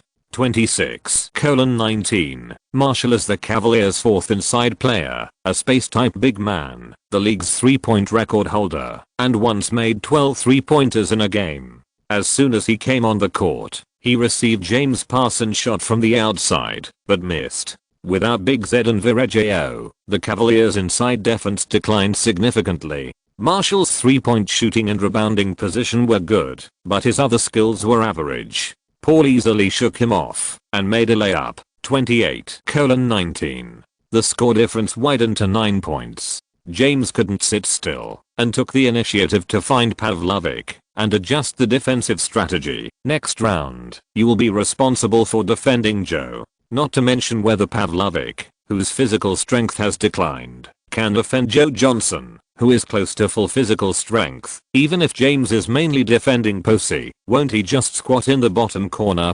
Pavlovic dared not speak and nodded in agreement. Without Larry Hughes and Big Z, James dribbled across half court by himself. Marshall came up to do a pick and roll. James successfully passed Posey and faced Josh Smith. He shook his shoulders greatly to avoid the direction of the breakthrough and forcibly passed Smith. Just as he was about to jump, his neck suddenly felt cold, and he felt that his throat hit something. His center of gravity fell back, and he was unconsciously pulled to the ground. After being broken through by James, Josh Smith threw out his right hand and beheaded James from behind, directly pulling down the Little Emperor. James was knocked down, and the Cavaliers attacked with all their forces. Not only did the main players rush to Josh Smith at the first time, but also Virgil, Ronald Murray, Damon Jones and others on the bench also rushed to the court and surrounded Josh Smith in an instant. Want to fight? The Hawks players were not easy to deal with. In fact, if teammates were besieged, they had to go up to help no matter what. This is the unspoken rule of the league. Seeing that a large-scale conflict was about to occur, the referee and the staff on the scene immediately intervened and quickly controlled the situation. The heavy penalty at the Palace of Auburn Hills was still vivid, and the two sides pushed each other. Insults. Fortunately there was no fist fighting, otherwise, it would really not end well. The referee cleaned up the scene and sent Josh Smith off the court directly, and then called the head coaches of the two teams together to remind the two to control the emotions of the players. This was the last time. If there are any more lethal retaliatory actions, I will definitely not tolerate them, and I will recommend to the league to increase the punishment in the referee report after the game. Mike Brown was not convinced and continued to chatter to the referee for James, with an attitude of defending James' rights, emphasizing that the Hawks were maliciously retaliating. Kellyan ridiculed Mike Brown for being stupid and said that he wanted to maliciously retaliate and use the main players to commit a foul, going to the water dispenser to beat James once and for all. This is clearly the Cavaliers' evil deeds. Josh Smith couldn't stand it and got angry for a while. The argument became more and more intense, and the two coaches almost got into a fight. The referee couldn't bear it anymore and gave each of them a technical foul. The two returned to the coaching seat in dismay. Mike Brown yelled loudly in front of the referee, "In fact, just to show James that I would argue with the referee for you." The other party took the lead, and Kellyan had to take over the role, arguing for his players, downplaying Josh Smith's revenge, and emphasizing that it was just a moment of anger. Kellyan never thought that as a head coach, he would have to compete with Mike Brown in acting. It can only be said that the closer you are to the redder you are, and he was infected by Virgil. The game was suspended for 8 minutes before it was restarted. Josh Smith's beheading was very powerful, and it hit the fragile part of the neck. Even James, who has a strong body, couldn't bear it. After being examined by medical staff, he sat on the bench to rest. James's departure broke the balance of the game. The Hawks showed an attitude of taking advantage of your illness to kill you, and showed no mercy. They pecked the Cavaliers with holes. At the end of the first quarter, the Hawks led by 15 points 36:21. Chapter 161 3 words. Control. On the surface, the Hawks were leading by 15 points and the situation was very good, but Kellyan keenly smelled a hint of danger. Against the Cleveland Cavaliers, Josh Smith was a key figure for the Hawks. He was the only player on the Hawks whose athletic ability could keep up with James. His help defense and his impact had no substitute in the Hawks. His foul out reduced the Hawks' fast break threat a lot. If the fast break was blocked, and the game kept falling into positional battles, the Cavaliers' inside advantage might be better played. During the intermission, Killian kept reminding the players, "We are leading by 15 points now, but this is not the real strength gap."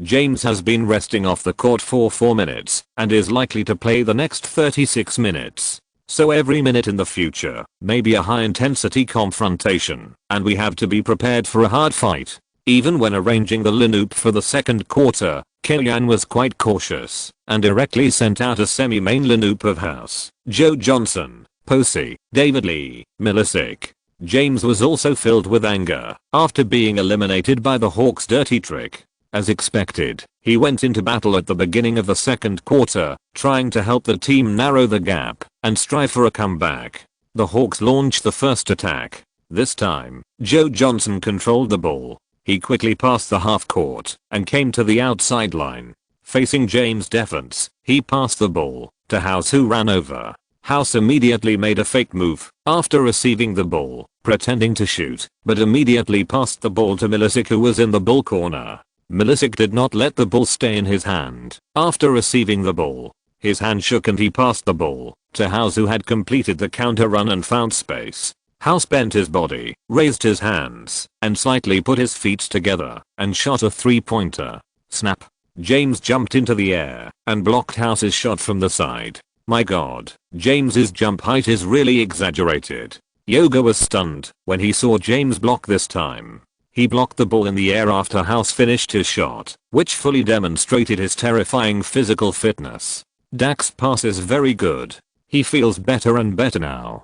Killian looked at Snyder with approval and affirmed his work. He is still young, the same age as Aldridge. Snyder said, he is more than that. The Hawks passed the ball to the corner from the sideline. Joe Johnson missed the three-pointer and Marshall protected the rebound. The ball was directly passed to James, who slowed down the pace and slowly advanced to play a positional battle. Marshall made a pick and roll for James. James used his excellent explosive power to take 2 steps, broke through the Hawks' defense, took off towards Milicic, and dunked. Bang! Milicic, who stood in position under the basket, was dunked to the ground. James hung his hands on the frame and landed coolly. 36:23. The Hawks coaching staff collectively made a traveling penalty gesture as a protest against the referee's whistle.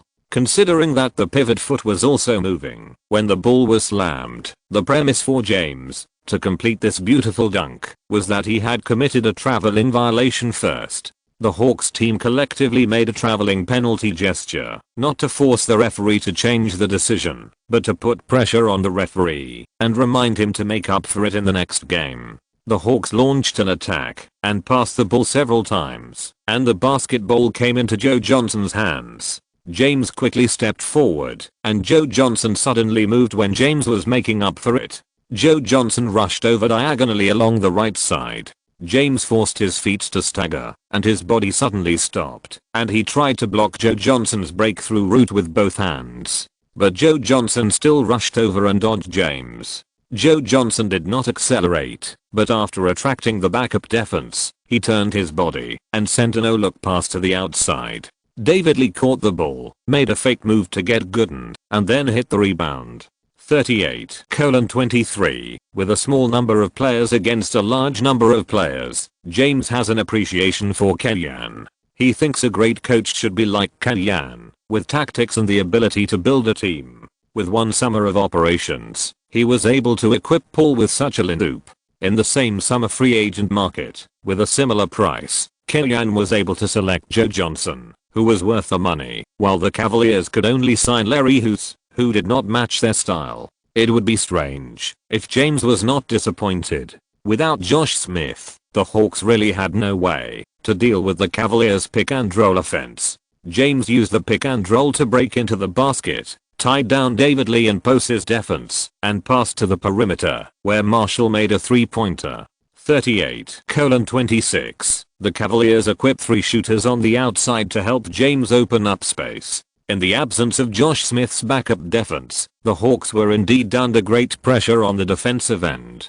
The Hawks' offensive efficiency was acceptable, but on the defensive end, Posey alone could not defend against James. The Cavaliers continued to chase points in the first half of the second quarter, and once narrowed the score to only 6 points. Killian had no choice but to call a timeout to disrupt the Cavaliers' scoring rhythm. 44-38. At the same time, Paul and Dio took the field to replace House and David Lee. Reversing the unfavorable offensive situation starts with improving the team's offense. Paul dribbled while observing the positions of his teammates. After thinking for a while, he signaled Dio to come out and help cover. Dio immediately ran to the high position and helped Paul block Damon Jones. The Cavaliers chose to chase and defend. Damon Jones quickly got out of Dio's way and chased Paul.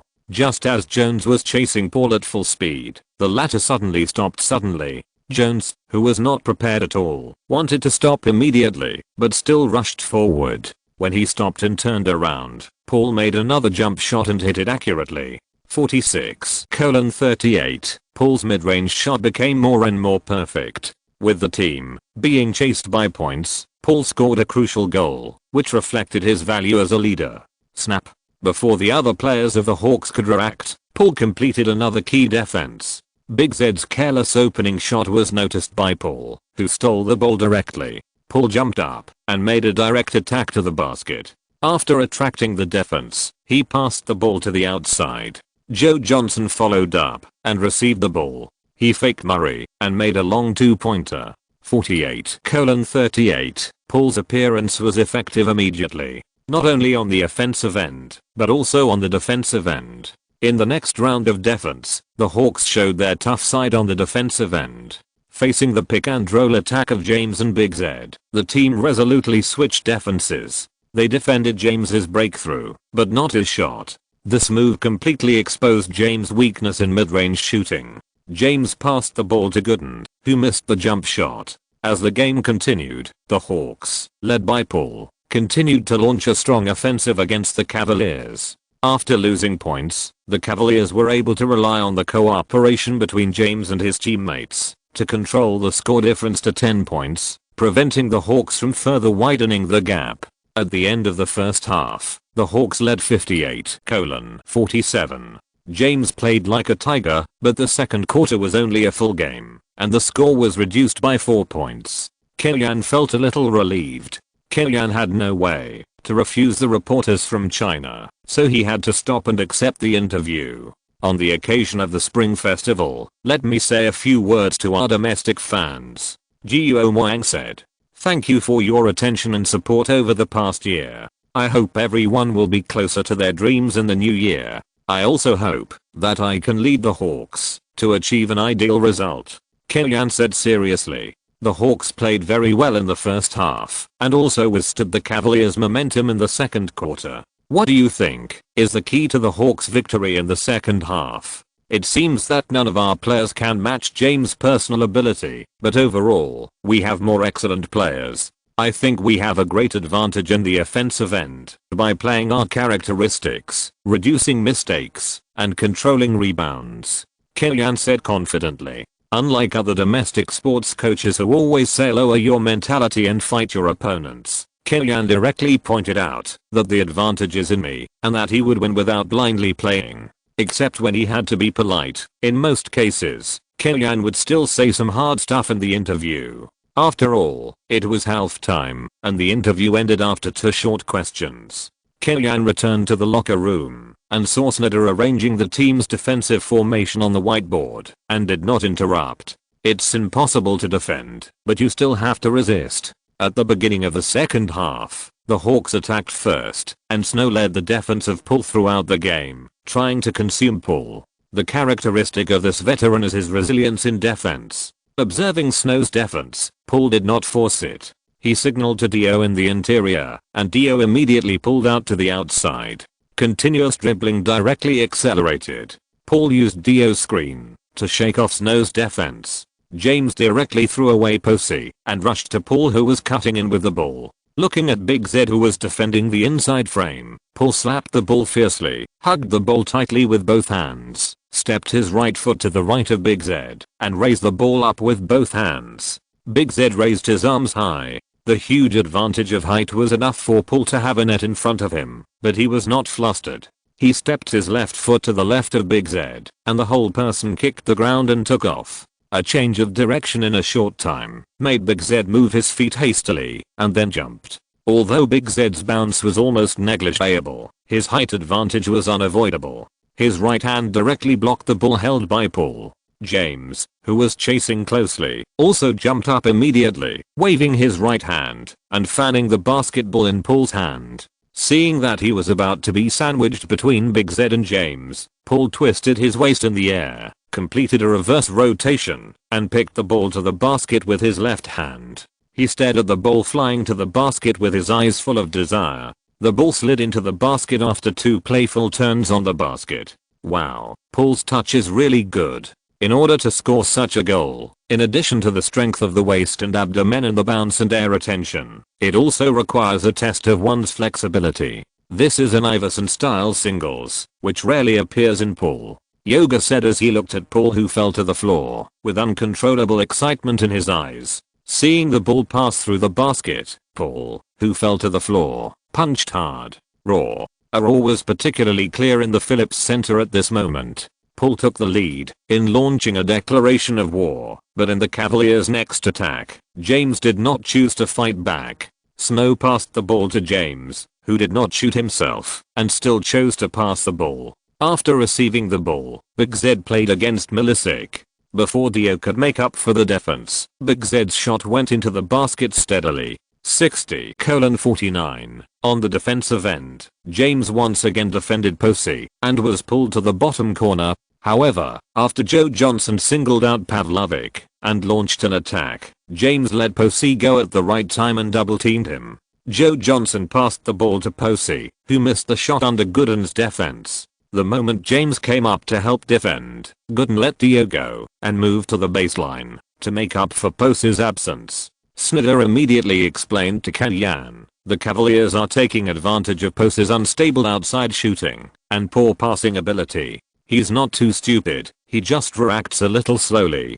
Kellyan smiled and said disdainfully, the best way to crack the isolated island tactic is to let the core of the defense defend the opponent's least accurate shooter and the lowest offensive threat, and then step forward to help his teammates at any time to support the team's defensive system. Others should also pay attention to filling in for him. But since Kellyan knew the solution, he naturally had the next change. The Cavaliers attacked, and James's domineering breakthrough caused Milicic to foul again. This was also the 4th foul of the Serbian, all of which fell on James.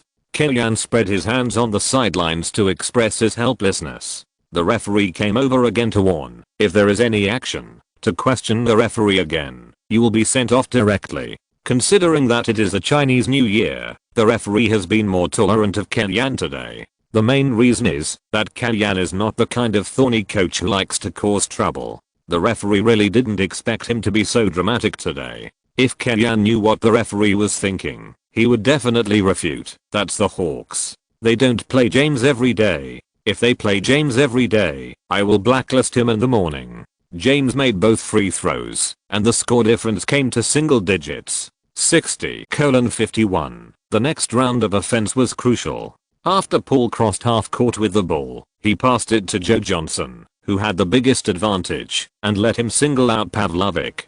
Dio, who was at the bottom line, moved up to the top line and set up a screen and roll for Joe Johnson. James stepped forward to prepare for the position, and Gooden moved to the bottom corner to help defend Posey. Joe Johnson's dribbling rhythm accelerated. Just as he was about to launch an attack, Dio paused and went back inside. Joe Johnson stuffed the ball directly in. James and Pavlovic were pulled up to the top line, and Gooden helped defend in the bottom corner. After the fake screen and roll, Dio, who completed the counter-running cooperation, was in a defenseless position and broke into the basket to dunk and score. 62:51. Come on. Kellyan roared on the sidelines as a response to the referee. The Cavaliers just found a way to defend the Hawks' offense, and Dio's running position changed immediately. Whether it was a real pick and roll or a fake pick and roll, he would cut into the basket later, and the Hawks could form a 2-on-1 inside line. Big Z couldn't take care of it alone. Zhang Heli explained, Putting Dio in the center position and fully utilizing his passing skills is really a great invention of Kellyan. The Cavaliers attacked, and James broke into the basket after the pick and roll, and forced his way past Milicic, but failed to score the ball. It was still a whistle-worthy action, and this time the referee did not call a foul. After Poole got the ball, he tried to make a fast break, but without Josh Smith's charge, the Hawks lost a point of containment, and Poole's advance was quickly curbed by James himself. Poole stopped and waited for his teammates in the back row to respond.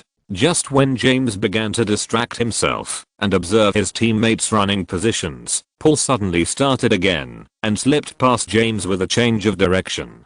Being tricked by Poole, James chased him at the first moment and then ran into Poole, who was pulling a jump shot. Beep. The referee's whistle sounded at the right time. James sat on the ground, spread his hands, and complained non-stop.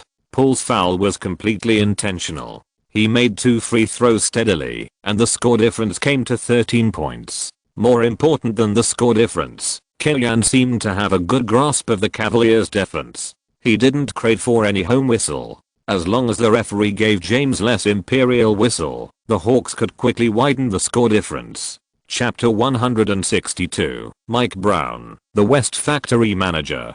Despite the absence of Josh Smith, the Hawks can still dismantle the Cavaliers' defense. For the Cavaliers, who are strong in defense, but weak in offense, once their defense is breached, and they cannot launch an efficient counterattack, the game is often difficult. After all, it is the Hawks' home court. The referee cannot add 15 points to the Cavaliers as he did at the Cavaliers' home court, and all kinds of whistle or not balls are full. Even so, the referee's overall penalty today is obviously biased towards the Cavaliers. It is only because the level of the head coaches of the two sides is obviously different, and Kellyan is better than Mike Brown in tactical attainments, that the score on the scoreboard is basically in line with expectations. Even though James played the entire third quarter and was out of breath, the Cavaliers still trailed the Hawks by 17 points with 70:87, and it seemed that the defeat was inevitable. The subsequent fourth quarter was uneventful. James insisted on playing and was still vigorous on the court, but his offensive touch did not continue, and he did not help the team narrow the gap when facing the Hawks substitutes. When the Hawks' main lineup returned, James' spirit was worn out. Kellyan did not hold back, commanding the team to increase the intensity of the attack, not giving the opponent any hope. In just 4 minutes, the Hawks, led by the backcourt double guns, played an 18:4 offensive climax. Poole showed his power, scoring 8 points in this offensive climax. The consecutive mid-range hits completely ignited the atmosphere of the Phillips Center and helped the team take a 109:83 lead. Mike Brown had no choice but to replace James with 3 minutes left in the game and surrender. After the Cavaliers replaced the starters, Kellyan also replaced the third lineup, and the game entered garbage time. Juwan Howard and Hayes, who were originally Yao Ming's main partners at the power forward position, were the 5th and 6th inside players in the Hawks, and now they finally had the opportunity to appear on the court. The two people have completely opposite mentalities. Juwan Howard is very dissatisfied with the team's positioning and playing time, and feels that he is underestimated by Kellyan, while Hayes is excited about the opportunity to play. Although he is only the last substitute, it is really not easy for a bottom-level player like him who has no strengths to play safely in the Hawks. There are many players like him in the league who can only hang out in the NBDL with an annual salary of $30,000 and have to do odd jobs to support their families. In the end, at the end of the game, the Hawks defeated the Cavaliers 121:95, ending their 2-game losing streak and firmly sitting in the 4th place in the Eastern Conference, 3rd in the record. Nets division champion. The best player belongs to Poole. In this game, he shot an amazing mid-range hit rate, 9 of 15 shots, 13 of 22 shots in the whole game, and scored 34 points, 5 rebounds, 9 assists and 3 steals. The Cavaliers' best statistics are of course LeBron James. In the whole game, James made 11 of 23 shots, 16 of 18 free throws, and scored 41 points, 7 rebounds and 8 assists. In the last 3 quarters, he really supported the Cavaliers' offense and defense. After the game, Kellyanne also shook hands with James and asked about James' injury. Although the whistle on James was disgusting, Kellyanne didn't like it. But there is a saying that goes, people don't hate privileges, but hate themselves for not having privileges.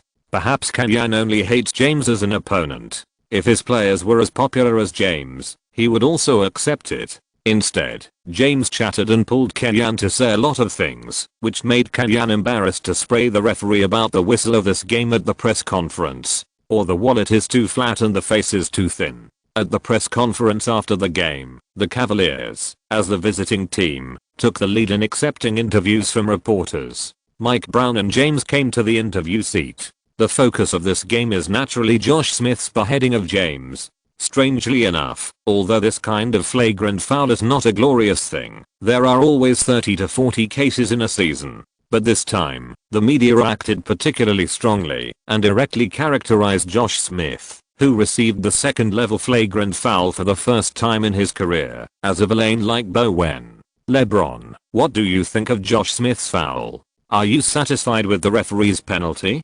Obviously, it was a basketball move that should not appear on the court. It made me feel short of breath, and I left the game. I have no intention of commenting on the referee's penalty. I just hope that this will not happen again.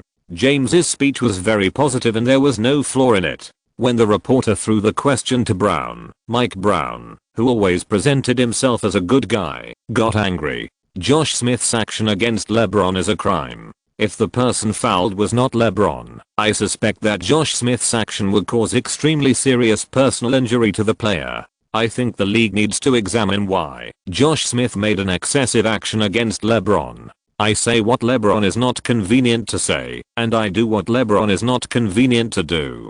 Mike Brown has the consciousness of a West Factory boss, and James on the side also fully respects Mike Brown's freedom of speech. Immediately, a reporter from a local Atlanta TV station asked a question. In the second quarter, Paul encountered a malicious foul from Virgilio in a fast break, and the two sides clashed on the court. What do you think of this penalty? I don't think Virgilio will try to hurt anyone. He is just a little clumsy. Many big men are like this. I watched the video, and I don't think he wants to try to hurt Chris Paul. I'm very happy to see that Chris is not injured. Durant, don't you have your own language organization ability to clean up the ground? After the Cavaliers post-match interview ended, the Hawks were interviewed. The reporters first expressed their blessings to Kellyanne, and then mentioned the foul of Josh Smith. It has been almost 110 minutes since Josh Smith committed that foul. The media and forums have labeled Josh a dirty person. But the information I have tells me that this was Josh's first flagrant foul in his 116th NBA game. Before today's game, there has never been any comment linking Josh with the word dirty. I personally tend to think that this was an action taken under passion, and Josh was just a little overexcited. Everyone makes mistakes, and Virgilio's foul was also very dangerous. If Paul hadn't protected himself, he would have been injured. It's just that we won the game, so no one mentioned the difficulties we encountered in the game. This is unfair. If everyone still chooses to magnify Josh's foul with tinted glasses, then I suggest that the TV station do a program to analyze every round of offense and defense, and every basketball action in this 48-minute game. I'm willing to be a guest for free. Kellyanne made 3 paragraphs to defend Josh Smith from 3 angles and counterattack the Cavaliers. Should we talk about Virgilio knocking over Paul? Should we talk about the referee's bias? Should I talk about James's walking? After a day's work, it was already 11 o'clock in the United States. Kellyanne drove to Wang Lefan's house while talking to his parents on the phone. He happened to hear his relatives discussing the game just now, and he couldn't help but smile. It was the spring festival, and the whole family, young and old, regardless of gender, were watching Kellyanne lead the team in the game in front of the TV. This feeling was quite cool. More importantly, the Hawks won. After preparing a meeting gift for the party, Kellyanne drove to the destination of the party, a Chinese restaurant in Chinatown. In the circle of international students, the proportion of rich people is slightly higher than that in normal circles. Among them, those who have the time and energy to attend the party are most likely middle class or above. Kilian's family is a family of 2 public servants, and it is very financially stressful for him to study abroad alone. When he was in Germany, he had to work and study to supplement his living expenses, and rarely attended parties. Although the door of the restaurant was closed, the lights were still on inside, and it was even more lively than outside. Through the window, you could see the crowds of people inside, and hearty laughter could be heard from time to time. After handing the invitation to the doorman, Kilian was allowed to enter. Inside the restaurant, everyone was in groups of 3 or 4, already having fun. However, Kilian's arrival still made many people's eyes light up. In an instant, 4 or 5 people gathered around him. "Hello, Coach Ken. Hello. Just call me Kimmy." Kilian shook hands with several people one by one, and some even took out their phones to invite them to take photos. "Kimmy, hello." Kilian was taking photos with everyone when a young man came over. "My name is Lin He, a graduate student at Georgia Institute of Technology. I'm the one who organized this party. When King Shu told me that he could invite you, I didn't believe it. I didn't expect that he could really invite you. He is a graduate student, and his age should be about the same as Kilian. He is also dressed in leather shoes, suits, and shirts, but he is dressed in white, and he is flamboyant and high profile." He opened his mouth to reveal his school, academic qualifications, and identity as the organizer. Is he afraid that Kilian will steal his limelight? Who is Kilian? Is he the kind of person who pretends to be cool in front of Kobe? As for showing off in front of you, a second generation rich man, she can't really be called Huo King Shu, right? Good guy. Kilian really thought it was an online name or nickname. What else? Here, our green book. Soon, someone pointed his lips at a girl who was walking over with smiling eyes. Green book. Kilian's facial features wrinkled slightly. This English name is so special. Isn't it more special to call him Kilian? You'll be fined for playing with homophonic puns. The girl with bright eyes and white teeth was smiling. Perhaps because she had drunk some wine, her cheeks were flushed, adding a touch of charm beyond her age. "Good fellow, you invited me to the party. Are you blackmailing me?"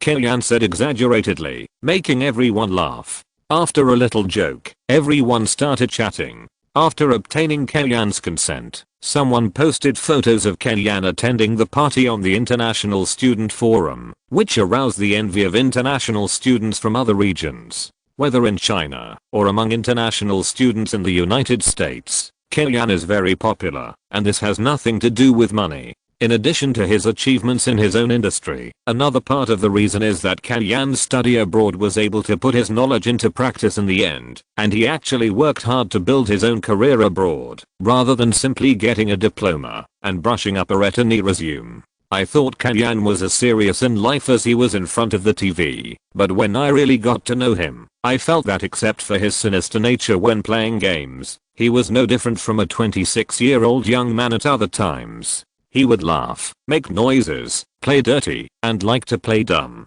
He obviously had a good alcohol tolerance, but he pretended to be unable to drink. Have you seen enough? When Huo King Shu's eyes moved away from Kilian, and he had just eaten a few pieces of fruit at the table, he saw Kilian appear beside him. Yeah, it's quite pleasing to the eyes. Huo King Shu nodded, and took up Kilian's conversation. How was it? Tonight, it was worth the trip. It's a relatively relaxing day for me in Atlanta. Kilian looked up, breathed a sigh of relief, and said, "So, where is your daughter in Atlanta? Isn't she with you?" Huo King Shu looked up at Kilian and teased. Kilian chose the Eagles for love. This story is very lethal to the girl, and the local fans of the Eagles are also happy with this joke, and gave Wang Lifan high praise. Will American universities give Chinese students a holiday to celebrate the Spring Festival? Kilian shrugged and complained. Okay, I'm sorry. Huo King Shu apologized immediately. What the hell? Kilian widened his eyes. She is studying in college outside, not dead.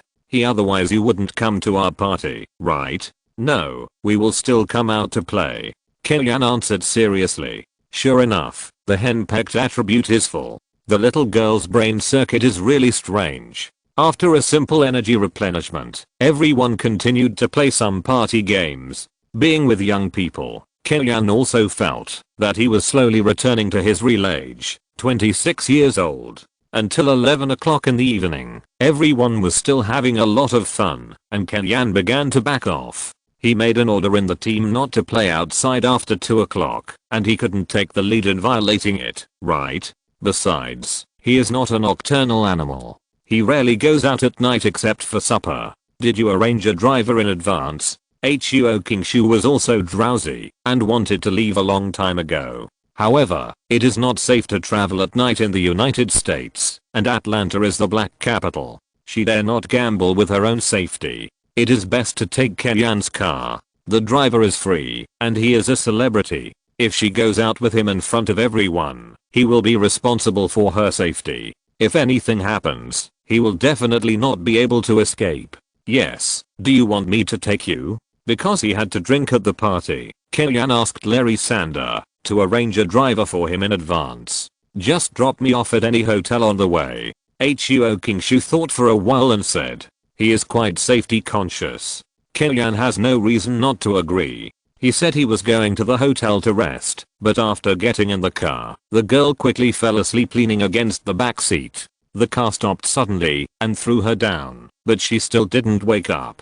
Kellyanne shook his head. He was so dizzy. Why should he take her to the hotel? He might as well go home. No evil thoughts, no guilt. Huo Kingshu slept peacefully and sweetly. She woke up naturally, stretched her arms vigorously, and opened her eyes slowly. Then she was stunned. White walls, books piled on the bedside, a pillow, a quilt that had not been folded in time, a laptop on the small table at the end of the bed, and a small desk lamp.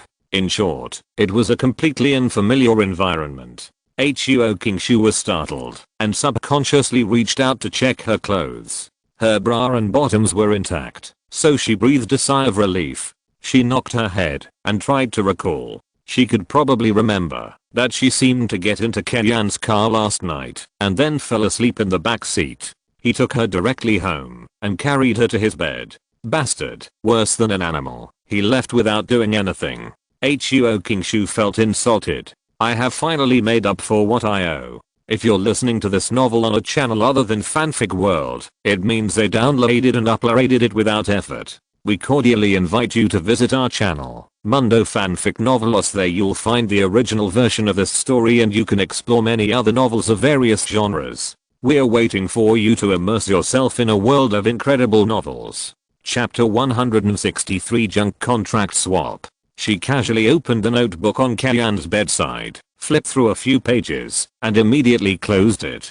To her, it was a heavenly book. This was not surprising. Kellyanne was a serious academic coach, and he had his own set of tactical research and drills. Not to mention her, many coaches in the NBA may not be able to compare with the records and deductions in this notebook. Huo Kingshu got off the bed and continued to look at Kellyanne's room. Except for being a little messy, everything else was fine. On the desk, there were various printed scout reports and player information. Among them, several were specially labeled. The top column was Garnett, followed by Gasol, West, Chandler, and Iguodala. Among them, Garnett's information had the most notes, and it was obvious that Kellyanne was very concerned about the Wolf King. Seeing Kellyanne's bedroom, you can feel the hard work of Kellyanne's daily work, or the word hard work is not appropriate, because Kellyanne enjoys it. There was a knock on the door, and Kellyanne's voice came in. Kingshu, are you awake?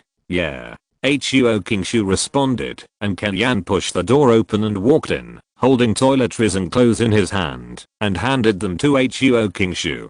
Thank you for last night. Although Kellyanne violated the will of women and forcibly took her home without asking for her consent, Huo Kingshu had to admit that his approach was the best protection for herself. Play is play, but you still can't drink so much. Kellyanne nodded and gladly accepted Huo Kingshu's thanks. Wash up and come out for breakfast. After rummaging through the shopping bag, there were actually women's underwear in it. Huo Kingshu blushed, stretched out her hand, and pushed Kellyanne out of the bedroom, and then went into the bathroom. I don't want to eat. How did he know my size? Although they were all relatively conservative styles, Huo Kingshu couldn't help but curse Kellyanne in his heart as a dog thing. While he was drunk, he must have touched me a lot. Kellyanne had no time to worry about Huo Kingshu's speculation about him. Just now, he got some bad news. Josh Smith was severely punished by the league for a flagrant foul against the Cavaliers, suspended for 2 games and fined $10,000. There are decapitation-style flagrant fouls in the league every season, and there has never been such a strong punishment. When the official penalty announcement came out, Hawks fans immediately began to complain crazily. Only suspended for 2 games, to light. Assassinating the emperor. This is a capital crime of killing 9 generations. LeBron James is David Stern's biological son. Same game. There was no follow-up punishment for Virgilio's action against Paul. He is really a famous double standard. Godfather, love me again. JPG soon. More and more fans joined the ranks of complaining. Fans are not blind. Since entering the league, everyone can see the whistle care that James has received in the past few years, and it has become more and more excessive, so the LeBron haters group has also grown, and the situation of LeBron is in trouble, and everyone likes it has appeared. Many fans are dissatisfied with the league's blatant bias and have criticized the league for protecting its own. However, on the second day of the Chinese New Year, such a severe punishment was imposed on the second home team of Chinese fans. Obviously, this was a well thought out decision by the league, and it was determined to hit the Hawks and Kellyan. Kellyan has the Chinese market. Since he took over the Hawks, he has always been a representative of the offensive style of play, which is in line with Stern's policy of encouraging offense. So for most of this season, the Hawks are still relatively favored in the league. But no matter how many buffs you have, being an enemy of James is unacceptable, not to mention the malicious foul. The league is obviously using Josh Smith as an example to scare the monkeys. The Hawks filed a complaint immediately, even if they knew it was useless. They had to show a posture of striving for justice. This is not only for Josh Smith to see, but also for other opponents to see. The league needs to protect James, and the Hawks also need to protect Paul. Although Josh Smith's action was not instructed by Kellyan hoped that there would be such a villain in the team, showing the attitude of the team. If you dare to touch my core, I will destroy your boss. I will not tell you every grievance has its perpetrator. Bowen dares to stretch his feet. I will kill Duncan. It is not malicious to Duncan, but it is a deterrent to the people behind Bowen. At the same time, at Kellyan's strong request, the team accepted a fine of $10,000 for Josh Smith. Kellyan has not renewed his contract yet. At this time, as long as the request is not too excessive, the team will try its best to meet him. On January 31st, after staying in Atlanta for 4 days, Kellyan led the team to Toronto to challenge the Raptors. This game was originally a welfare bureau for the Hawks during the spring festival. The Raptors, who are weak and have obvious lineup defects, obviously do not have the strength to compete with the Hawks. It can even be said that except for the power forward position, the Hawks have an overall advantage in other positions. However, this league game made Kellyan realize what it means to home court is like away court. Away court is like graveyard. In the whole game, they were called for 38 fouls, and the starting center Milicic, who replaced Josh Smith, was sent off after playing for 3 quarters. The Raptors got a lot of free throw opportunities and stood on the free throw line 48 times. I won't comment on the strength of European players such as Calderon and Garbajosa, but their basic skills are really good and their free throws are really stable. The Raptors team handed in a free throw rate of 43 out of 48, and they held back the Hawks' pace at the free throw line. The referee was biased for 3.5 quarters, and the Hawks almost couldn't hold on. Fortunately, David Lee and Kittles on the bench stood up and helped the team hold on to the score tightly, preventing the Raptors from widening the gap to double digits. In the second half of the fourth quarter, the referee's conscience was awakened, and the Hawks felt that the bitterness has paid off. When Paul and Joe Johnson broke into the inside and heard the whistle, they felt that the air was much sweeter. The team exerted its strength in the last half of the quarter and played a 19:7 attack wave, reversing the game 97:105. The Hawks captured the Dragon away and won 3 consecutive victories,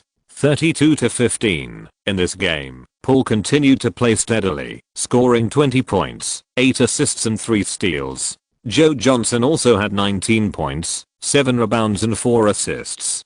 David Lee came off the bench and scored 14 points and 9 rebounds, becoming the surprise weapon for the Hawks to win this game. After the game, Killian did not speak again about the referee's whistle, but focused the interview on praising the players in the team. I like Chris's performance very much. As a rookie, it is not easy to maintain a stable performance and continuous improvement in a long season.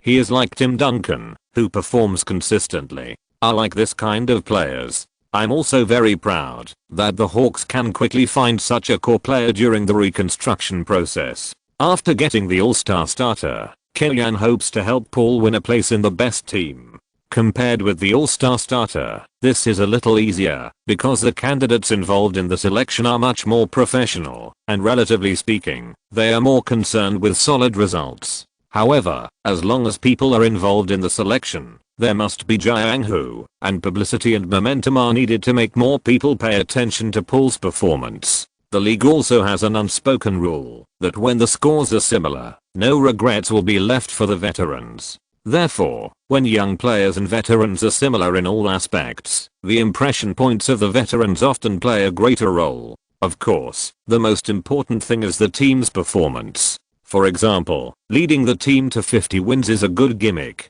Killian personally selected Paul as the core of the team, and the league is also helping him. For example, let the Hawks have only one All-Star, Paul, so that Paul's single core team is more convincing. In the competition for the position of the All-Star team's backup center, the league gave the seat to Ben Wallace, and Dio was rarely selected. Dio had a premonition about this, and was not too sad.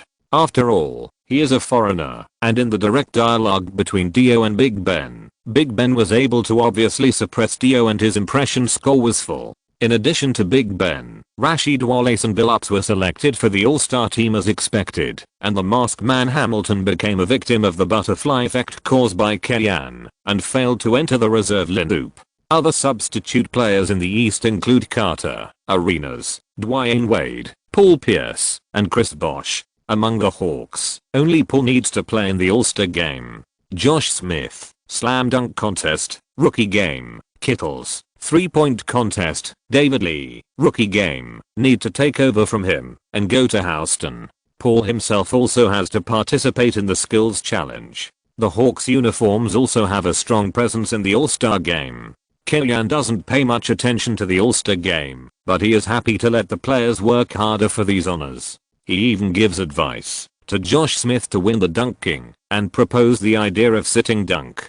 Sitting dunk? Josh Smith was excited when he heard it. This design seems quite interesting. In fact, for these birds and beasts in the NBA, the difficulty of participating in the dunk contest is not the difficulty, but the creativity. In the dunk contests for many years, leap has become the main theme. At the beginning, it was a little potato leaping over an old potato, and then Gerald Green leaped over the gambling table, and Kryptonite Nate Robinson leaped over Superman Howard. Even at this time, it still has gold content. Later, Griffin leaped over the front of the car and Jeremy Evans leaped over the oil painting, which became less and less interesting. It was not until Larvine appeared that the dunk contest regained its vitality. His peak confrontation with Gordon even forced the opponent to become the strongest dunker in history.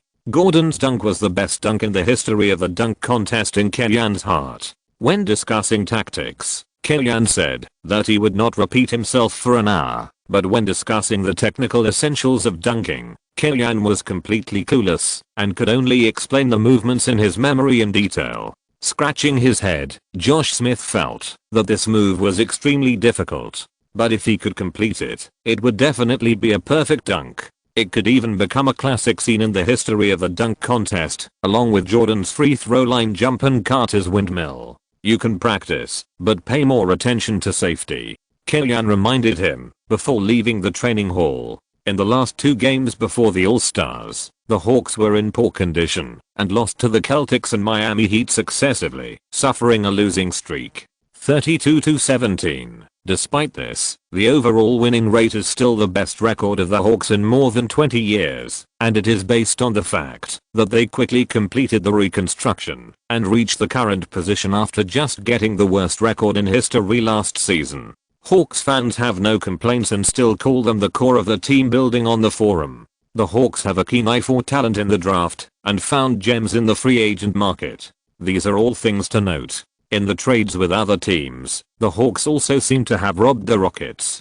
Due to injuries, the Rockets' record has plummeted, and they have fallen directly to the 13th place in the Western Conference. The draft pick, that was originally evaluated as lottery edge in the trade, may now be in the top 10 or even the top 8, which makes the Hawks excited. Fans even created the outsourced rotten business to praise the team's operations. The overwhelming praise gave Larry Sander hope of competing for the best manager. When the players went to Houston to participate in the All-Star weekend, or went home to enjoy the weekend, Larry Sander was still working hard to find a way to get rid of Juwan Howard's garbage contract and add some points to himself. This contract is not easy to deal with because after Howard came to the Hawks, the market was going down. Originally in the Rockets, he was at least an important substitute, averaging 26 minutes per game, and it was more appropriate to use the term high salary and low ability to evaluate him. When he came to the Hawks, he averaged 6 minutes per game, and his appearance order was even after Hayes, which was a complete garbage contract. In the league, there are usually 3 ways to deal with garbage contracts. The first is to trade them with draft picks / potential stocks, just like the Rockets cleared Juwan Howard to the Hawks. The second is to wait until the last season of the contract. It becomes an expired contract, and the transaction value will increase. The third is to exchange garbage contracts. Everyone changes their luck and can recycle waste, so you are good, I'm good, everyone is good, if no one uses it well. Anyway, no one loses.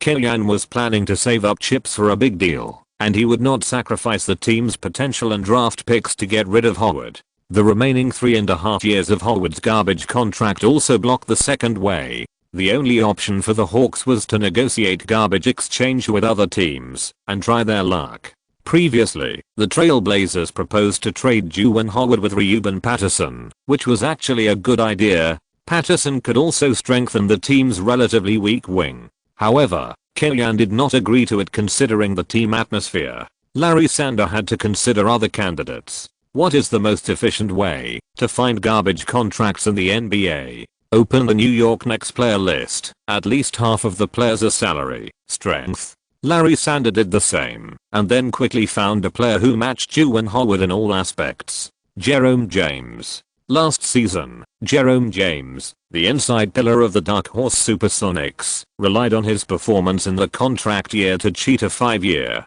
$30 million contract from the Knicks. Then he started to play badly this season and became a donut boy, eating donuts every day, and his body shape is also in the direction of donuts. He averaged 9 minutes per game, 3 points, 2 rebounds and 2 fouls. He played badly, and Isaiah Thomas and Larry Brown were too lazy to activate him and put him on the trading market in the first year of the contract.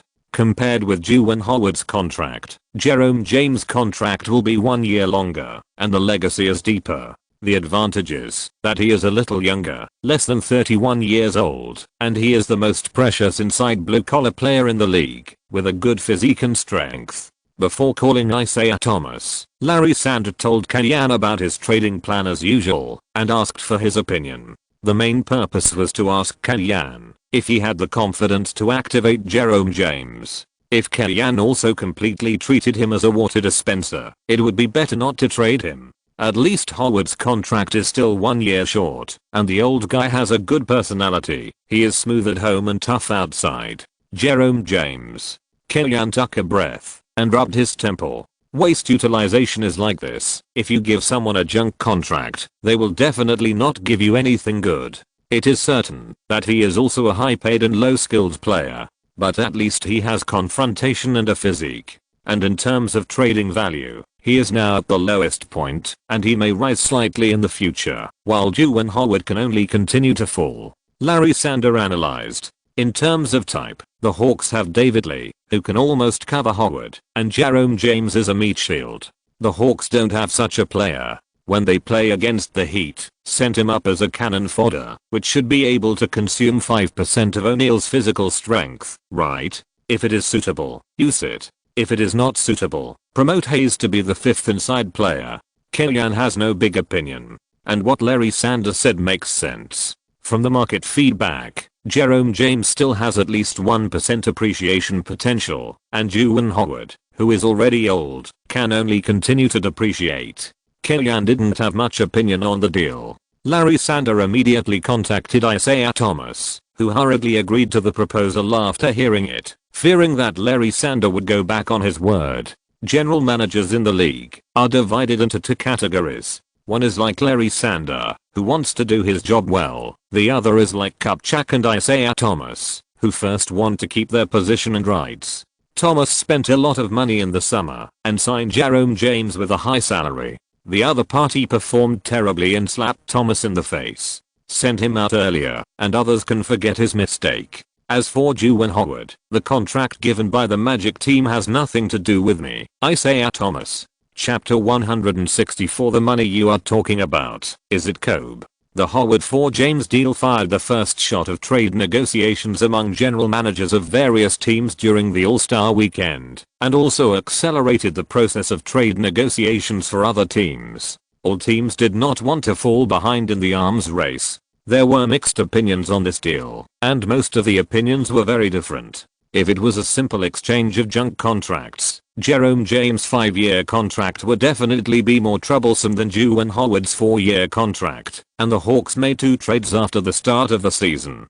Facts have proved that, whether it was in exchange for Milicic or robbing the Rockets' draft picks, it was an extremely correct decision. The Hawks seem to have never lost money. Hawks fans have unrealistic expectations for Kellyanne. Whoever falls into his hands can increase in value, just like the Celtics and Jazz fans in later generations. Because of the existence of Ainge, they wish that every transaction could empty the other party's family. It's not that easy. Jerome James's joining the team has been completed, but he has not met Kellyanne. At this moment, Kellyanne was not in Atlanta, but took advantage of the All-Star weekend to come to Los Angeles to visit Wang Lifan, and it was a very high-profile visit. Since picking up Wang Lifan, there were Los Angeles tabloid reporters following them not far away, but Kellyanne did not stop them. As long as they did not disturb them, Kellyanne and Wang Lifan were also very calm to enjoy their world of two. In the evening, the two came to the carnival where they first met, entered the tent they had met before, and played the plate mashing game.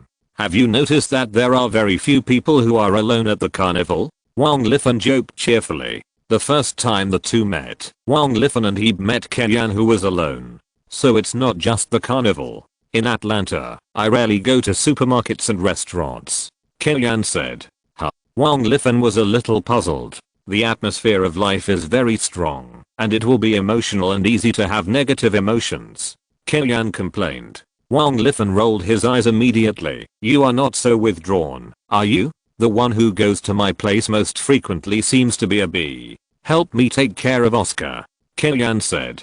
Haha. Wang Lifan laughed. Then you should be friends with a bee. No matter what, Wang Lifan would not be jealous of a bee. She is only 11 years old. After coming out of the tent, the two went to eat Singapore's special redefine. Just after eating 2 bites, he received a call from Huo Kingshu, who wanted to watch the game at his home. I'm in Los Angeles. Kellyanne's words immediately made Huo Kingshu think that he had made a big mistake, and immediately hung up the phone. After hanging up the phone, Wang Lifan asked curiously, girl? A little girl who just turned 18. I went to a party in their school during the spring festival, and then I met her, Kellyanne explained. It seems that your life in Atlanta is quite colorful. Wang Lifan obviously minded.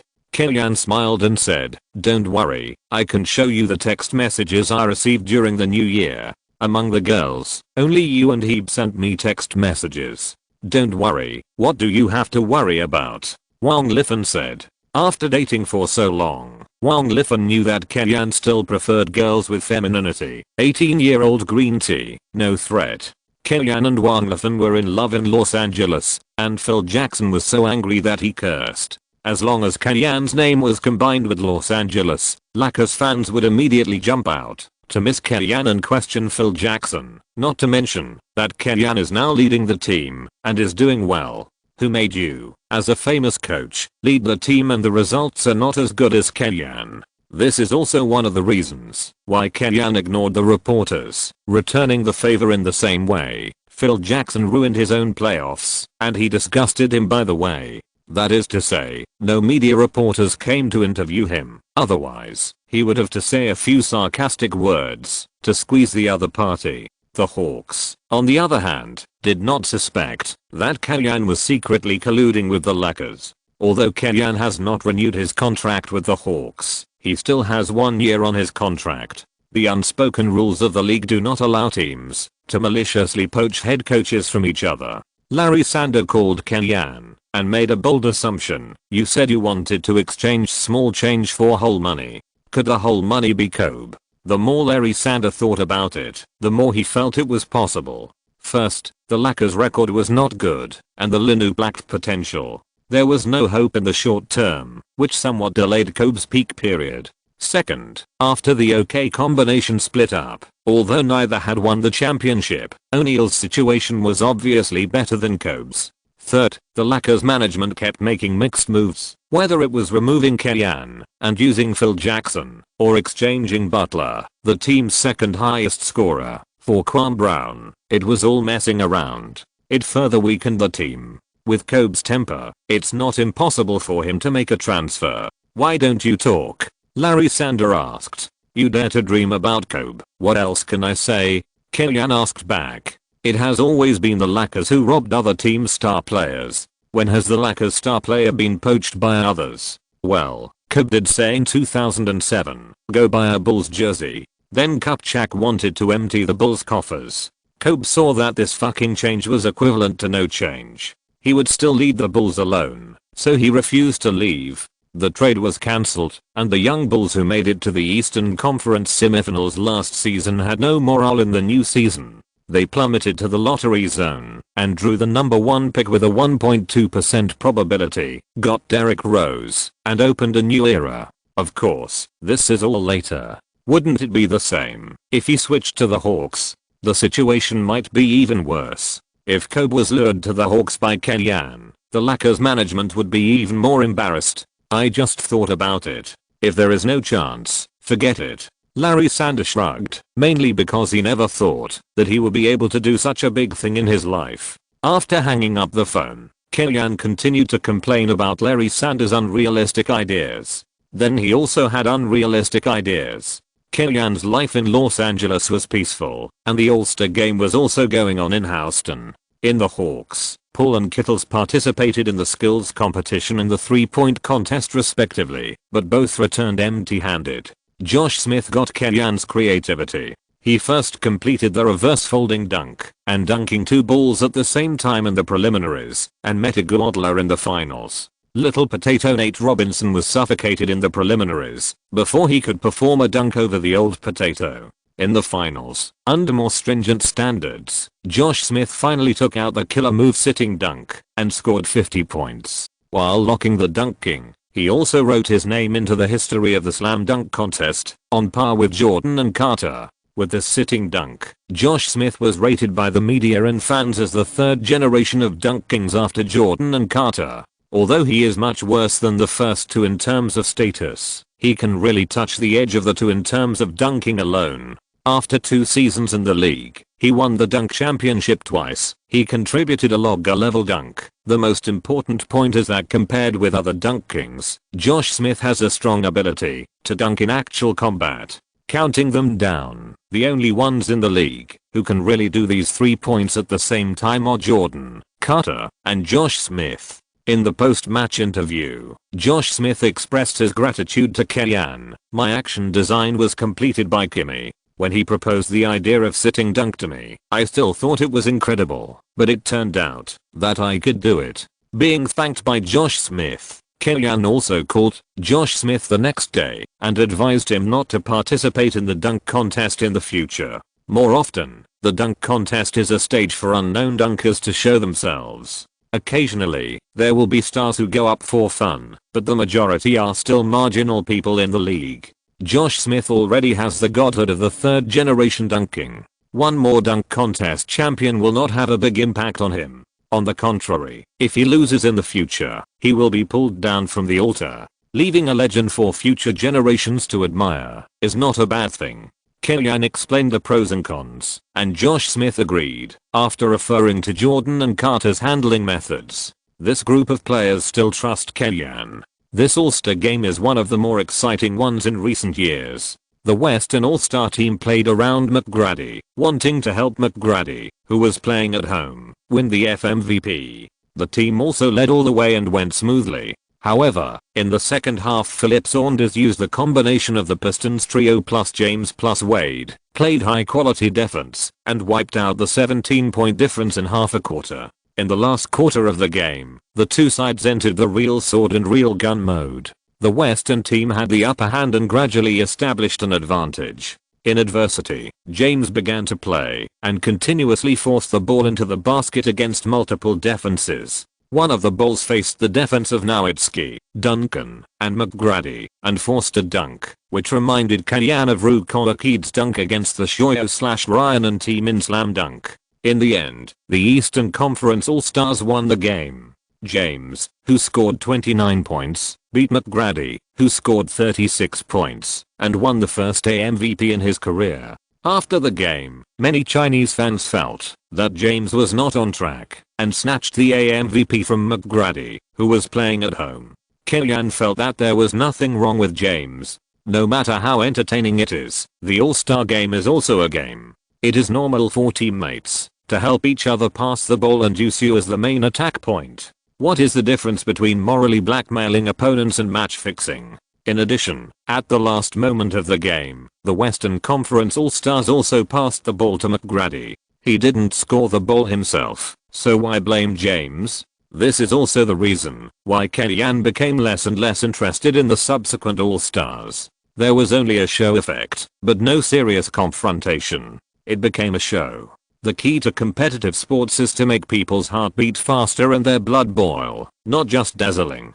Otherwise, wouldn't it be better to watch street basketball and fancy basketball? After the All-Star game, Kellyanne returned to Atlanta and continued to lead the team. In addition to the Howard for James trade, the Hawks did not make any other trades, nor did they strengthen the team's wing, which is a hidden danger for them. In order to ensure the results of this season, while not wanting to sacrifice the chips of changing small change for whole money in the future, the Hawks have very few chips to move, which is not attractive to other teams. They can only hope that Udoka and Christie can fill the vacancy appropriately. After trying to trade Battier and Posey without success, Pat Riley set his sights on Peterson of the Raptors, and finally traded Capono plus the 2007 first-round pick for this swingman. ESPN gave this deal a high score, believing that both teams got what they needed. The Raptors obtained a potential draft pick in a big year. At present, this pick is likely to be after the 25th pick, but with the aging of the Heat's lineup, it is not impossible for it to appreciate like the Rockets pick in the hands of the Hawks, and the Heat strengthened the team's weakest small forward position, further strengthening the shortboard. As I said, the stage of the playoffs is not to see who has the longest strengths, but to see who has the shortest weaknesses. Chatting privately, Hamblin is most optimistic about the Heat, while Hornacek and Snead are optimistic about the Spurs. Why doesn't anyone mention the Mavericks? Kellyanne put forward his own opinion. Nowitzki, the three people were stunned at the same time. I think the Mavericks are the best in the league in terms of hard power. If I were to coach, there would be about 60% chance of winning the championship. Kellyanne was rarely arrogant. Many people don't realize how strong the Mavericks are. Simply put, this is a team that can reach the finals by relying on unlimited singles in the most basic pick and roll tactics and suppress the Heat when the referee's whistle is consistent. Compared with history, the Mavericks have Mickey Moore, who is more suitable to be Nowitzki's substitute than Van Horn, and the Heat's Posey has been replaced by Peterson. The victory or defeat is still unknown. He is a disciple of old Nelson. It is normal for him to prefer the Mavericks in his bones, Hamblin immediately explained to Hornacek and Sneader. Then let's wait and see. In the 50th game of the season, the Hawks welcomed the Utah Jazz, a team on the edge of the Western Conference playoffs. Before the game, Hornacek took the initiative to greet his mentor Sloan. His dream is to take over Sloan and sit in the position of head coach of the Jazz one day in the future. The confrontation between Paul and Deron is also the highlight of this game. During the draft, Paul, Darren, and Felton were hailed as the 3-point guards of the 2005 draft, but with Felton's relatively mediocre performance, Paul and Darren became the 2005 duo. Since the beginning of the season, Paul has occupied the first place in the rookie list and has never come down, while Darren quickly entered the top 3 after a short period of adaptation. The Hawks made a big profit, but the Jazz did not lose. Although Paul is already ahead of Darren, the first round of the two teams' season ended with Darren suppressing Paul. Facing his lifelong enemy, Paul hit hard after the opening, reducing his own ball possession, giving more ball rights to Joe Johnson and Dio to organize, and consuming Darren, who has a larger weight base, through more off-ball running. Giving the ball rights to Joe Johnson also hit the pain point of the Jazz. The Jazz's starting shooting guard is the white Croatian shooter Jirasek, who plays the same role as Hornacek when he was in the Jazz. The shortcomings are also the same, with average defense and poor athletic ability. When facing Joe Johnson, he was pressed down. After so many years, Jerry Sloan's research and development of pick and roll tactics has indeed deepened a bit, but his use of people is still the essence remains unchanged, which also makes their flanks often suppressed by opponents, or even blown up. Kirilenko plays a big role on the defensive end, but it is mainly reflected in the defense of the inside. If you ask him to defend the outside superstars alone, he can only defend McGrady, and no one else can defend. Because of the 2 eliminations of the Rockets, Chinese fans like to brag about the strength of the Jazz. It is all nonsense that they have strong outside defense. Not to mention Kobe abused every time he met him. Durant scored 47 points against the Jazz in his second year. On the defensive end, he was penetrated by Joe Johnson. On the offensive end, Darren and Boozer's pick and roll cooperation was not as mature as it was later. Sometimes the two could play well together, and sometimes they could only fight on their own. Without tactical support, both of them are just ordinary stars, and do not have the strength to carry the team's offense. The Hawks played steadily and finally defeated the Jazz 107-96, winning their first victory after the All-Star game, and ending their 2-game losing streak. 33-17. In the whole game Joe Johnson made 14 of 26 shots, and scored 34 points, becoming the biggest contributor to the victory. Paul gave up the ball, and did not compete with Darren, but he also had a performance of 16 points and 8 assists. Although his statistics declined, his efficiency was very high. He made 6 of 12 shots. It is not shameful to say Joe Johnson and I scored 50 points together. Chapter 165. Wake Forest Civil War. In February of each season, the Spurs home court, the AT&T Center, needs to be requisitioned for a local livestock exhibition for about 2 weeks. Therefore, during this period, the Spurs will start an 8-game tour in the East, which is also a tradition of the Spurs. 2 weeks of drifting around and flying back and forth. It is a huge burden for both the players and the coaching staff. In other words, the Spurs are strong and can handle it. If you change to the young people of the Hawks, they can hold on to the 4th game because they have good concentration, and the next 4 games are basically a gift. There is no doubt that the later the 8 consecutive away games, the weaker the Spurs' combat effectiveness, the more chances to pick up heads. However, the Hawks are a bit sad. They are the second opponent of the Spurs' eastward expedition, and caught up with the Spurs, who are almost full of blood. In a long season, everyone has a sweet schedule and bad luck. Kellyan was most impressed by the Rockets' 22-game winning streak. Whoever played against them was missing an all-star. Now Nowitzki was suspended, West was injured, and Gasol was injured. They were caught up with all these things, and they happened to catch up in that game. It really felt like fate. This game was also broadcast live by TNT nationwide, so the specifications of the appearance before the game were more grand than usual. The new dunking, Josh Smith and Duncan jumped at the same time. In the jump ball, the two sides were not at the same level. Duncan took the ball first with an absolute advantage and hit the ball directly into the hands of Parker in the backcourt. Parker controlled the ball steadily and came in front of Paul. Paul took a step closer to Parker and opened his arms to prevent Parker from breaking through. However, Parker did not intend to tangle with Paul. Seeing Duncan leaning on Dio in the interior and reaching for the ball, he immediately sent the ball in with a high lob. Dio pushed Duncan from behind, but still couldn't hold Duncan. After 2 collisions, Duncan turned over and jumped up to shoot. The basketball flew over Dio's fingers and flew directly to the backboard and then bounced into the basket. Every time he plays against me, Duncan is like a god of war, Killian said to Hamblin beside him with a smile. But you are the coach in the league who is least afraid of the Spurs. Hamblin patted Killian twice to show encouragement. Whether in the Hawks or the Lakers, Killian has mid-range experts, and he is also good at arranging offensive tactics for them, and can better hit the pain points of the Spurs' defensive system. In addition, Killian is good at arranging key balls and disrupting the Spurs' defense. He really has a natural tendency to defeat the Spurs. Paul dribbled across half court and handed the ball to Dio, who was out of the 3-point line, and then accelerated to the inside. Parker did not dare to neglect and accelerated to withdraw to interfere, but Paul's counter run pulled the distance. Paul received the ball 1 step outside the free throw line, brewed for a while, and shot from mid-range, but missed. The run was completed beautifully, but the ball did not go in. Alberto protected the rebound and passed the ball to Duncan. Duncan dribbled the ball and tried to contain the Hawks defenders, but the opponent went back to defend after Alberto failed in the first wave of steals and ignored him. Parker retreated to receive the ball and dribbled across half court. Because his 3-point shot was not very accurate, Paul stayed 1 step inside the 3-point line, giving him 1 step of space. After dribbling 1 step inside, Parker suddenly stopped and shot a long 2-point shot, which hit the target accurately. 0:4. The camera turned to Eva on the sidelines.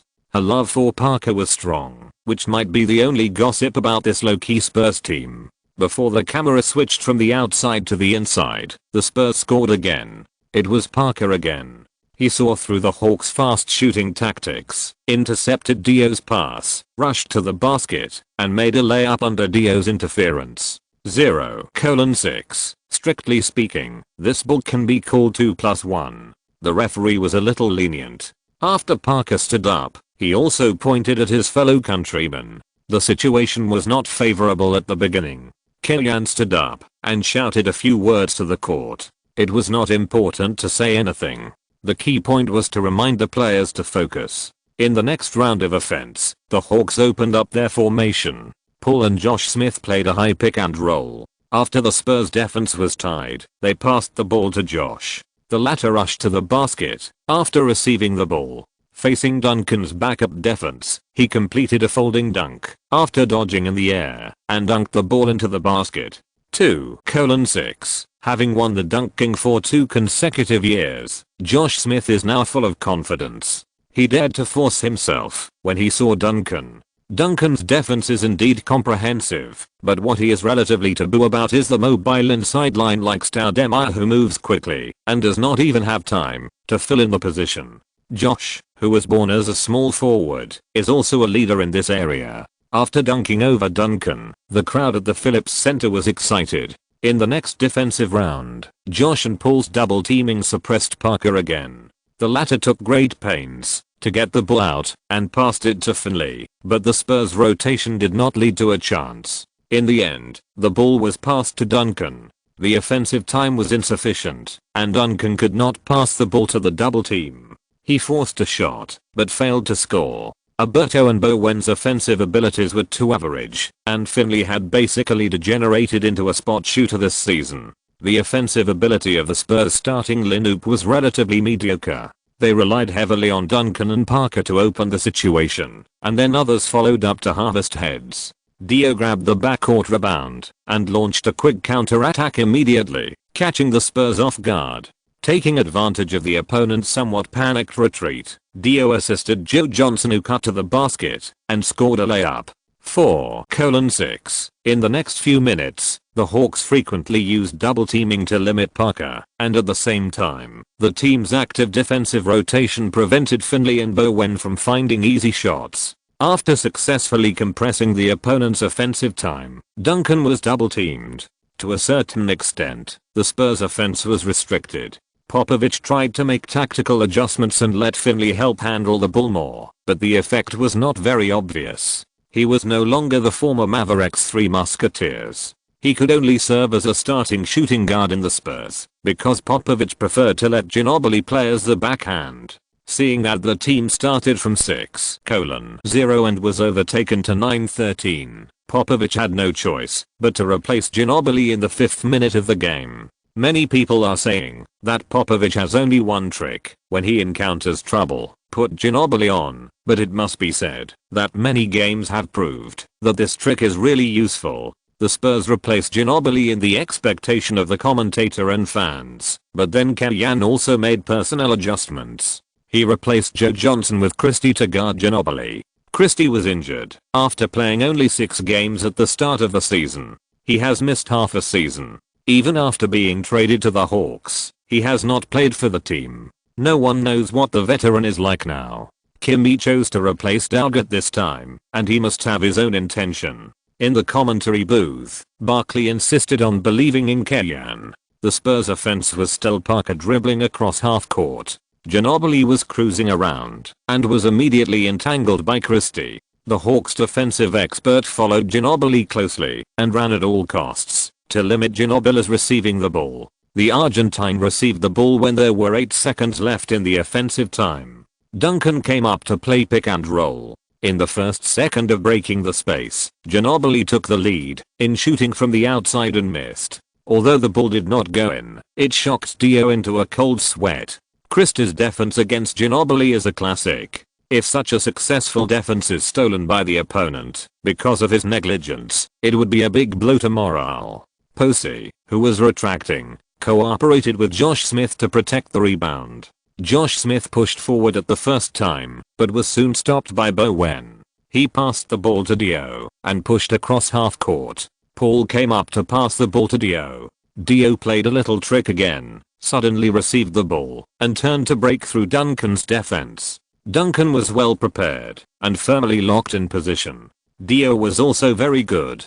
He did not panic when his first attempt to break through failed. He continued to use his footwork to find a chance to break through and suddenly shot from mid-range. 15:9. Swish. Duncan was successfully singled out, and Dio returned to defense with a smile on his face. His shot was a bit lucky, but it was scored, and it was worth celebrating. In the previous round of offense, Ginobili's connection was restricted by Christie, which directly led to the Spurs offense not being able to unfold smoothly. This time, Ginobili directly took over the task of receiving the ball in the backcourt and organizing the offense. After dribbling across half court, Christie's defense arrived as promised. Ginobili tried to get rid of it twice in a row, but Christie stuck to him tightly. He couldn't help shaking his head and gestured with his hand, asking his teammates to come up for a pick and roll. Alberto came up to make the first screen, and Christie resolutely went around the screen to defend Ginobili, but was blocked by Duncan. The second screen, Ginobili singled out Josh Smith, forced into the basket, and sent a behind the back pass.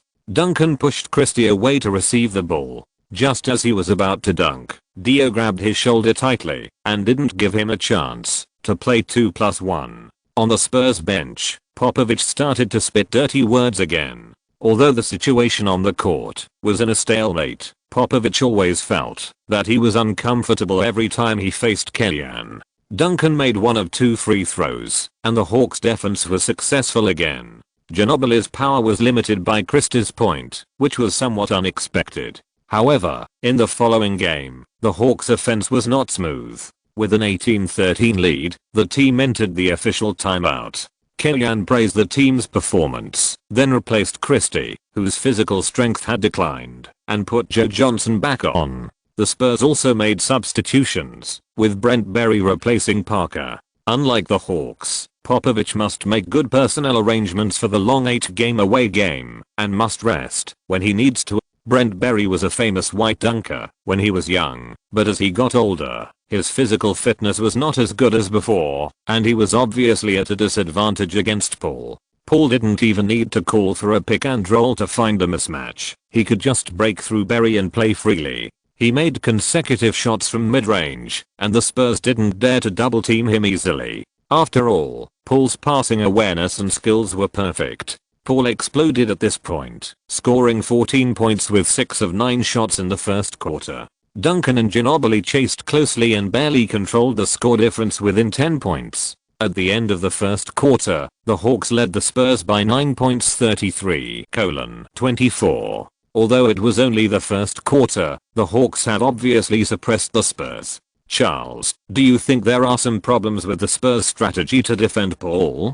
Kenny Smith discussed with Barkley during the intermission. It should be Kim's tactics that dismantled the Spurs' defense. We can take a look at the replay and pay attention to the positions of Bowen and Duncan, the two defensive cores of the Spurs, when Paul had the ball. In this game, Joe Johnson, as a feint point for the Hawks, only took 3 shots in the first quarter. Most of the time, his task was to contain Bowen on the weak side, using this point to trade with Bowen. On the surface it was the Hawks who lost, but in fact it was also due to Kim's unlimited trust in Paul. He believed that Paul could take on Barry. Barkley said, similarly, Dio will also find a way to pull Duncan away. The Frenchman had a good touch today, and Duncan couldn't easily let him go to assist in defense. Barkley stretched out his hand to direct the director, drawing the positions of Joe Johnson, Bowen, Dio and Duncan at several key positions. The fans then discovered that on the surface it was Paul's superstar singles, but in fact the positions of the Hawks' offensive players created the best singles environment for Paul. A successful offense is not only completed by a star player, but everyone in the team needs to work hard for the offensive environment of their teammates. This is the offensive system advocated by Kellyan. From this perspective, it is better for him to come to the Hawks than to stay in the Lakers. This is indeed a better place for him to play. At the start of the second quarter, the Hawks were led by Joe Johnson with substitutes, Eddie House, Kittles, David Lee, and Milicic, while the Spurs were led by Parker, Ginobili, Van Exel, Horry, and Muhammad. Ginobili changed to play the sixth man, and his cooperation with the substitutes became more and more outstanding. The Spurs' lineup rotation ranked first in the league, and they often broke down their opponents in the transition period. However, the Hawks' lineup scheduling is also counted in the league. There are mostly young people in the team, all of whom have their own characteristics and strengths. The disadvantage is that their performance is unstable, especially the inside combination of David Lee and Milicic, which sometimes really bullies the weak and fears the strong. Facing the old and weak Horry, David Lee has advantages in height and technology, becoming an inside output point for the team, echoing Joe Johnson, the main attacker on the outside.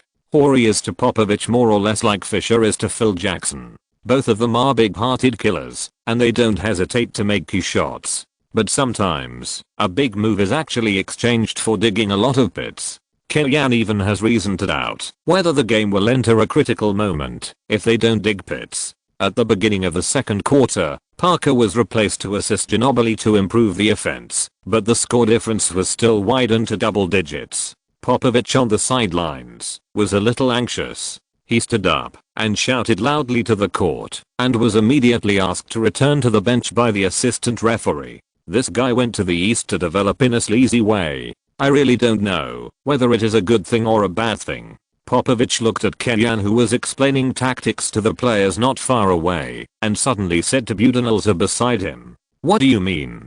Budenholzer was puzzled. Kellyan is a thorn in Popovich's side, so isn't it better to put this threat as far away as possible? If he is in the West, the competition pressure will be greater.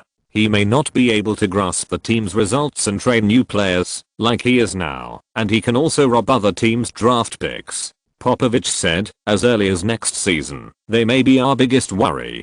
Duncan is not old, and the Spurs will not fall. Popovich is confident that the Spurs will remain in the championship group for at least the next 5 years. The Hawks, who are accelerating their takeoff, are already an opponent they have to pay close attention to. No. Budenholzer looked at the Hawks lineup on the field. Kami is indeed talented and has vision, but his shortcomings are also obvious. He is too young and too idealistic. The most important thing is that the Pistons in the East are watching them for us, and they will never beat the Pistons. But what if there are no Pistons? Popovich asked. There is no doubt that the Pistons' 5 Tigers all have the strength to sign a contract worth tens of millions, but the declining Motor City does not have such a broad market to support the team to continue paying luxury taxes. Rasheed Wallace, Hamilton, and Prince all have contracts. The Pistons have to renew Ben Wallace's contract this offseason, and they have to negotiate a contract extension with Billups in the 2007 offseason.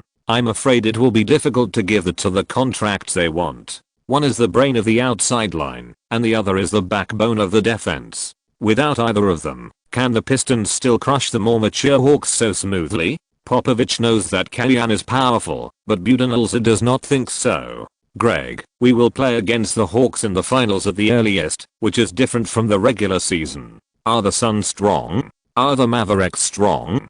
Didn't the Spurs crush them again and again? How about the Hawks, compared to the Nets in the 2003 finals? Didn't Duncan control the opponent's inside line? For so many years, the only one who can really compete with Duncan is O'Neal. And his decline is faster than Duncan's. The Spurs are the defending champions.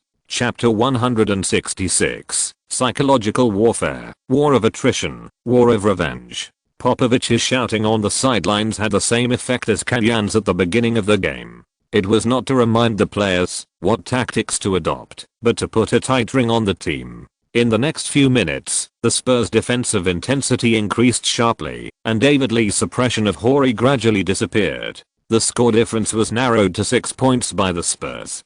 Kellyan responded by sending Poole and Christie to replace House and Kittles. Christie continued to fight Ginobili, and Joe Johnson was pushed to the third position, but his height and body shape were still not at a disadvantage against Van Exel. The Hawks replaced the backcourt double guns in advance, and Popovich did not dare to fight against them because he had been playing away games for a long time. Popovich swallowed his breath and did not dare to use Duncan in advance to fight with the Hawks. In addition to considering the long-term layout, it was also because the Hawks themselves are not afraid of those wearing shoes when barefoot. After the All-Star game, the Hawks can be said to be a team with relatively less performance pressure in the league, and it can even be said that the team has entered a state of training by playing games. This is not because the team's performance is good, but because it is not good enough, neither up nor down. The team's record is third in the Eastern Conference, but because of the rule of the top 3 division champions, it can only be ranked 4th. It seems to have suffered a big loss, but it is 5 wins ahead of the Cavaliers, who are 5th in the Eastern Conference. This gap is really hard for the Cavaliers and Wizards to catch up, and it is unrealistic for the Hawks to catch up. The Nets and the Pistons are the champions of the other 2 divisions. The only hope for the Hawks is to chase the Heat. The gap between the 2 teams is 3 games, which is not big, but not small either. For Kellyan, the desire to win, in addition to his own professional ethics, is probably the rhetoric of doubling the salary according to the performance. I just don't know if he can really quadruple the Hawks' performance. Will Ressler give him a salary of $6 million as a famous coach right away? Poole's appearance freed Joe Johnson from the pressure of organization. In today's game, the second in command of the Hawks played very hard. In the first quarter, he was arranged to play against Bowen. He was attacked by Bowen many times, including many times between the waist, abdomen, back and chest. In the second quarter, his main task was to organize the team's offense, and he played very frustrated. This is also the advantage of Joe Johnson. He is professional and does whatever the coach asks him to do. He will not make any tricks in the locker room, and he will not do anything that is detrimental to the interests of the team for the sake of data on the court. He just plays. Against Van Exel, Joe Johnson has an obvious advantage. He pretended to break through for 2 consecutive rounds and then made a quick stop jump shot. Then he attracted Ginobili to double team and assisted Christie to hit a 3-pointer, helping the Hawks to widen the gap to 13 points. Popovich had no choice but to call a timeout to plan the offensive rhythm of the Hawks. After the timeout, Popovich replaced Bowen to limit Joe Johnson, and the effect was significant, but the Hawks' offense still made it difficult for the Spurs to cope. Poole and David Lee played pick and roll, and played against Muhammad in a mismatch. By changing the center of gravity of the dribble, the latter danced and turned around twice in a row at the corner, dizzy, and then watched Poole rush into the basket like walking on the street and score a layup. Not only can the thunderous dunks make people's blood boil, but Poole's technical beating can also make people's blood boil. The fans at the scene cheered for Poole's wonderful operation, and they were excited for the team to have a chance to double kill the defending champion. Textbook level small against big. In pool, I really see the feeling of Isaiah Thomas. Under Kimmy, maybe he can be more successful than Isaiah. Barkley said excitedly. I think Popovich really needs to bring back Duncan. The score difference has reached 15 points. The Spurs have never been so embarrassed this season. This is not a good sign. Barkley stood from Kenyan's perspective, and Kenny Smith could only give advice to Popovich. Putting Duncan on the court may not solve all problems, but if things continue to go according to plan, it is likely that when Duncan comes on the court, he will already be under pressure of falling behind by 20 points, and the pressure on Duncan will be even greater. Popovich didn't expect Parker and Ginobili to be clamped by the Hawks, especially the move of using Christie to limit Ginobili, which was completely effective. Not to mention Popovich didn't expect it. Even Kenyan himself didn't expect it. Of course, more or less, Christie played a little bit beyond his normal performance in this game. If he can really defend Ginobili, the US national team will have to reserve a place for him to go to the Sapporo World Championships. The Spurs attacked. Ginobili passed Christie with a pick and roll, and without waiting for the opponent to chase him, he directly cut into the inside with a European step, forced a jump against Milisic's defense, and dunked the ball into the basket with one hand, sweeping away the gloom. Christie restricted Ginobili's receiving the ball through a lot of running and active positioning. In addition to testing defensive prediction and skills, this defensive method also requires physical support. As physical strength passed, the Hawks' defensive intensity on the outside suddenly dropped to a lower level. The pressure on Ginobili and Parker was reduced, and Duncan won another 2 minutes of rest time. Even so, when he came on the court and saw the score of 55-41, his calm face still had some expression. Duncan also appeared on the court with the Hawks posse, Josh Smith and Jerome James. This meat shield can only be used when defending low post killers. As soon as Duncan came on the court, the Spurs had a backbone. The players spread out and passed the ball back and forth on the perimeter, looking for opportunities without rushing or being impatient. Alberto set up a pick and roll. Ginobili broke through with the ball, attracted Josh Smith's help defense, and then passed the ball to Duncan on the right. Duncan was far away from the basket, and he took the ball with both hands at the corner and faked it. Jerome James came out to interfere with the shot. Duncan changed direction and broke through from the baseline, past James and rushed to the basket. He jumped directly against Josh Smith's raised arms and slammed the ball into the basket. Although he is no longer the flying devil of the past, Duncan can be violent occasionally if he really wants to play. The key is that the Spurs need Duncan to come up with such an offense to encourage morale. On the defensive end, Duncan also changed the Spurs defense. Facing the pick and roll between Paul and Josh Smith, he first blocked Paul when he was defending a smaller player, making it difficult for him to break through, and he could only force a shot. As soon as Parker caught up, Duncan quickly retreated to the restricted area, stood in position, and let Josh Smith shoot. Compared with Marion, Josh Smith's shooting feel is harder and his shooting is not very reliable. The ball bounced twice on the basket, and Duncan took the rebound and sent a long pass directly to Ginobili, who was running fast. Although the Hawks played a run and gun game, the team was more fast-paced, passed the ball well, and shot accurately. There were not many players with particularly strong athletic ability, only Josh Smith. The Spurs quickly counterattacked, and the team had only Joe Johnson to return to defense.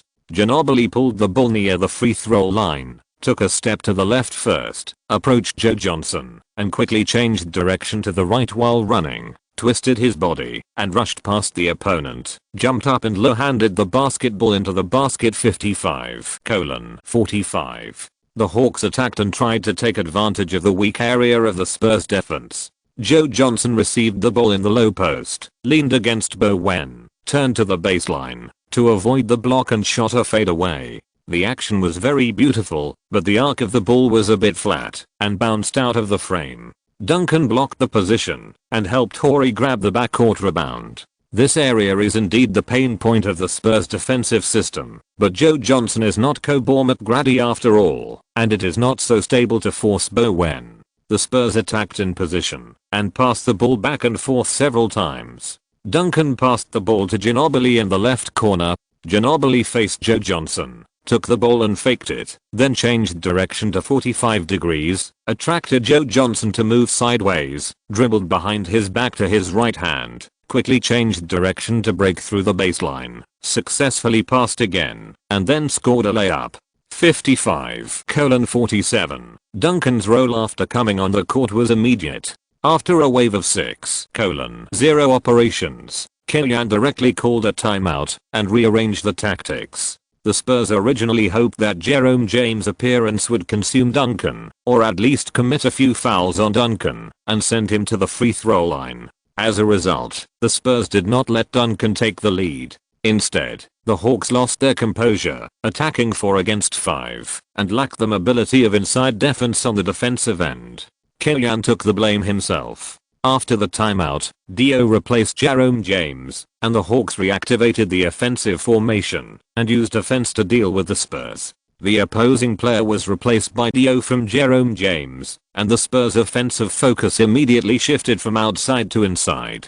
Duncan faced Dio, either forcing low post defense with obvious advantages, or attracting defense and then passing to the outside to create offensive opportunities for his teammates. The Hawks could not limit Duncan, and the Spurs could not control the Hawks' offense. At the end of the half, the score was 64:56, and the Hawks returned to the locker room with an 8-point advantage. In the third quarter, the Spurs continued to use Duncan's unstoppable performance to suppress the Hawks' inside line. At that time, Popovich had not yet developed into a tactical master. The Spurs relied on Duncan for offense, and any loopholes on defense were filled by Duncan. The key was that Duncan really held on. The Hawks continued to rely on the strength of the team to compete with the Spurs, but gradually fell into a disadvantage. The Spurs are generally not afraid of teams that rely on the team to win, but are afraid of stars relying on their personal abilities to play randomly. In Killian's previous life, the Spurs lost to the Lakers many times in the playoffs, and also lost to the Thunder and the Warriors.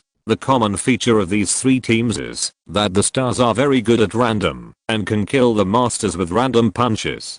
Killian could not solve this problem of Duncan, and the score was overtaken by the Spurs at the end of the third quarter. 88:90. At the beginning of the fourth quarter, Killian once again showed his Lightning Earl character, directly letting the backcourt double guns with David Lee and Milicic play, and quickly fought back the advantage against the Spurs' substitute suppression. "If I can't beat you with my hard power, I'll fight you with a war of attrition and psychological warfare." Popovich was caught in a dilemma by Killian. If he fought hard, it was hard to say whether he could win the game, and it would also affect the subsequent games. If he rotated normally, he would most likely not win, and it would also affect the morale of the team. The key is that, if every opponent does this, the Spurs will not be able to have a safe 8-game away game. In 3 minutes, the Hawks overtook the Spurs by 6 points. Killian stopped when he saw the advantage and replaced Paul and Joe Johnson to prepare for the final half of the quarter.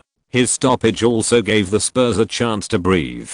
The two teams' substitute lineups faced off, and neither of them had an advantage. The score difference was still 6 points. The Spurs called a timeout, and the decisive battle was imminent. The timeout passed quickly, and the players from both sides returned to the court. Although the Spurs were still 6 points behind at the moment, with Duncan, the Spurs fans were still full of confidence in victory, just like countless games in the past 9 years. With the help of Duncan's pick and roll, Ginobili passed Posey with the ball and shot directly from mid-range without stopping. 101:97. Man, his offense is still so sharp. He scored 2 points and the Spurs narrowed the gap to 4 points. But I'm more looking forward to the Hawks offense and the Spurs defense next.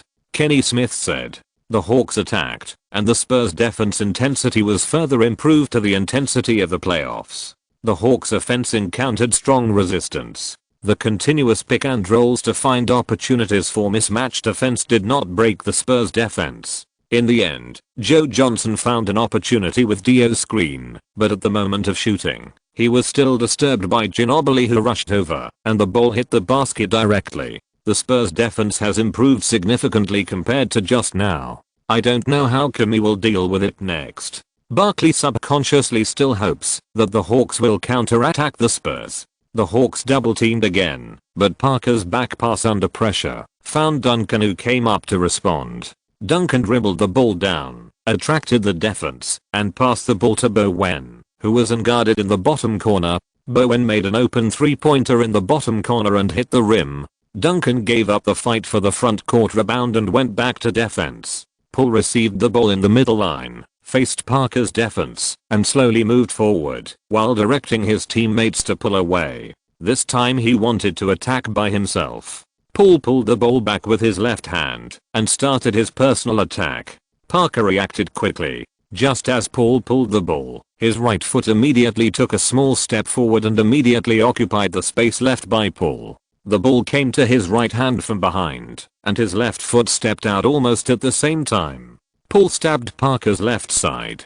Parker shifted his center of gravity and quickly made a defensive change. Poole dribbled the ball with his right hand, and at the same time, his left side moved backward. The ball bounced back to his left hand after hitting the ground. The next moment, his right foot cut directly to the right side of Parker's body. The continuous change of direction caused Parker's defensive center of gravity to constantly change. His body gradually became out of control, and he lost the initiative in defense. Just as Parker was trying to keep up with Poole's changes, the ball passed through his crotch to his right hand, and at the same time, his left foot retreated, and Poole made a step back shooting gesture. Trying his best to control his center of gravity to move forward, Poole made another change. The ball passed through his back and came to his left hand again, and at the same time, his left foot retreated and stabbed directly to Parker's left side. In an instant, Parker's body was completely out of control. The moment his left foot stretched out, he lost his center of gravity and fell to the floor. Facing Duncan's backup defense, Poole did not choose to throw the ball to Josh Smith, who took off into the air, but threw the ball high, hit the rebound, and went into the basket, completing an extreme singles by himself. 103:97. Kenny Smith in the commentary booth opened his mouth wide enough to fit an egg. OMG. What did I see? Please forgive me for speaking so rudely and loudly, but at this moment I think I'm not the only one who wants to say bad words. Poole's shot was so damn beautiful. God, this is really unbelievable. What did we see? Tony was actually knocked to the ground by Chris. Poole is like a treasure. You don't know what else you can dig out from him. Barkley praised wildly. Phillips' center of gravity was like a volcano that suddenly erupted. The crazy decibels hurt everyone's eardrums. This ball not only hit the morale of the Spurs, but Parker also hurt his knee in the defense just now and sat directly on the ground. The Spurs team doctor came in, helped Parker to check, and then helped Parker back to the locker room. It seems that the situation is quite serious. At a disadvantage on the field, Parker may also suffer injuries. The Spurs can be said to have lost both the wife and the army. Despite the sudden change, Kellyan remained calm. During the timeout, he kept reminding the players to focus. Don't let the sudden incident affect your mentality. Brent Berry replaced Parker. He has a stronger three-point shooting ability. The Spurs will focus more on Ginobili and Duncan to attack. They will play more resolutely. We can't be careless. Young players are sometimes more easily affected by sudden events. The Spurs changed their formation and might really turn the game around. Kellyan repeatedly emphasized that Hornacek also pulled Poole's head and kept reminding him to control the rhythm of the game. After the timeout, the game continued. Berry dribbled the ball into the front court and passed the ball to Duncan after getting into position. Duncan received the ball in the low post and was quickly double teamed by Josh Smith and Dio. Duncan promptly passed the ball to Horry at the free throw line, who made a jump shot from the free throw line. 103:99. The Hawks attacked, the Spurs switched defense, and Ginobili directly stuck to Poole. The Argentine's defense was also the best in the league. Poole tried a few times. Ginobili's movement was not much worse than Parker's, and he was more dangerous than Parker and dared to make big moves. Poole took a step back, and Dio immediately pulled out to set a screen for Poole. With the help of Dio's screen, Poole shook off Ginobili's defense and went directly into the inside. Duncan was stuck at the free throw line, blocking Poole's breakthrough route, and at the same time, he could also pressure Poole's jump shot space. However, Paul did not entangle with Duncan, but directly hit the ground and passed the ball to Dio. Duncan immediately moved up to defend Dio.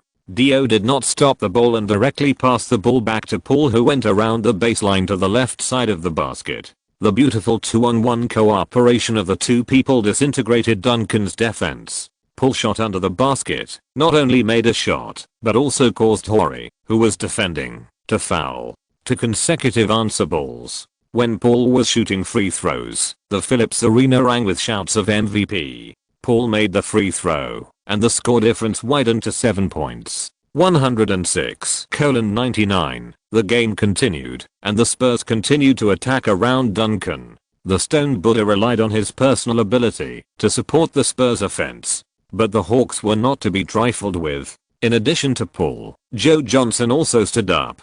He first received an assist from Paul and made a long 2-pointer, then singled out Bowen in the low post and made a turnaround jump shot, helping the Hawks to block the Spurs counter-attack. The final score was 114-107. The Hawks won at home and defeated the Spurs twice this season. The moment the whistle sounded at the end of the game, the Phillips Center became a sea of joy. Before this season, Duncan had never lost a game here in his 8-year career. And this season, they defeated the Spurs twice. In the past, the Spurs were the nightmare of the Hawks, but now, the Hawks have become the nightmare of all opponents in the league. The Spurs were undoubtedly the most disappointed. In this game, not only did they lose the game, but the team also suffered a great deal of consumption. Parker also suffered an injury. They lost in terms of record, combat power, and strategy. They lost everything. Eva, who accompanied the team to support Parker throughout the whole process, left directly. All reporters who tried to interview her were ejected with a cold face. Popovich was generous and took the initiative to shake hands with Kellyanne and said, "You have done a great job in the Hawks. I hope to have a chance to play against you in the finals." The implication is, the Spurs did not show the intensity to play in the finals, so the Hawks did not win this game. Next season, see you in the finals, Kellyanne said, after taking a deep breath. This sentence shocked Popovich a little, and then he nodded. At the press conference, Popovich praised Paul. "He is the most precocious point guard I have ever seen. I have never seen a point guard who has the level of a top point guard directly after entering the league without an adaptation period. There is no doubt that Paul is the best point guard in the league." The famous coach expressed his approval, which will also help Paul to strive for the best lineup. The reporter also asked Popovich to evaluate Kellyanne. Popovich looked somewhat helpless. "He is the best young coach in the league. I learned a lot from playing against him in the playoffs last season. I enjoy playing against him, even if we lose." When Kellyanne was interviewed, reporters asked him to comment on the game. "I think the key to the victory or defeat of the game lies in Christie's defense against Ginobili. Paul is the cornerstone of our victory, and Christie's performance was beyond the opponent's expectations." He didn't praise Paul, but it was more useful than praising Paul. Is Kwagwas data of 24 plus 9 plus 3 unusual for Paul? Chapter 167 Develop a winning mindset. After defeating the Spurs, the Hawks' record came to 34 wins and 17 losses, and there were only 5 games left to reach the 39-win goal that Kellyanne set at the beginning. Kellyanne was more happy about Christie's recovery than the victory of the game. After half a season of recuperation, the veteran, who Kellyanne himself did not have much hope for, played well in his first game after his comeback, which also gave Kellyanne more confidence. The team passed the trade deadline without any wind or rain, and did not make any more trades, because the league issued the Allen Houston clause last season to help the teams clean up the largest batch of junk contracts in the team. This season, there is a high probability that there will be no high-quality players in the buyout market. It can basically be concluded that the Hawks will fight for the team's first playoffs in the new century with the existing lineup. Compared with the past, Hawks fans hope that the playoffs in May will come earlier. This time, they will no longer be spectators, but participants, cheering for their team. Being in a relatively peaceful position, Kellyanne did not intend to relax his vigilance, but set a goal of 50 wins in his heart. This was not simply to extort higher wages from Anthony Reyes, but to establish a winner's mentality for the Hawks players. We are not just a team that enjoys the benefits of the Eastern Conference and has good results, but a truly strong team. Letting the players build up this confidence in continuous victories is a further goal for Kellyan. As for picking opponents, the Hawks seem to be more passive than the following teams, or they may be the one being picked. There is a high probability that there will be voices that the Hawks players are young and less experienced than the Nets, and the atmosphere of the playoffs will affect the performance of this team. These are all things that a new strong team must go through. Even the Bulls of that year could only crush doubts after winning the championship. The Hawks also need room to grow, so this season is to lay a good foundation and let the young players improve as much as possible. At 8 o'clock in the evening, the Bankers Life Fieldhouse was packed with more than 18,000 Pacers fans waiting for the game between the home team and the Hawks. Unlike previous confrontations, this may be the first time in many years that the Pacers have truly welcomed the strong enemy Hawks as an underdog. The difference between the two teams is 8 games, which is already a big gap. The exchange of Artest for Stojakovic seems to be a failed deal for the Pacers. Leaving the Princeton offensive system, PJ returned to the original position of pure 3-point shooter. Not only did his performance in other aspects decline rapidly, including his best 3-pointer, from production to efficiency, his status in the arena was still the same. Otherwise, the starting position has been replaced by rookie Granger. Although the strength has declined, the Pacers also have their own advantages. They have O'Neal, a technically comprehensive inside player who is the most feared by the Hawks. Carlisle is also one of the few head coaches in the league who can fight with Kellyan in tactics. In the first 3 encounters of the season, they won the Hawks once. O'Neal won the jump ball and the game started. The Pacers players spread out. PJ stood in the right corner, Steven Jackson stood in the left corner, Jeff Foster stood at 70 degrees on the left. O'Neal was in the low post. Tinsley held the ball in the middle, facing Paul, trying to suppress Paul with physical confrontation. Steven Jackson went up from the corner. O'Neal moved sideways to make a pick and roll without the ball for him. Hung up on Posey, Steven Jackson took a step after receiving the pass, found an open shot opportunity, and shot directly for a 3-pointer. This shot opportunity was led, but the shooting rhythm was not good. Wu Sheng had comprehensive skills, but his outside shooting was only above average, not at the level of a sharpshooter. The ball did not go in, but O'Neal, while being stuck in position, picked the melon behind his head, grabbed the rebound with his long arms, and then shot from close range to score.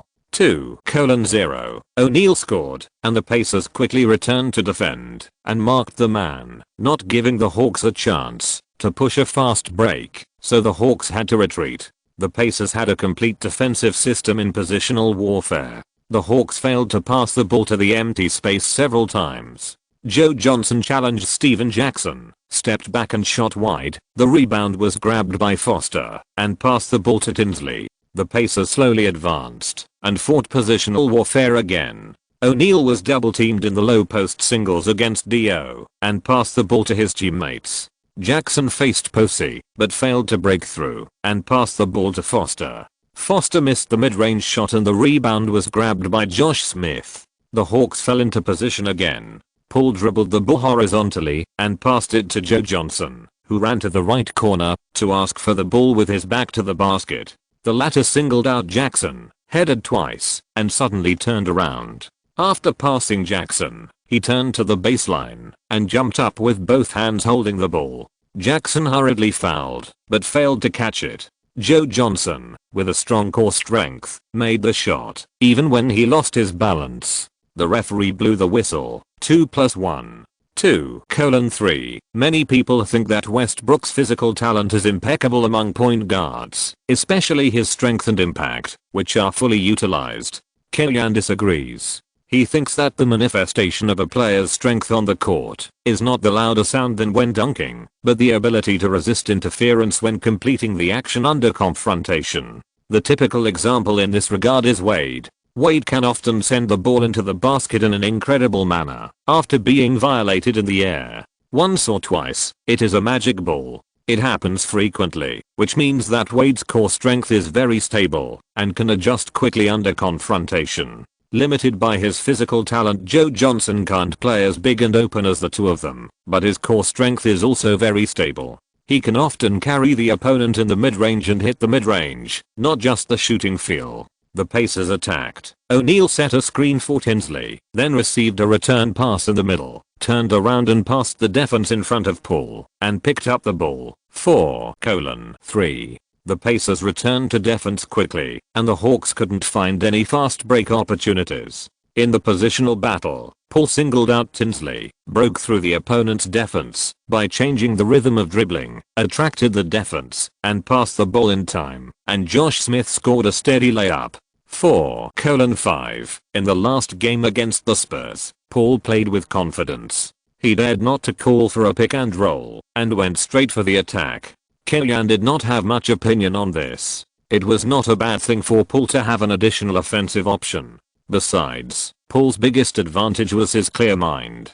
He would never be a one-on-one maniac like Allen Iverson in his lifetime. The Hawks' offensive system from outside to inside was becoming more and more sophisticated, and the means were becoming more and more diverse. Carlisle on the sidelines also had more appreciation for Kellyanne. Relatively speaking, he really had no cards in his hand, or in other words, after the Palace of Auburn Hills, the Pacers had too many internal problems, and it was more or less difficult to reverse. If it were Kellyanne, he might choose to put Granger in the starting lineup, push O'Neal to the center position, give full play to the advantages of the three excellent wingers in the lineup, play Rune and Gunn on the offensive end, and high post pressure on the defensive end. But in the final analysis, this is the perspective of a time traveler.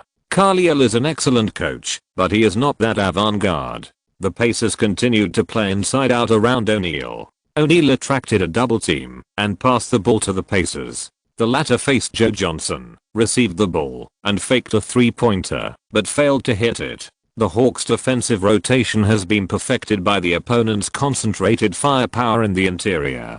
PJ just didn't flash out of the open space, and he didn't find the familiar shooting rhythm. Paul grabbed a long rebound and finally had the opportunity to push the fast break counterattack. Josh Smith followed up with a layup and missed. Then he grabbed the front court rebound and scored a second attack dunk. 4:7. Carlisle could tolerate being singled out in the positional battle, but he was very angry when the Hawks played a quick counterattack, and the consequences were also serious. But there is no way. Whether it is PJ or Washing, their shooting ability is better than their breakthrough ability, and there is a high probability that long rebounds will appear in mid-range and long-range shots. The Pacers are not as fast as the Hawks in grabbing rebounds from the outside, so it is inevitable that they will suffer some losses. In the final analysis, the Pacers still lack a reliable point guard who can firmly consolidate the team's combat power. Tinsley is still a little weak.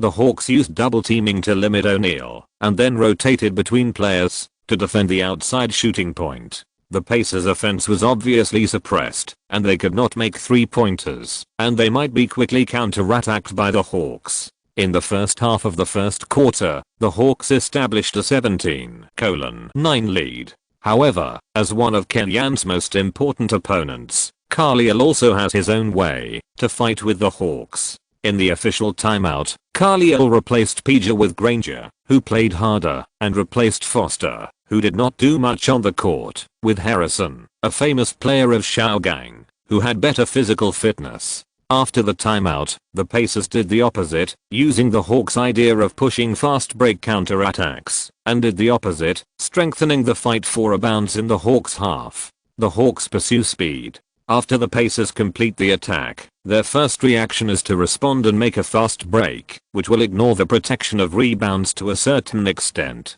Especially Josh Smith. He is the player with the best physical fitness and the strongest rebounding ability of the Hawks, but he is also the most active player in the Hawks' fast break. His problem in this aspect will expose the shortcomings of the Hawks' short height in the interior and weak ability to protect rebounds more obviously. The Pacers' blind retreat to prevent fast breaks actually fell into the rhythm of the Hawks. On the contrary, by more actively fighting for rebounds, the Hawks' fast break counterattacks can be strangled from the source, and the effect will be better. Carlisle's adjustment has obvious effect. Harrison and O'Neal successively grabbed front court rebounds and succeeded in the second attack. the interior has more control, and the outside players are more calm, in shooting without psychological burden. At the end of the first quarter, the score difference was narrowed to only 2 points. 30-32. The first quarter was fiercely competitive. The two head coaches fought with some courage, and the players were also fighting actively on the court, which made the fans excited. But in the second quarter, the Hawks' backhand advantage began to show. In this game, it was Milicic who broke out.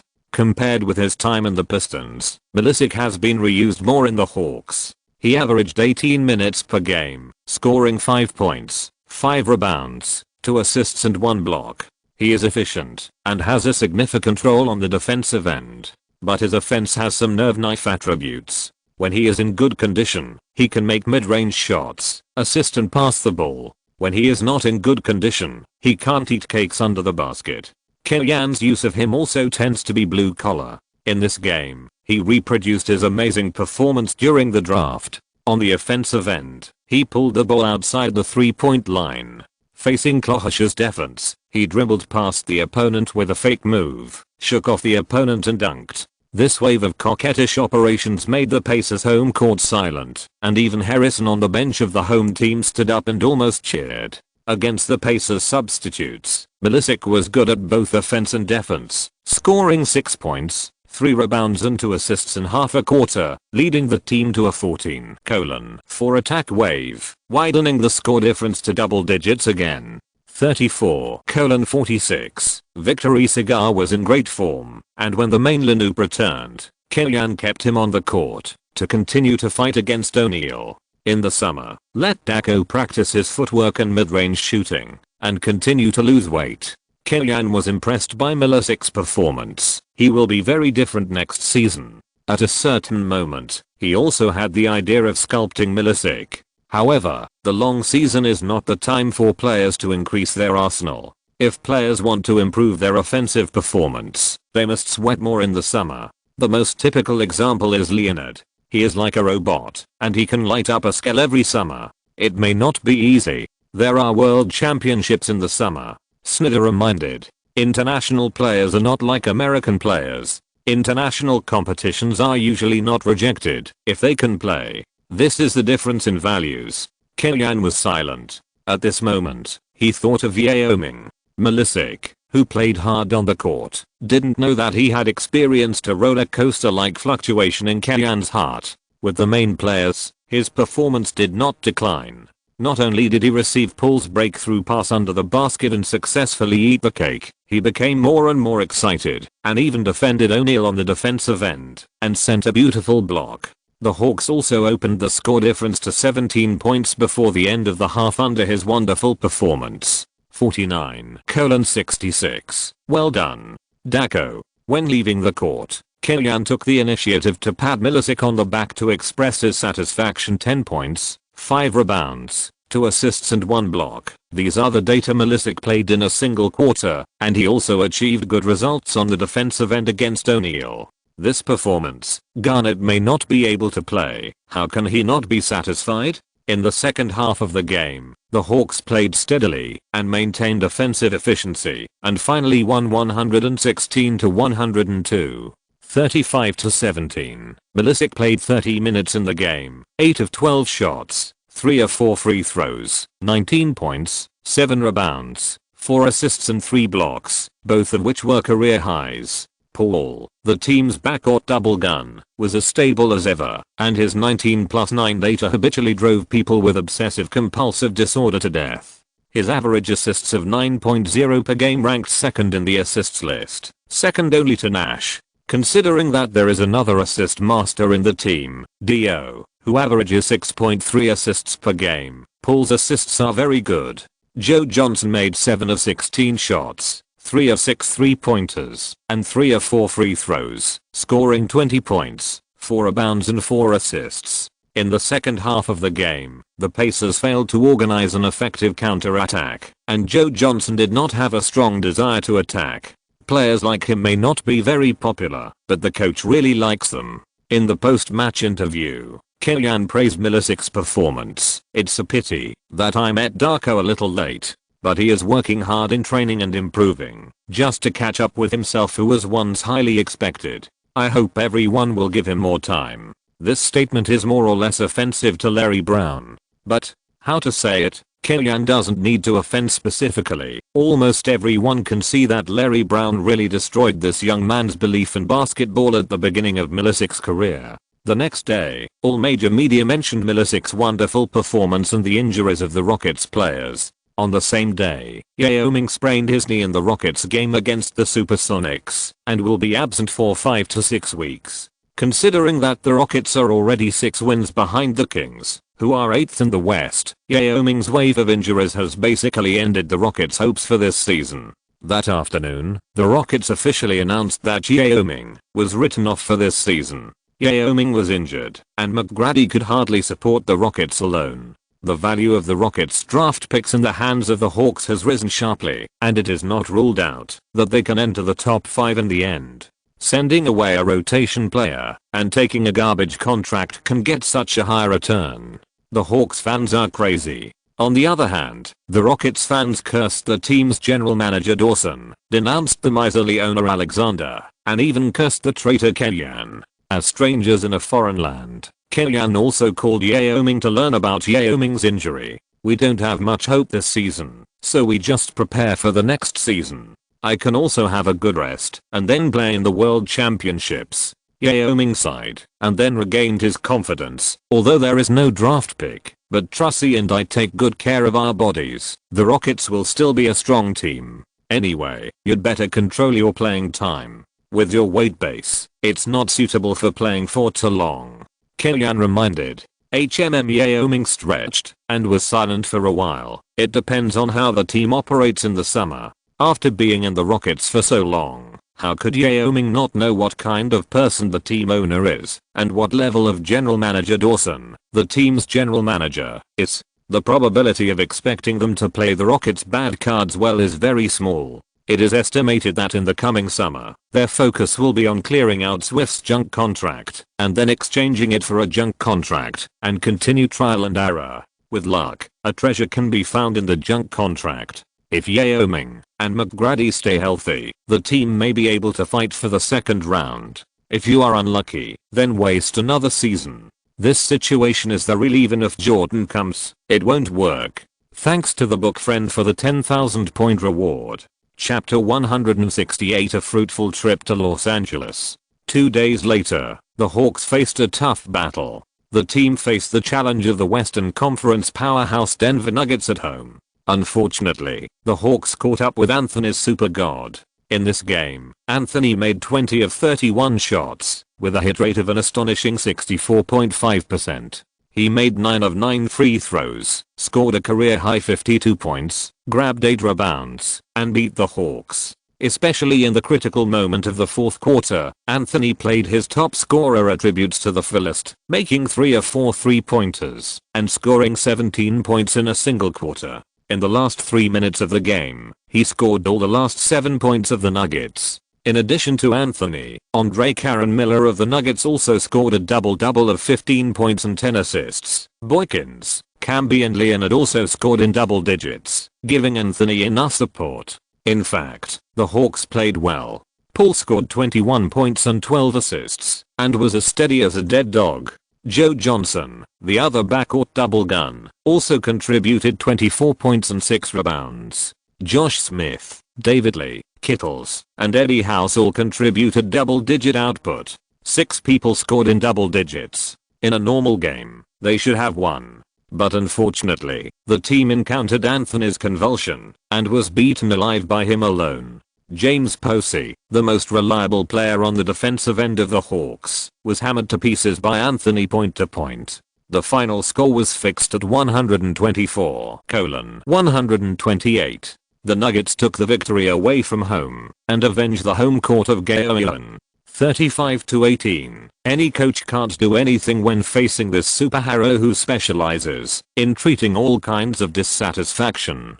Kylian can design the best tactics for defense, and he can make the best tactical design for the game, but occasionally, there will always be players who have the most incredible way to change the game. This is the NBA. This is competitive sports. It's a pity that we lost the game today. Anthony's performance today made us helpless. Post's defense was very hard, but it was really useless in front of Melo. I also tried to let Josh, Christie and other people with different styles defend him during the game, but it was ineffective. His offensive means were too comprehensive. This is not the problem of the players, but God wore the number 15 jersey today.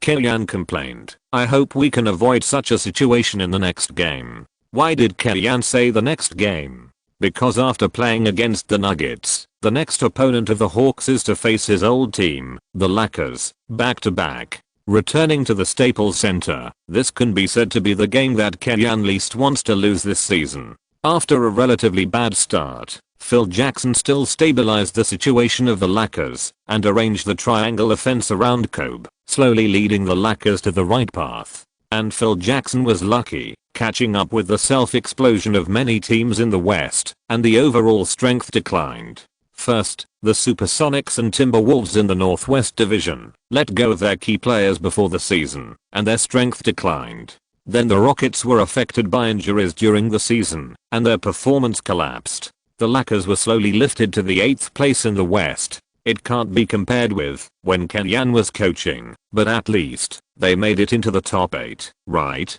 It's much easier to accept than the 12th place in the West at the beginning. Sometimes you have to believe in luck. As the saying goes, character is conserved. In the last game, Anthony of the Nuggets had a big explosion and beat the Hawks without any chance to fight back. In this game, Kobe, who has a stronger scoring explosiveness than Anthony, has a mediocre touch. The correct statement should be that after Anthony's baptism, the Hawks perimeter defenders did not give Kobe the opportunity to develop a feel for his touch. As soon as Kobe found the feeling of shooting, they immediately used the method of double teaming to oppress him, which consumed Kobe more extremely and compressed the remaining offensive time of the Lakers. Kobe's passing awareness is average. Except for Odom, the Lakers' other players have average ball handling ability. Kwame Brown is an absolute offensive black hole who can't even eat the cake properly. Posey and Josh Smith effectively restricted Kobe's performance. Although the little flying man still scored 31 points, the efficiency of 11 of 28 shots is really low. In addition, Kobe made 4 turnovers in the whole game, which can further prove how successful the Hawks' defense against Kobe was. Corresponding to this is the efficiency of Paul and Joe Johnson, the backcourt double guns. The two teamed up to score 51 points, but they only took 34 shots in total. In terms of personal ability, Paul and Joe Johnson are not as good as Kobe, but basketball is not a singles game after all. As the saying goes, in competitive sports, it is not the strong who win, but the winner who is strong. 104:119. The Hawks defeated the Lakers away and killed the Lakers twice in the season. 36-18. Revisiting the old place, Kellyanne thought that, even if he could not get the applause of the fans in the Staples Center, at least his old team would come to say hello to him. However, after the game, not even a Lakers player came up to talk to Kellyanne. Kobe, who lost the game, was even more gloomy and left the court early. Although I know that this is Kobe's character. The team lost the game, and he played depressed. It is difficult for Kobe to give a good face, but after all, the two fought side by side last season, and Kellyanne also helped Kobe. After the game, there was a small episode. Wang Liffen in the audience tried to enter the court to find Kellyanne, but was directly stopped by the staff for official business. Even if Kellyanne went over to confirm his girlfriend's identity, the other party still did not agree to Wang Liffen entering the court.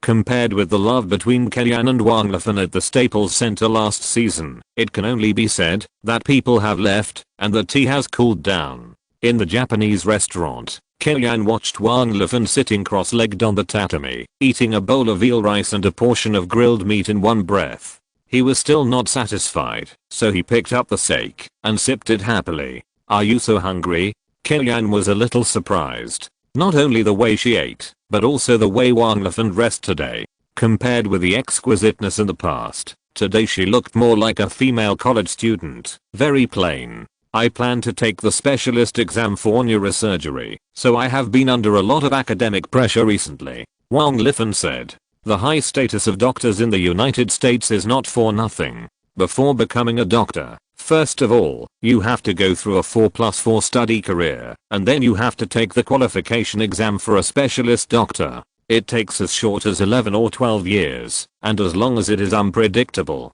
Only after you have passed all the qualifications can you become a superior. Because of her busy schedule, Wang Lifan didn't even have the mind to dress up when she came to watch the game. She basically wore the simplest makeup and didn't even bring her wallet. As a result, she was sitting in the front row during the game, but she didn't even have money to buy popcorn, and she was hungry until the end of the game. I'm sorry, I made you hungry. Kellyanne apologized to Wang Lifan. After all, it was because of him that Wang Lifan came to watch the game. Hey, what are you talking about? I didn't bring my wallet. How can it be your fault? Even if I don't watch the game, I will still be hungry if I go to other places. Wang Lifan said coquettishly, dissatisfied with Kellyanne's performance of taking responsibility. After eating and drinking, Kellyanne and Wang Lifan went out for a walk. The night in February was still a little cold, and it was drizzling. The two hid under the eaves and shook off the rain on their bodies.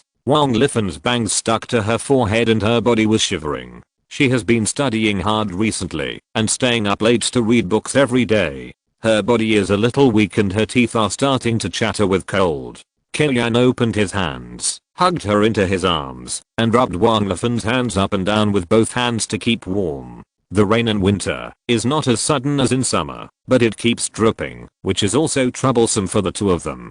Kellyanne took off his coat and covered the two people's heads. Have you seen If Love Has Providence? In the movie, the scene of Zhao Yincheng and Sun Yezhen running in the rain with coats on is definitely a timeless classic in love movies. Wang Lifan heard it and shouted, Kellyanne, we are far away from the parking lot. If we drive home in this rain, we will catch a cold. How can we go home in this weather? Zhao Yincheng and Sun Yezhen's running in the rain is very romantic and beautiful, but movies are movies after all. It took countless shots to cut out the desired effect. Kellyanne and Wang Lifan actually operated. The two people's pace was inconsistent, and their running habits did not form a tacit understanding. Either Wang Lifan did not keep up with Kellyanne's rhythm, or her elbow hit Kellyanne's ribs, and both of them were soaked in the rain. The girl at the front desk looked at the two young men and women in front of her who were soaked like drowned rats. Excuse me, do you want a double bedroom? She said this, but the front desk had already started to prepare to collect money. Can a man and a woman sleep in separate beds when they come to the hotel? Kellyanne shook his head and said pretentiously, presidential suite. It's already 500,000 words, and we've been talking about it for more than a year, but there's still no home run. How embarrassing. Taking advantage of the opportunity given by God, I'll try to get things done today. The girl at the front desk was stunned, and after a moment she laughed dryly. Sir, this is a 4-star hotel. We don't have the presidential suites in TV dramas. Can I get you a business suite? What a pity. The decoration and interior layout of the business suite are definitely much more luxurious than those of the ordinary standard rooms. Kellyanne inserted the room card into the card slot, and the room instantly became bright. He turned around and urged Wang Lifan, you take a shower first. Wang Lifan had already taken off his coat, walked into the bathroom, and closed the door. Suddenly he poked his head out and asked, Kellyanne, do you want to take a shower together? Kellyanne swallowed and nodded. Okay. It was uncomfortable to have clothes wet by the rain sticking to his body, and he also wanted to take a hot shower as soon as possible. Click, the bathroom door was locked. After a while, Kellyanne heard the sound of water splashing, and then his mind was distracted, and then he couldn't take his eyes off. The bathroom was separated by glass made of special materials. From the outside, a vague outline could be seen, and then Wang Lifan's graceful figure was covered by thick water mist. Knowing that Kellyanne was also wet, Wang Lifan sped up the speed of taking a shower. After only half an hour, he came out wrapped in a bathrobe and wiped his wet hair. I'm done, you go. The full fragrance came to his nose. Kellyanne closed his eyes and washed the hot water. His cold body quickly warmed up, and then his mind began to fantasize involuntarily. When he walked out of the bathroom, Wang Lifan was lying lazily on the sofa. The front of his bathrobe was a little open. The scenery was just right. Under the hem of the bathrobe were two white and slender thighs. In his hand was a beer from the refrigerator, and there were two bottles scattered at his feet. Wine is the medium of 6. It seems that now, his girlfriend can't hold it back. Kellyanne took a bottle of milk from the refrigerator, sat on the bed, and gulped down half a bottle. Replenish yourself with protein in advance. Are you so weak? Wang Lifan laughed when he saw him like this. Smiling, he walked to Kellyanne and gently pushed him onto the bed. The drunk Wang Lifan's eyes were about to drip with tears. You have been holding it in for a long time, right? I just give you time to think it over and make up your mind. Kellyanne said, staring straight into Wang Lifan's eyes with a hint of meaning. You know everything? Wang Lifan was surprised and sat up. I wasn't sure at first. After all, you are not the same as the traditional. You didn't cut your hair short, didn't resist wearing a skirt, and didn't dress in a neutral way. You are very atypical. Lying under Wang Lifan, Kellyanne talked about his loneliness when he didn't realize it yet. When did you find out? Wang Lifan also felt that he had hidden it well. It was difficult to detect without standing in a god's perspective. Last July, when I went to your house for dinner, I saw a book, Montmartre's Last Letter, and then combined with some of my own observations, it is not difficult to find. Not only Wang Lifan and H, but also some reactions from Wang Xin Iao and Zhao Yun. I have never forced you. I just hope you can get out of it. This kind of psychological problem, forcing will only cause you to resist. You can only let yourself think. Before Kellyanne finished speaking, his mouth was blocked, and Wang Lifan explained his choice with actions. Kellyanne, I think very clearly. Kellyanne's hand grasped the rope around Wang Lifan's waist, gently pulled it back, and the bathrobe opened. The next day, early in the morning, Wang Lifan, who was lying on the bed, slowly opened his eyes, touched the side, and found that there was no one. After slowly getting up, he was a little absent-minded. Kellyanne had left. Although he said that he could accept it, what was the reality? What can a man say to trick a woman into bed? Wang Lifan tried to comfort himself. It's okay. It's okay. I don't ask for eternity. As long as I have had it once, it's enough. I can't say I was in despair, but I couldn't help but feel sad. I wondered if I had told him earlier instead of waiting for him to point it out, would it have been better? Oh. With a sigh, Wang Lifan got out of bed, picked up the damp clothes on the carpet, and was about to put them on when the door in the distance suddenly rang. This scared Wang Lifan. She thought it was the hotel's cleaning service, so she quickly hid by the bed, squatted down, covered herself with clothes and shouted, "There's someone else in the room." The door still opened. Kellyanne came in with 2 bags, looked at Wang Lifan and said, "Of course I know there is someone else." Wang Lifan squatted on the edge of the bed, staring at Kellyanne blankly. "Why did you come back?" Kellyanne was stunned. "I bought you clothes and breakfast." Kellyanne put the brand new clothes and pants in the bag on the bed, guessed what Wang Lifan was worried about, and couldn't help saying, "Never. I always thought you were proud and confident, but I didn't expect you would be so sentimental. This is really unlike you." After accompanying Wang Lifan for a morning, Kellyanne returned to Atlanta alone after lunch. This trip to Los Angeles was a success. The game was won, the girlfriend was won, and H was also cut off. She will never appear again in the future. After a day of rest, the Hawks played at home against the Memphis Grizzlies. The Grizzlies have continued to perform steadily this season. Gasol has shown his top and side strength this season. He can play singles with his back to the basket, has high post jump shots, has strong support ability, and has perfect defensive performance. In addition to being criticized for playing soft, there are almost no major problems. With his own outstanding personal performance, the Grizzlies are in the top 5 in the Western Conference.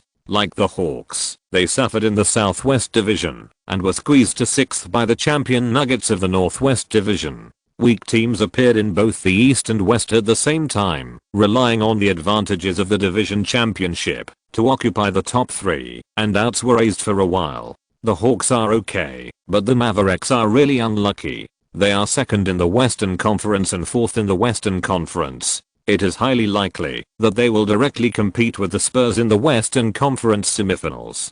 Who can bear this? The voices of opposition from the outside world are getting louder and louder, and the league has also moved the idea of reform, but this is all later. After the opening, the Grizzlies followed the team's established style of play and attacked the Hawks inside line around Gasol. With his height, long arms, excellent skills, and strong core strength, Gasol not only suppressed the Hawks' inside line on the offensive end, but also blocked Josh Smith on the defensive end, showing his hard side. The inside line could not get over the Gasol mountain, and the Hawks' outside offense was also blocked. Last season, when Kellyan led the Lakers, the wing combination of Kobe and Butler had a hard time against the Grizzlies' wing defense, and Joe Johnson had a harder time against Mike Miller and Sean Battier. In the positional battle, the Hawks were completely at a disadvantage because they could not break through the Grizzlies' defense on the offensive end, and the inside line on the defensive end could not limit Gasol.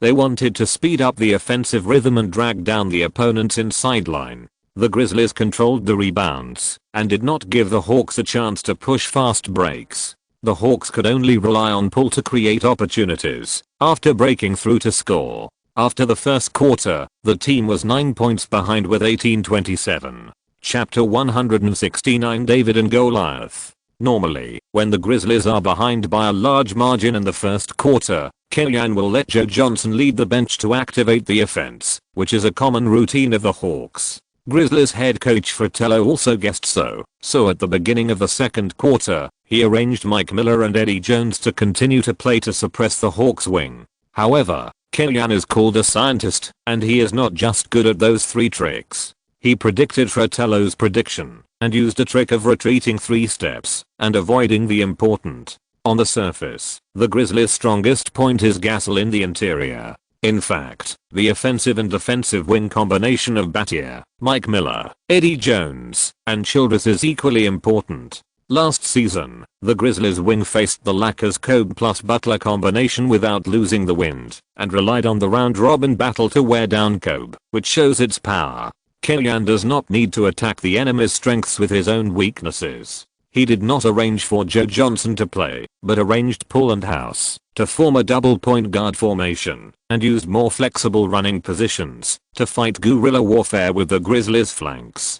Kittles, the small forward, was the most accurate three-pointer on the Hawks' outside line, and Dio and David Lee were in the interior. The Hawks' lineup was more mobile and had stronger shooting ability. Whether it was positional warfare or fast break counterattacks, it was extremely deterrent. Relatively speaking, the weakness was on the defensive end. Except for Poole, the other players' skill points were all on offense. However, in the case of an imbalance between offense and defense, Kellyan was more willing to prioritize solving the team's offensive problems, which was one of his coaching styles. Kellyan's adjustment was immediate. House and Dio completed the off-ball pick-and-roll cooperation, found an open shot opportunity, raised his hand and hit a three-pointer, helping the team narrow the gap to 6 points. 21-27. Compared with last season, House performed better this season, averaging 6.8 points per game and a three-point shooting percentage of 40.4%, with the attributes of both a backup point guard and a high-quality shooter.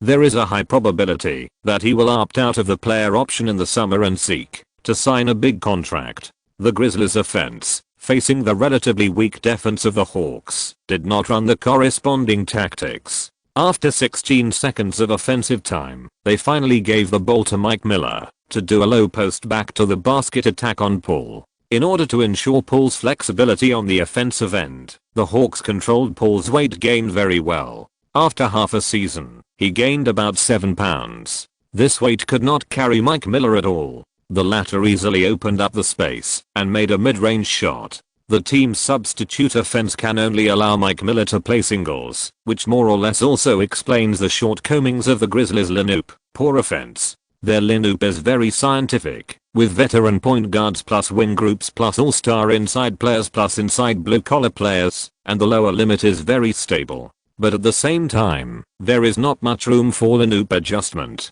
Last season, the team also had a single player, Bonzi Wells. This season, Childress, who plays this role, is relatively weaker and does not get the trust of the head coach. Fratello trusts Mike Miller more. The Hawks were on offense, and it was still Dio who went up the line to screen House. After the Grizzlies chose the strategy of delay plus switch defense, Dio cut into the penalty area immediately, received the pass from House, and threw it directly to Kittles in the weak corner, which made Eddie Jones, who came up to defend, give up the idea of returning to his position, and also made the commentator on the scene shout unbelievable. Kittles did not live up to Dio's wonderful pass and made a three-pointer. 24-29. The camera was turned to Kellyanne, who also showed a smug smile, as if he was in control of everything. The Grizzlies were on offense. McMillan relied on his size advantage to single out Eddie House, forced a breakthrough, attracted David Lee to defend, and then passed the ball. Warwick received the ball and jumped directly to Dio, ready to dunk, but unfortunately, his core strength was insufficient, and after hitting Dio, he could not control his body, and the dunk turned into a layup, but he did not make it. The one who can smash the ball into the basket regardless of the weather after the pick and roll is Stoudemire. There is only one Stoudemire, and his core strength is much stronger than other birds and beasts. Dio grabbed the backcourt rebound and pushed a quick counter-attack at the first time. The Grizzlies could not keep up with the speed of the Hawks. The limited defensive resources prioritized blocking the outside line of House and Kittles. Paul broke into the penalty area and easily scored a layup. 26-29. In just 3 rounds, the situation was obviously reversed, and the Grizzlies players were a little impatient. Mike Miller played a hero ball on the offensive end. After a pick and roll, he directly shot a long 2-point shot, but missed. David Lee steadily received the rebound. At this time, all the Hawks fans stood up. Paul held the ball and played a pick and roll with Dio, broke through one step inside, pretended to shoot a mid-range shot to attract the defense, and then passed the ball to Dio. The latter received the ball and passed the ball to David Lee under the basket from the armpit of Chokalidis, who was defending. The latter easily rebounded, and the score difference was narrowed again.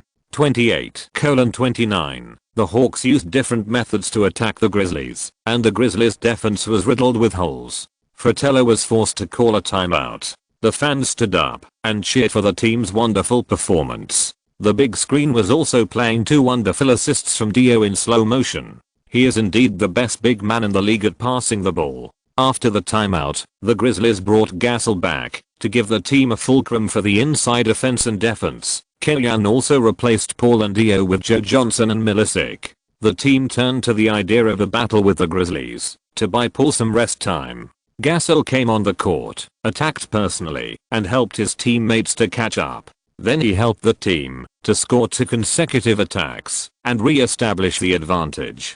Kellyanne made a tactical adjustment and arranged to double-team Bobby Jackson on the line to limit the Grizzlies' offense. Bobby Jackson is a typical combo guard with excellent shooting ability and accurate 3-point shooting, but average passing and controlling ability. The Hawks' double-teaming strategy worked, and the Grizzlies' offense died down again. Both sides began to perform iron shooting, and no one got the upper hand. Seeing Gasol running back and forth on the court and unable to play the ideal offense, Fratello was under a lot of pressure. After a stalemate of 2 minutes, he took the old point guard Damon Stoudemire in advance to organize the offense. The Grizzlies have the league's top inside and top wing, but at the point guard position, they are almost the team with the worst personnel reserves in the league. The 33-year-old old flying squirrel is their only reliable organizer. In addition, the team only has combo guard Bobby Jackson and marginal player Antonio Bucas, a water cooler player who averages 2 points and 1.5 assists per game. The Grizzlies took Stoudemire, and Paul also returned to the game a minute later. Facing the Grizzlies, who are strong in other positions, but weak in the point guard position, Paul is destined to take on the heaviest task of attacking. The heaviest task that Kellyanne assigned to Paul was not offense, but defense. Paul had a rare physical advantage and he constantly confronted Stoudemire within a reasonable range to consume the veteran. The Hawks had no worries about no one to take the ball and organize, but the Grizzlies did not have enough resources to consume the Hawks. Fratello arranged for Mike Miller and Battier to come out to help handle the ball, but this was not the job that the two were good at. The Grizzlies' offense was immediately affected and the Hawks quickly overtook the score. At the end of the half, the Hawks led by 5 points 57-52. After the halftime break, Stoudemire's physical strength recovered a lot. With his experience, he confronted Paul and echoed Gasol, helping the team improve efficiency on the offensive end. Battier, who performed mediocrely in the first half, also provided firepower for the team and made 2 3-pointers in a row to help the Grizzlies score. Halfway through the third quarter, the Grizzlies caught up with the score. However, in this game, the lifeline of the Grizzlies was Stoudemire's physical strength, which was also the main attack direction of the Hawks. When his physical strength fluctuated, the Hawks immediately re-established their advantage. Kellyan was able to lead the Lakers to a bloody 7-game battle with the Spurs and lead the Hawks to a sudden rise, not only relying on the offensive system, but also on the on-the-spot adjustment of the battle situation. The more critical the moment, the more threatening the seemingly young Hawks are than their opponents. After the third quarter, the Hawks led by 7 points 84-77 and still held the initiative in the game. At the beginning of the fourth quarter, Fratello arranged for Gasol to play, hoping that Gasol could cooperate with Bobby Jackson to suppress the Hawks' substitutes, but with little effect. Milicic, who failed to limit Gasol in the first half, faced Gasol 4 times in the offense and defense in the last quarter, defended 3 balls, and killed the Grizzlies' counter-attack momentum in one fell swoop. After that, Paul and Dio took over the game. The ever-changing passing and cutting cooperation led by the two made the Grizzlies' defense at a loss and full of flaws. Josh Smith, who focused on catching the ball, became the biggest beneficiary. He took off at will and ravaged the basket. Josh Smith, who was high, even performed a 360-degree turn and a one-handed dunk during the fast break. There was a dunk contest in the regular season. This shot was so beautiful that people on the Grizzlies bench couldn't help but applaud for Josh Smith. The final score was 113-98, and the Hawks won at home and won 2 consecutive games, 36-18. In the whole game, Paul made 12 of 20 shots and 5 of 5 free throws, scoring 30 points, 8 assists and 3 steals, sprinting for the season goal of hitting the best team. Paul, who sent out 8 assists, was not the player with the most assists on the Hawks. Dio scored an alternative double-double, with 7 points, 10 rebounds and 10 assists, which was a wonder. This is the nth time this season that Dio has double-digit assists, but not double-digit points. If his scoring data is better, he should be able to enter the All-Star team. Of course, whether or not he makes the All-Star game does not affect Dio's position in the Hawks. The team has already made the decision to renew Dio's contract in advance during the offseason. In the prediction of the league's most improved player, Dio is also the leader, just as stable as Paul's best rookie. Joe Johnson, Josh Smith and House also scored in double digits, and the Hawks' offense blossomed in multiple places, winning easily. After the game, Kellyan's use of players was also highly praised by the media. The double point guard formation in the first half of the second quarter quickly wiped out the score difference between the two teams, which was regarded as the turning point of the game. There are only 3 games left to the goal before the start of the season. After the game, the media also teased Kellyan about this issue. This season, I will continue to be modest. Wait until next season, I will call for a higher goal, and everyone remember to urge me then. Kellyan was in high spirits when he was happy, and he joked with reporters happily. I feel that the Hawks can directly compete for the championship next season. A reporter made a satellite for Kellyan. You come to coach. Kellyan pretended to walk down from the coaching seat and let the reporter who dug a hole for him go on stage, making the whole audience laugh. The Hawks are going smoothly, but the Lakers, his old team, are reported to have conflicts in the locker room. Although the team's record ranks 8th in the West and has an advantage in the fight for a playoff spot, it is obviously a long way behind last season, and Kobe's more tired in the game. According to Los Angeles media reports, after the loss to the Spurs, Kobe and Phil Jackson had a conflict and even threw a chair in the locker room. The tension between the two is self-evident. After all, there is still some butterfly effect. Seeing that Phil Jackson's work has encountered obstacles, Kellyan is in a good mood. He doesn't like the Zen master very much. Last season, this guy shook the Lakers' morale and caused the Lakers to lose in Game 6 of the Western Conference semifinals. It has always been a knot in Kellyan's heart, not to mention that he contacted Jerry Buss early and robbed his job. The harder the Lakers fall this season, the more it can prove how difficult it was for Kellyan to lead the team last season. I just don't know which direction this fuss between Kobe and Phil Jackson will lead the Lakers. The Hawks have put together a very powerful lineup around Paul. Not only have they made it to the playoffs, they have also not lost against strong teams and have a glorious record of defeating the Spurs twice. The Bobcats, who did not play badly last season, know how to play hard this season to get higher ranking rookies. However, the operation of the team has been handed over to the boss Joe, and the future of the Bobcats can be imagined. The game itself was mediocre. The Hawks, who were playing back-to-back, wanted to win at the lowest cost, while the Bobcats, who were determined to play badly, were just trying to lose. The Hawks rushed to the start, played an advantage, and then rotated the lineup on a large scale to control the playing time of the main players. The Bobcats were stunned at the start and wanted to organize a counter-attack later, but the team's poor attack attribute was too obvious, and they were unable to catch up. The final score was fixed at 104-91, and the Hawks won at home and won 3 consecutive victories, 37-18, and also narrowed the gap between the team and the Heat to 2 games. It's interesting to say that when making plans after the All-Star game, Kellyanne didn't think too much about the possibility of chasing the Heat. After all, the gap of 3 games is not big, but it's really not small. As a result, the Heat fell after the All-Star game, and the results fell back, which gave the Hawks a little chance. Although it's still difficult, it's better than no hope, right? After a day of rest, the Hawks continued to welcome the 3rd home game in 4 days, and the opponent was a destined nemesis, the Detroit Pistons. In this game, the morale of the Hawks was inspired and began to face this powerful enemy. Paul and Joe Johnson abandoned their own preference for shooting and decisively charged towards the Pistons inside line.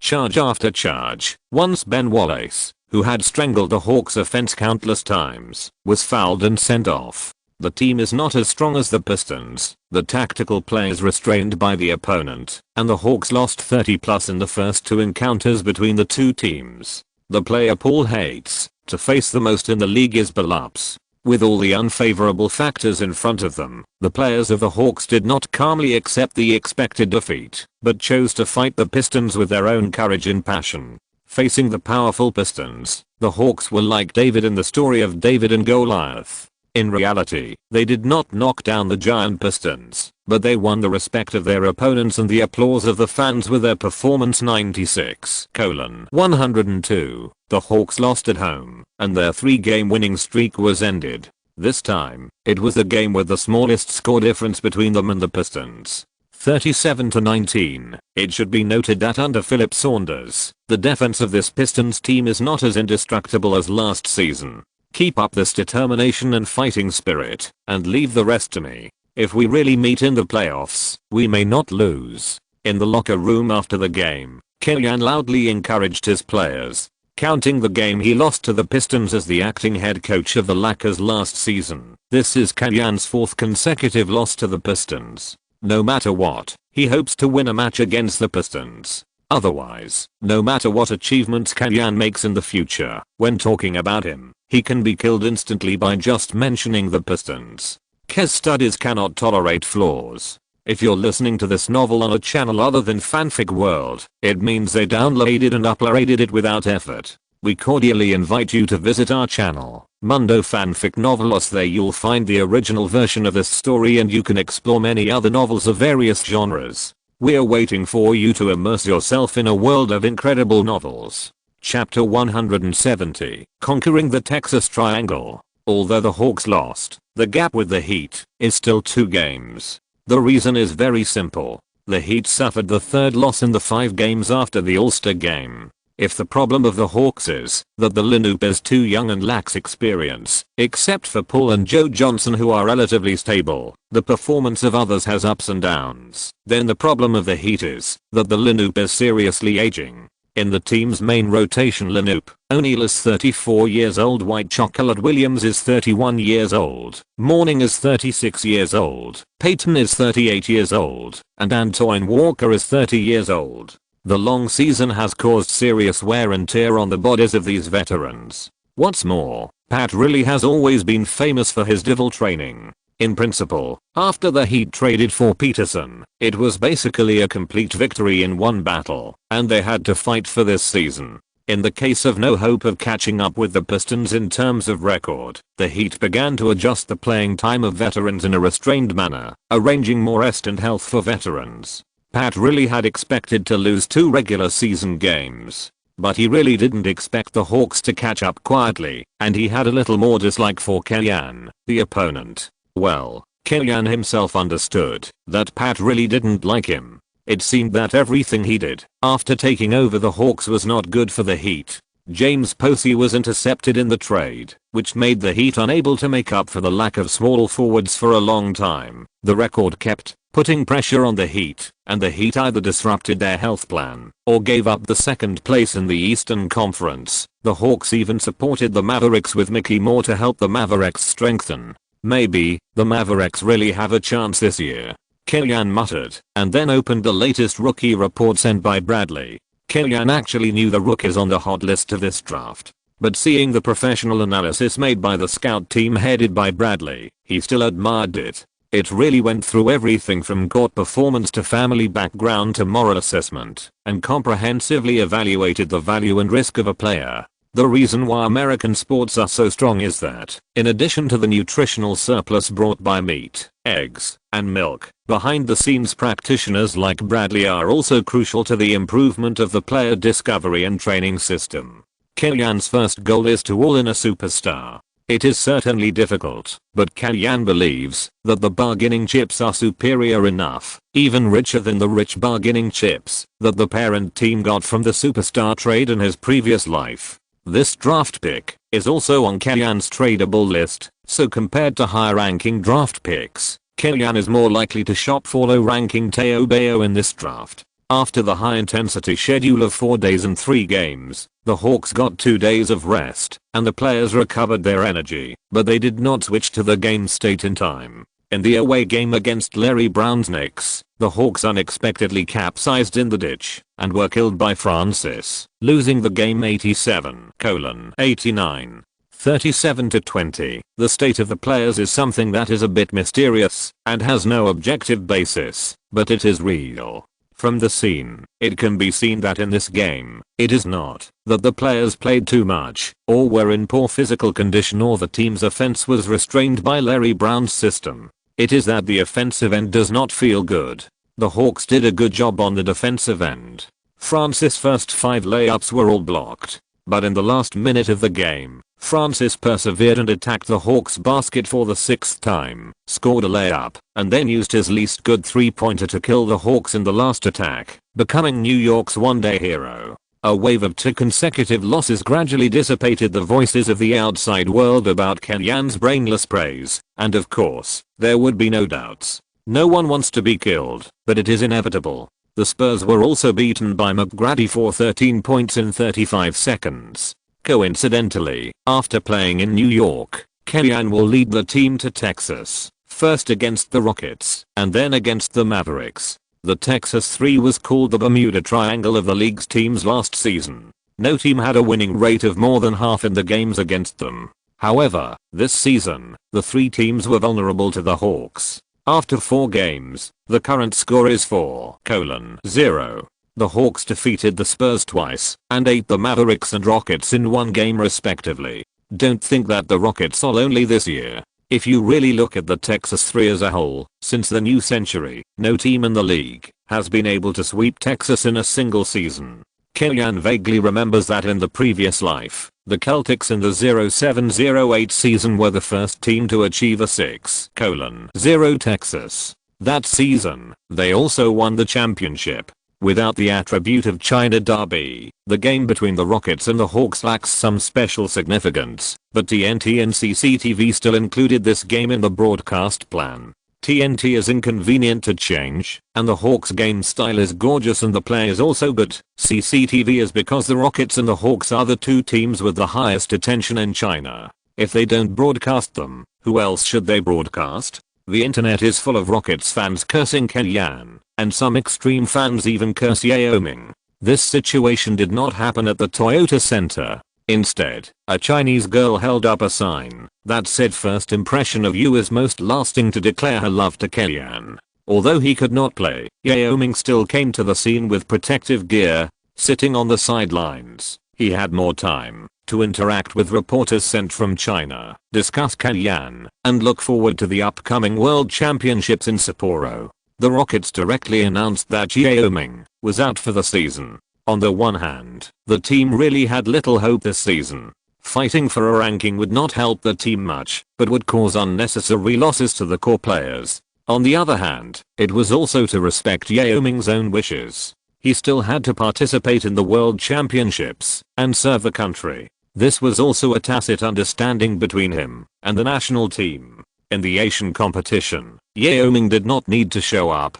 Yi Jianlian and Wang Zizi were enough to handle it. Apart from the Iranian team, China had no opponents. Yao Ming would definitely play in the World Championships and the Olympics. When talking about Kellyanne and his Hawks, Yao Ming also analyzed from his own professional perspective. In fact, Kellyanne and the Hawks are a match made in heaven. The NBA is not afraid of teams with poor performance, but is more afraid of teams that have no hope. The Hawks are a team with great potential and need a torch to ignite their passion. A young and energetic head coach like Kellyanne plays such a role just right. He did a great job selecting Paul, signing Joe Johnson, and especially making good use of Dio. This is really a genius innovation, and I like their basketball very much. If they strengthen the relatively weak links of the team, as Paul and others grow, they should have the hope of making a difference in the playoffs and even winning the championship. When it comes to the topic of championship, Yao Ming is a little lonely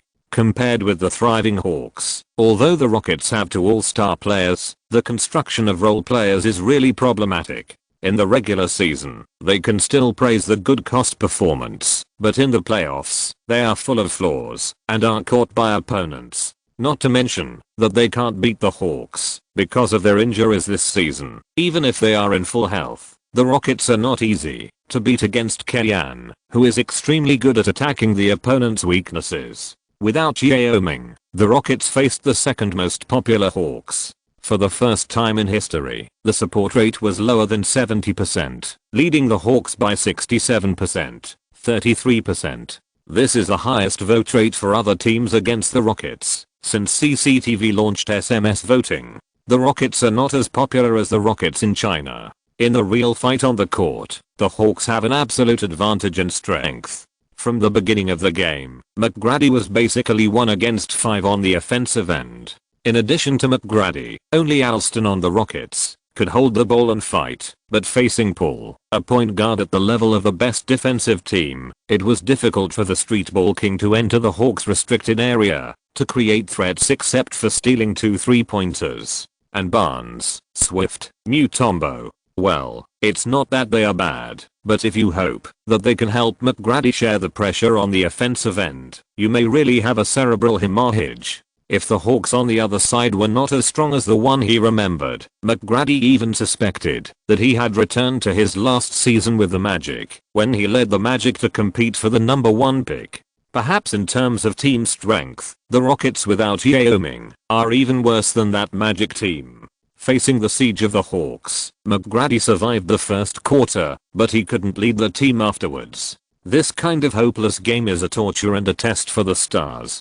Van Gundy lacked flexibility on the offensive end and only knew to give the ball to McGrady. He played very tired, inefficiently, and very uncomfortable. In the second quarter, Joe Johnson and David Lee led the Hawks to establish a double-digit lead. The Rockets could no longer close the score, and the game immediately entered the Hawks' advantage. The Rockets' style of play was somewhat unpleasant. On the defensive end, they would rather foul the offensive players than give the Hawks a chance to dunk. After several attempts, the Hawks players stopped trying, and the game became even more lackluster. The suspense of the game was over, and Yoga and Zhang Heli began to discuss the Hawks' progress this season and the team's playoff situation.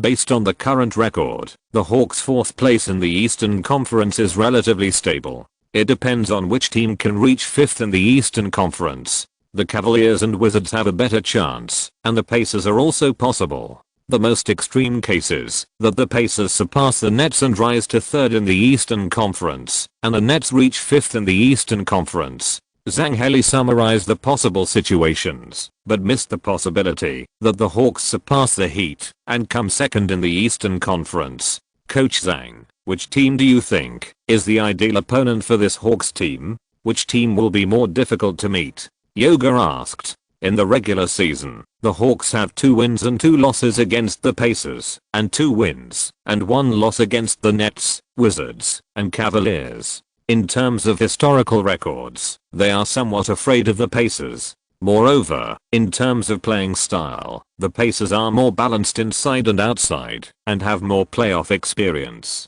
If they meet in the playoffs, I'm more optimistic that the Pacers can better digest the pressure of the playoffs. Zhang Heli said. Then what about the remaining 3 teams? I think Kenyan least wants to meet the Nets. The Colin Oop of the Nets has played in the finals twice and is too experienced. The veterans may have some strength in the regular season, but when it comes to the playoffs, they can show better performance. Relatively speaking, the Wizards and Cavaliers don't have much playoff experience. The Hawks' home advantage may play a role. To summarize Zhang Heli's judgment criteria, in sideline, experience, home advantage, there is basically no other dry goods. In other words, Kenyan will not answer this question. Otherwise, the answer he gives will basically be the opposite of Zhang Heli, wanting to play the Pacers the most and the Cavaliers the least.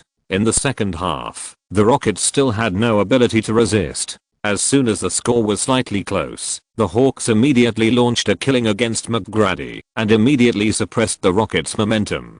Kenyan also consciously saved his strength for the next game against the Dallas Mavericks and replaced the main players early. The final score was 82-98. The Hawks defeated the Rockets away and defeated their opponents twice this season. 38-20. Due to limited playing time, no one on the Hawks scored 20 plus points. Paul scored 16 points, 7 assists and 2 steals, and the data was really average. Joe Johnson also scored only 17 points. This kind of easy crushing game is really not conducive for the stars to get beautiful data. McGrady scored 26 points, 7 rebounds and 4 assists, but his shooting rate of 9 out of 24 shots in the whole game was also average. Unlike many players who dare to fight to brush up their data in garbage time, McGrady kept hitting the difficult answer ball in the stalemate. When he was behind by a large score, his shots were a bit casual and his shooting rate was pulled down. Kobe Bryant and McGrady may not have thought that shooting rate, efficiency value, win-loss value and other things would become so important in the future. At the press conference after the game, the reporter who was looking for trouble also took the initiative to cue the draft pick in the hands of the Hawks and asked Kenyan if there were any popular rookies that he paid special attention to. Every year's draft can bring different vitality to the league, and some people can even directly change the league's structure. I will read the information of most rookies. You said you pay special attention to them, but I don't have any at the moment. My mind is 100% invested in the court. No matter how proud he is in private, Kenyan must be watertight in public. Otherwise, if the robbery of the Rockets is exaggerated, no one will talk to him about a trade in the future. After the press conference, Yao Ming hosted a banquet for CCTV staff, and Kenyan also had dinner with everyone. Because he had to go to Dallas with the team the next day, Kenyan did not drink. They are all basketball practitioners and Chinese, so they don't care about what they say. They can talk about the NBA, the national team, the world championships, and everything else. In fact, I really don't recommend that you praise Yi Jianlian too much. Just when everyone was optimistic about Yi Jianlian's NBA prospects, Kenyan suddenly spoke up and sang a different tune. I think it's better for Yi Jianlian to let nature take its course than to force things. It's better for him to join a suitable team with a suitable draft pick and play a suitable role than to join a bad team with a high draft pick and be forced to become the cornerstone of the team. When these words came out, everyone was a little stunned and even a little unconvinced. Lion has great talent, but he is Asian after all. Kenyan, you should know that Asians are suppressed in the league.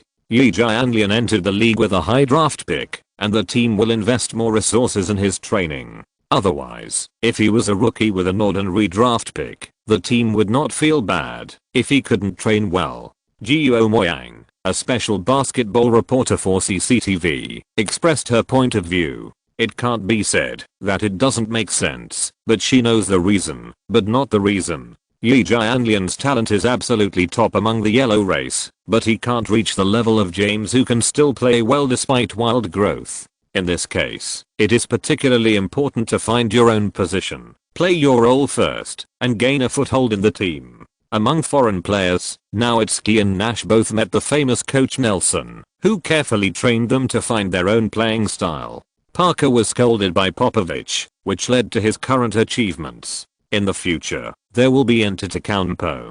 Kidd arranged him to play point guard first, honing his control and dribbling ability, and then Budenholzer tailored the one-star and four-shoot style of play, and a special defensive system for him, allowing him to grow into an MVP-level player. Their growth is certainly due to their own efforts, but it is also inseparable from the course of history. Is Yi Jianlian's talent so good that he can be the core of a bad team and carry the team forward? Maybe some people really think so. After a few simple words, Kylian shut up.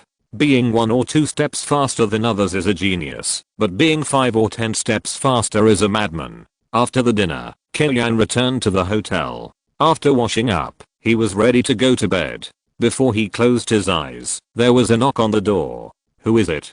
Kylian muttered. It was late at night, and he was very tired. He opened the door and saw Wang Lifen, who was wearing a hotel waitress uniform. She was looking at Kylian with a smile. Wang Lifen appeared in Houston.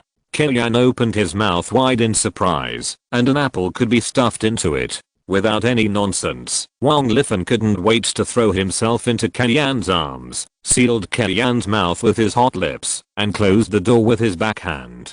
Language seemed so redundant at this time, and time seemed particularly precious. The two just wanted to have each other immediately. Chapter 171. New goal, 52 wins. Although it was not a nationally broadcast game, the Eagles' away game against the Mavericks was the most watched game on March 1st. Not to mention that the Eagles have the hope of completing the feat of sweeping Texas. Just talking about Kylian himself, many fans and media have seen his Mavericks fan attribute from his interviews, which also adds some highlights to the game. Especially Chinese fans, they care a lot about this. The game itself did not disappoint the fans. The media's exaggeration made the Mavericks players take a more serious attitude than ever to treat this game, and they did not want to fight for their reputation, and the young players of the Eagles also wanted to create new records and go all out in the game. With both teams determined to win, the game became particularly intense. The first half dazzled the audience, and both sides played their respective basketball philosophies to the extreme. The Eagles' multi-core driven offensive system and the Mavericks' extreme singles are the embodiment of the beauty of two offensive tactics in the league, and they played a high-quality offensive battle. The Mavericks entered the second half with a 4-point lead, 62-58. After the second half of the game, the atmosphere at the American Airlines Center was still hot, but the situation changed quietly, and the home team gradually gained the upper hand. Nowitzki and Harwood's scoring was still efficient, but the Hawks side had intermittent offensive power outages. Under Josh Harwood's defense, Joe Johnson's offensive efficiency gradually declined, and with Nowitzki and Dampier blocking the restricted area, Josh Smith's lack of shooting range was magnified, and the team needed Paul to stand up and score. In this situation, Paul persistently led the team with the pass in the most reasonable way. Obviously, he was quite confident that he could beat Devin Harris alone, but he only shot 5 times and hit 3 goals. The efficiency is good, but the output is obviously not enough, especially when Nowitzki, who stood on the opposite side and ignored the defense and scored crazily. The contrast was even more obvious. Paul is a high-end player who can score 25 plus 10 plus 3 when the team needs him to score 40 points. This is an evaluation of Paul by many people in later generations. This is also the reason why it is difficult for Paul to lead the team, to make a breakthrough in the playoffs as the boss. Superstars need to carry the team on their shoulders. During the timeout, Kylian arranged more offensive tactics for Paul, and his tactical execution was also no problem, and he could complete personal strong attacks continuously. But when the Mavericks adjusted their defensive strategy and continued to choose to focus on defending him while giving more space to other players of the Hawks, Poole still chose to pass the ball involuntarily. Well, for a rookie, this is not a big problem. Rookies can make mistakes, and the key is the subsequent progress, which depends on Kenyan's subsequent guidance of Poole. Kenyan chose Poole and did not intend to turn him into Curry. Poole has his advantages. The key is to give full play to his strengths and make up for his weaknesses through tactics and lineups. At the end of the third quarter, the score difference was pulled to 13 points. At the beginning of the fourth quarter, the Mavericks continued to expand their lead. The team's sixth man, Stackhouse, broke out. Facing Kittle's defense, he relied on tough singles to gain the upper hand. The Mosquito shooter has good other abilities, but his physical confrontation is indeed the weakest among NBA players. Facing Stackhouse, who is good at using his body to force the opponent, he was at a disadvantage. Seeing that the score difference was about to widen, Kenyan replaced Poole in advance and arranged for him to lead the substitute players to bombard and speed up the pace of the game to avoid the problem of weak confrontation between players in positional warfare. The Mavericks are all single players and lack a serious point guard who can control the rhythm of the game. They were easily led by the Hawks and the score difference was once narrowed to 9 points. At the critical moment, the former Hawks king Terry stood up.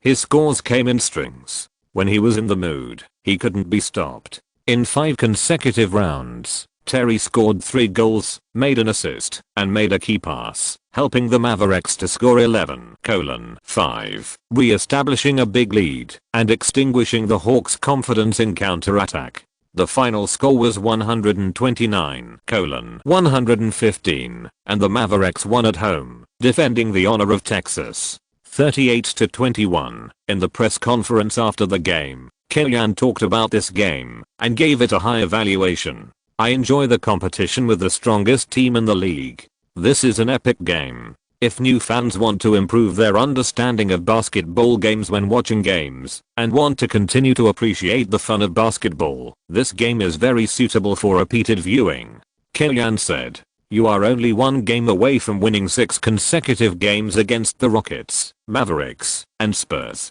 Do you feel a little regretful?" the reporter asked. "As a coach, I don't care that the Rockets, Mavericks and Spurs are all in Texas. There are 4 teams in California, and no one seems to see them as a whole, right?" Kenyan was silent for a moment, then said, "Maybe I'm more regretful that the Hawks' 39th victory of the season has not come yet, and I have to wait for a while. I believe it will come soon." The reporter gave encouragement. "Thank you, I believe it too." The next day, the media across the United States focused on reporting this game. Some media made a detailed comparison between Kenyan and his compatible person, the first general of World War II, Manstein. Manstein and Kenyan were both born in academic schools, both had unrestrained tactical ideas, and were good at blitzkrieg to hit the opponent's pain points. The Barbarossa plan and the Sweep Texas plans were completed by 80%, but both fell at the last step. The American media talked about it, and Kenyan felt that he was possessed by Manstein. This is a typical 3 people make a tiger. The Hawks lost, and the Heat took the opportunity to widen the gap between the 2 teams. When visiting Cleveland, the Heat, despite the huge disadvantage in penalties, defeated the Cavaliers 109-102 with 7 fewer free throws than the Cavaliers, extending their lead over the Hawks to 3 games. At the post-match press conference, Pat Riley, who won the game, also expressed dissatisfaction with the referee's whistle standards. "After watching this game, it's hard to believe that we are not as good as the Cavaliers in free throw data. I hope the league will arrange more professional referees to whistle the Heat's games." Pat Riley is definitely in a bad mood. The Hawks are aggressive from behind, and the team can't rest normally. In this game, halfway through the third quarter, the score difference has reached 17 points, but then the Cavaliers dragged the game into a free throw battle. On the defensive end, they shamelessly hacked the shot crazily, and on the offensive end, James ran around and made fouls, which forced the suspense of the game back. MLGB, the Cavaliers used the hack-a-shack tactic to constantly send O'Neal to the free throw line, and in the end, the total free throw data was more than the Heat. You can imagine how many free throw opportunities they got. Pat Riley's outrageous remarks attracted a $10,000 fine for himself, but the league can't stop the public by just issuing fines. More and more coaches complained about the Cavaliers' home whistle, and the name LeBron Stern was even spread on the internet. Home whistles and star whistles are everywhere. The CBA even has products such as supporting the Army whistle, Capital whistle, aiding Xinjiang whistle, etc., which can make the league's coaches take turns to spray at the press conference under the huge pressure of fines. The main reason is that the league has gone too far. However, many hands make light work. Everyone took turns to scold, increasing the fans' attention to the Cavaliers' whistle, which can be regarded as a reverse supervision of the league. If they continue to favor James unscrupulously, there will be a backlash in the future. One is a blue bull and the other is a red bull. Both are bulls, but their fighting power is at two extremes. The Mavericks compete for the championship every year, while the Bulls have been in a rebuilding period since Jordan retired. They finally made it to the playoffs last season with the outstanding performances of Ben Gordon, Luol Deng and others. This season, several rookies were targeted by opponents and fell back. The record fell to the bottom of the league and a new round of tanking began. Sometimes tanking is like this. When you encounter a little setback, it is easy to overturn your reconstruction plan and continue to tank. As the team tanks, the winning culture of the team is gone. This is also the reason why Kellyan actually knows that the team's destination is likely to be fourth in the Eastern Conference and the probability of chasing the Heat is not high, but he still lets the team go all out in the next season and not save strength for the playoffs. There is no way. The Hawks have been rotten for too long in the past and need a successful regular season to reshape the team's winning culture. The Bulls, who were determined to play badly, had no intention of stopping the Hawks' progress. Against the Hawks, the Bulls had no advantage in any position. The main players were beaten and the score difference was 12 points in half a quarter. Ben Gordon, who was nominally a starter, but actually played as a sixth man, began to explode when the score was behind by a large margin. He was a point guard with a shooting guard style. He was especially good at playing against the opponent's main players or bench players with declining physical strength. When he was full of physical strength, when he was in good shape, his shooting was very accurate. In the second half of the first quarter, Ben Gordon made 3 3-pointers and scored 14 points, helping the team narrow the score difference to 5 points before the end of the first quarter. But this was also the time when the score difference between the two sides was the smallest in the whole game. In the second quarter, the Hawks substitutes exerted their strength. Under the control of Joe Johnson, David Lee frequently scored singles in the interior, helping the team to slowly widen the score difference. The Bulls' starting inside player PJ Armstrong was quite strong, but the substitute inside player Gray was not strong enough and was directly beaten. Realizing the Bulls' weak inside line, Kellyan increased the playing time of Milicic and David Lee and continued to suppress the Bulls' inside line. The two inside players performed well and helped the team end the suspense of the game at halftime. The second half of the game was uneventful, and the Bulls did not organize an effective resistance, especially on the offensive end. The shortcomings of Hinrich's lack of confrontation, Ben Gordon's lack of height, and Luol Deng's poor dribbling ability were firmly grasped by the Hawks. The team's offensive throat was all strangled by the Hawks, and the hit rate was extremely low. The Hawks took advantage of the situation and frequently launched counterattacks. Josh Smith became the biggest beneficiary, with 4 counterattack dunks in a single quarter. The new dunking made the fans at the Phillips Center excited. The score difference was once pulled to 34 points, which also made the Bulls head coach Skiles lose face. Last season, he was the third person in the best coach selection. This season, he has encountered a crisis of trust. The team management has lost confidence in Skiles and does not rule out the possibility that he will leave the team after the end of the season. For a coach, this is also a very embarrassing thing. In the last quarter, the Hawks reserved some strength and played with a full substitute lineup. The main players celebrated the team's 39th victory in advance on the bench. This is also the goal that Kellyan set for the team before the start of the season. Every time the camera was given to Kellyan, the fans at the scene cheered once. After several times, Kellyan stretched out his hand to signal the guide not to continue playing and continue watching the game. There are still many days to celebrate in the future. There is no need to be complacent for the small goal of 39 wins like an Alvorish. Kellyanne put on a serious attitude, and the substitutes also played seriously on the court. David Lee, who scored 16 points and 7 rebounds in the first 3 quarters, worked hard towards his first 20+10 in his career in the fourth quarter. Soon, he got what he wanted 5 minutes into the fourth quarter. Sometimes I have to praise David Lee as the best player in the Eagles team at brushing data. Generally speaking, his data is really good. Kellyanne doesn't mind players brushing data. At the end of last season, when Kobe was competing for the scoring title, he also acquiesced to Kobe increasing his shots.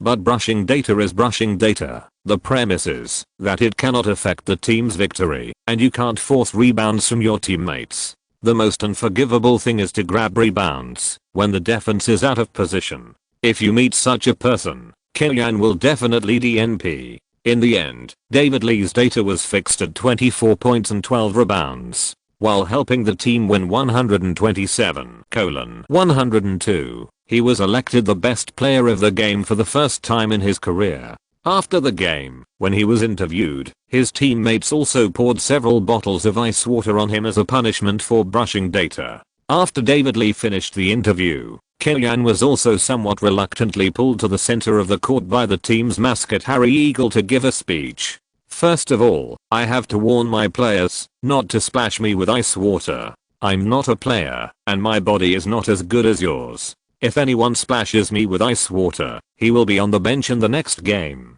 I mean what I say.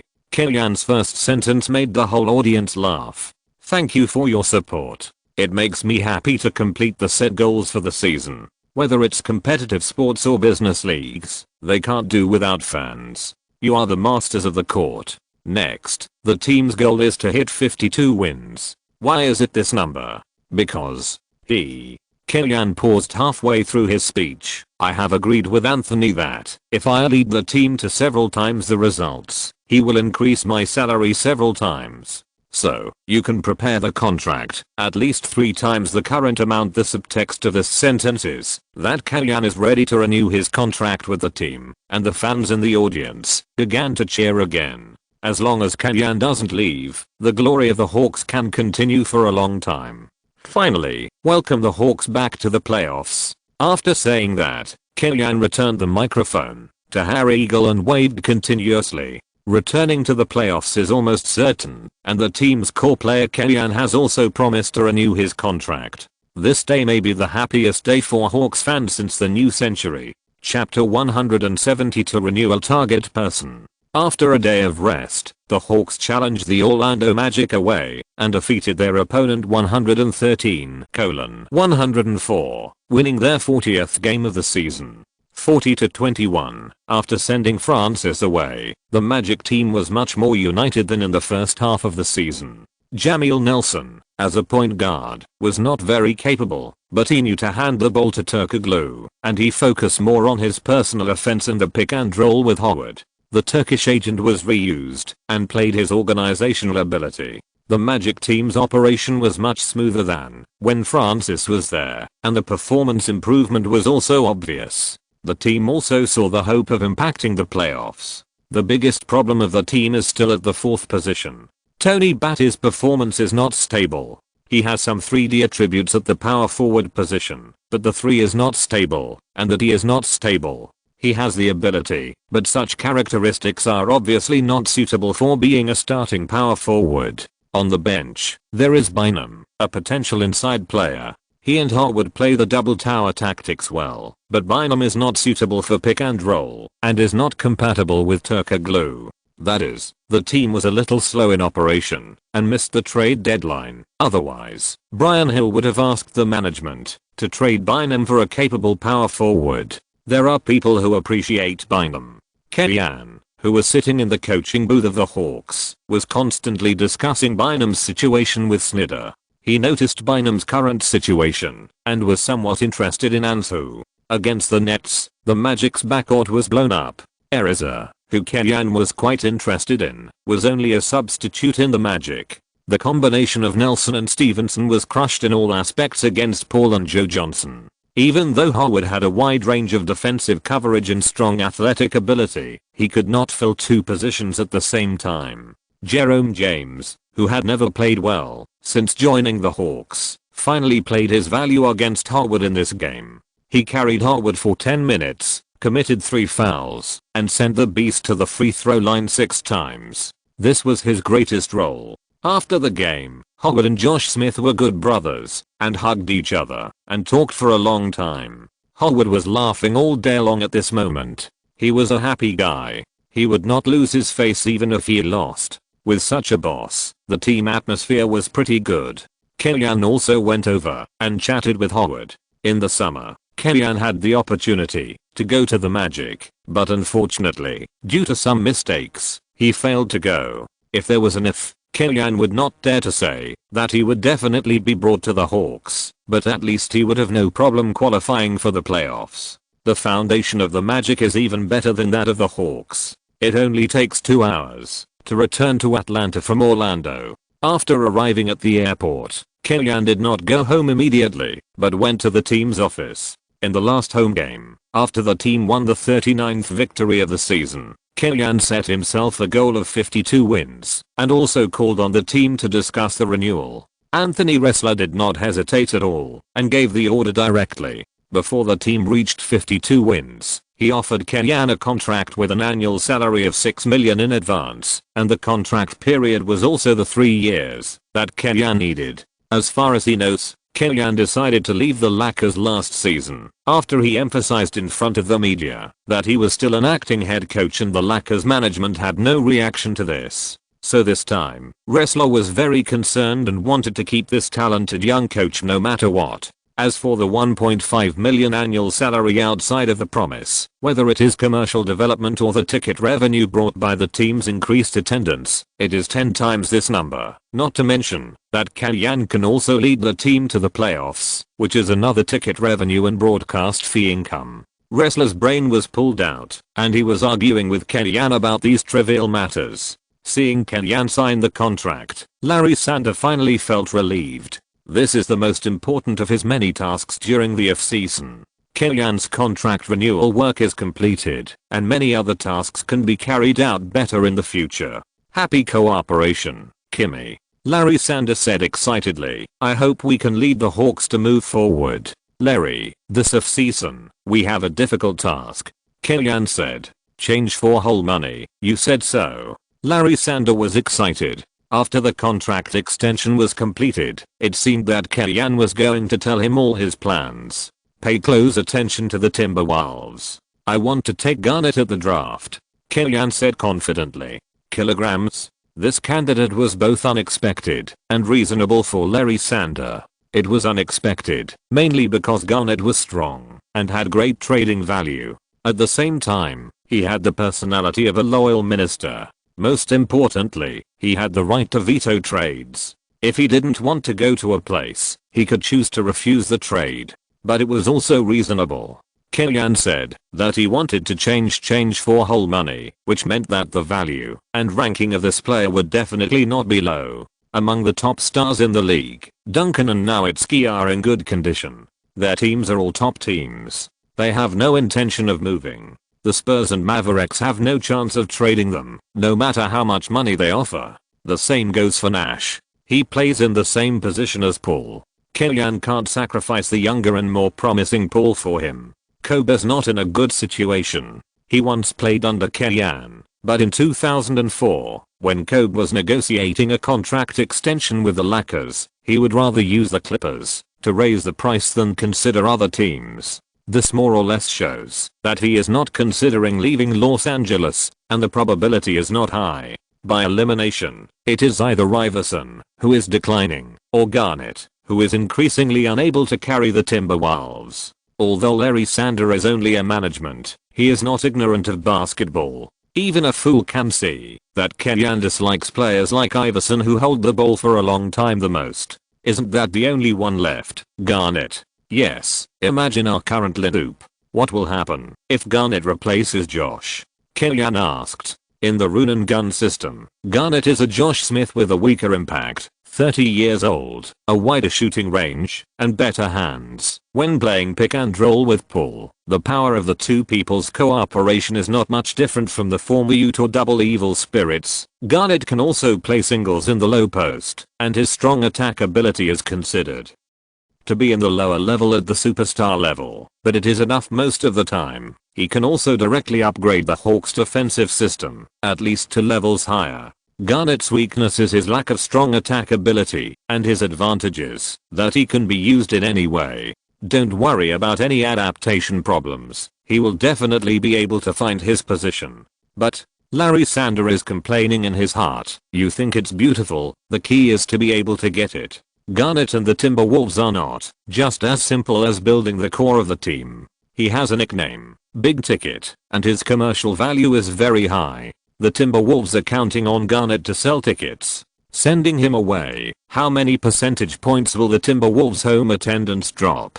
I will try to offer a price that the other party cannot refuse. Except for Paul, Joe Johnson, and Dio. Kellyanne saw the other party's concerns and said, in terms of strength, the Hawks are roughly only in the second tier of the league, but in terms of the quality chips in hand, no one has more than the Hawks. I can understand keeping Paul, but if we don't put Joe Johnson and Dio in the deal, I'm afraid McHale won't negotiate with us, right? Larry Sander reminded. Brother, you are negotiating a deal with the general manager of the NBA, not playing ball live and forcing a deal. It's okay if Paul doesn't come out, but Joe Johnson and Dio don't come out. What a fuss. In the 2007 draft, there was Odden, the key to the next center era, and Durant, a forward guard swingman with talent comparable to McGrady. If it were me, I would not let Joe Johnson, who is ready to fight, affect the tanking, but would ask for young players and draft picks to the greatest extent, to complete the reconstruction in one go.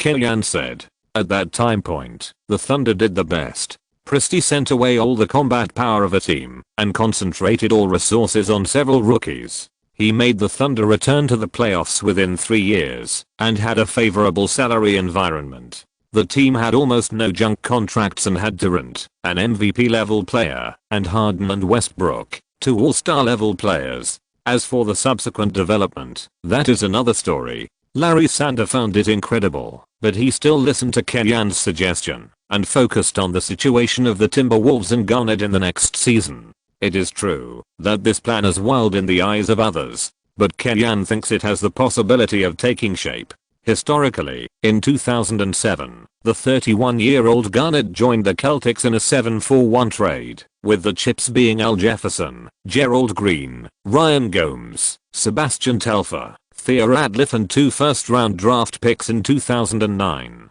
Among them, Al Jefferson is considered a potential inside player and the most valuable asset in the transaction. Gerald Green is the lottery ticket that scratched out the words thank you. Telfair is a backup point guard with obvious shortcomings, and Radcliffe and Gomez are all players used to balance the contract. This transaction is said to be a 1-for-7 deal, but in fact, the Celtics paid only 3 or 4 valuable assets. In fact, as the Celtics record stabilized, the value of the 2 draft picks was also average, so much so that McHale was later denounced as a Celtics traitor by Timberwolves fans. Kellyanne is not in a position to say too much about whether there are other factors behind the transaction between the Timberwolves and the Celtics. His target is Garnett, who just turned 30 in 2006. It is normal to pay a higher price, which may be at least 5 or 6 valuable chips. It can be expected that it will be a sky-high price, but this kind of payment is worth it.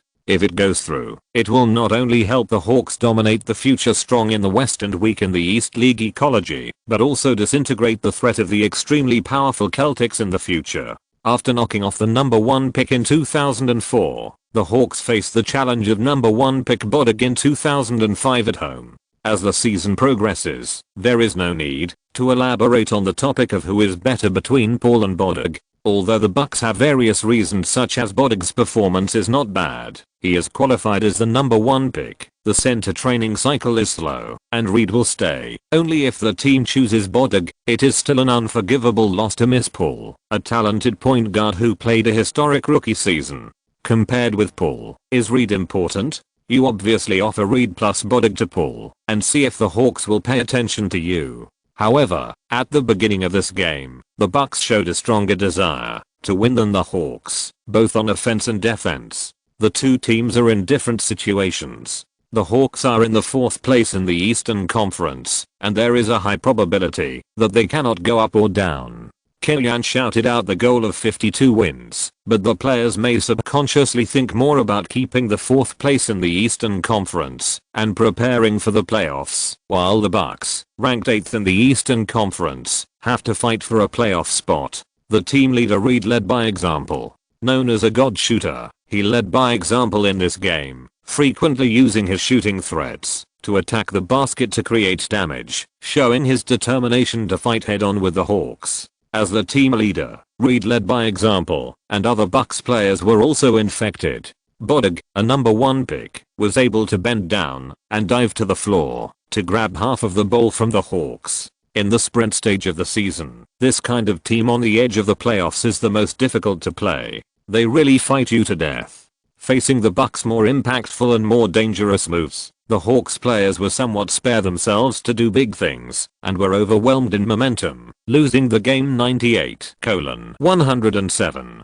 40-22. First defeated the Magic and then lost to the Bucks. This back and forth was equivalent to helping the Bucks a little, directly helping the Bucks to open up a win gap with the Magic and help the opponent stabilize the 8th place in the Eastern Conference. After the game, Killian expressed his dissatisfaction to the players in the locker room. "I'm not satisfied with your performance. This is a game we should have won," Killian said sternly. Before the season started, no one was optimistic about us. When I proposed the goal of 39 wins, many people may have thought it was a joke. They thought we couldn't do it. In fact, we only used 60 games to achieve this. What did we rely on? You put the highest concentration on the court. You worked hard to prove that the outside world's doubts about you were wrong. And today's game, I don't know if you are complacent or for some other reason, you lost your concentration on the game. This is more disappointing than losing the game. In any case, in the next game, we have to play our own game," Killian said. Compared with the selective outburst last season, Killian has more dignity as a head coach in the Hawks, and his words are more weighty. This is also the benefit of completing the team building by himself. After all, the players are all brought up by himself. At the press conference, Killian announced that he had completed the 3-year contract extension with the Hawks, which gave the fans a reassurance and made the fans instantly get out of the loss after the loss and turn to be excited about the team. "Kimi is the core of our team. If he renews his contract with the team, we have nothing to worry about. If we can add a time limit to this contract, I hope it will be 10,000 years. It's mainly because heroes can't resist beauty. We have never here. Kimi can't leave. Kimi Sloanke, Hawks champion. PS. There will be another update tonight. PSS. The number of words yesterday was relatively small, mainly because some of the content was slightly erotic and was reviewed. Later, it entered manual review with stricter standards. I deleted some complaints and deleted 600 to 700 words in total. It has affected the reading experience. I apologize to everyone here. PSSS. In fact, according to the original plan, Cheyenne is the heroine of this book. It would be quite a big deal to delete her completely. But there is no room for negotiation on major issues. This book is planned to have 4 maps, and if nothing unexpected happens, it will be written to more than 2 million words. I don't want the book to have problems because of some content written about her in the early stage. So when I have time next time, I will also revise the early chapters and replace the content involving her with other people. It is not ruled out that a small part of the plot is slightly inconsistent. After all, there is no other person who fits her completely, and at the same time, this replaced character will not appear again. I hope everyone will be considerate and understanding. Chapter 173 Interview with Garnett. As the season enters the final sprint stage, the situation regarding the playoffs is becoming increasingly chaotic. Take the Eastern Conference for example, which can be roughly divided into 4 camps. First of all, the Pistons, Heat, Nets, and Hawks in the upper half have basically locked up their respective playoff spots. The Pistons are first and the Nets are third, which is basically settled. The only suspense is whether the Hawks can catch up with the Heat. The difference between the two teams is 3 games, and objectively speaking, the probability is not high. LeBron James' Cavaliers are currently ranked 5th with 36 wins and 26 losses, 4 wins behind the Hawks. Their positioning is also awkward. There is no hope of chasing the Hawks, and they are 3 wins ahead of the Wizards behind them. They are the most likely opponents for the Hawks in the playoffs. But it is obvious that the Hawks have stronger hard power than the Nets. It depends on whether the Cavaliers will take the initiative to sink and pick the Nets. The Wizards with 33 wins and 29 losses, the Pacers and Bulls with 32 wins and 30 losses, the Bucks with 31 wins and 31 losses, the 76ers with 30 wins and 32 losses, and the Magic with 28 wins and 34 losses belong to the third camp. These 6 teams will compete for 3 playoff spots. Their current goal is to lock in a playoff spot first. The ranking and playoff matchups are not something they should consider. The Celtics, Raptors, Knicks, and Hornets are tank armies, and their eyes have already been set on the draft. The situation makes Kalyan uncomfortable. He really hates playing against the Cavaliers. But at this moment, the initiative is in the hands of the Cavaliers. The Cavaliers can choose to rush and confront the Hawks head on. They can also choose to control the game and find an opportunity to control the 6th place. After a day of rest, the Hawks went to the away game to challenge the Minnesota Timberwolves. This is also a good opportunity for Kalyan to observe Garnett in person. Without Castle and Sproul, the Timberwolves' strength has declined significantly. In the middle of the season, they traded the shooter Zerbiak for Ricky Davis, a data-brushing player with stronger singles ability, but it did not improve the team's weak situation. The team also entered a state of slumping after halfway through the season. In fact, this is also a problem for the Timberwolves. They are a step slower than others in slumping, and it is difficult for them to enter the top 3 in the draft. Regarding the team's situation, Garnett, who has always claimed that he will stay with the Timberwolves, has actually had some rumors of trades.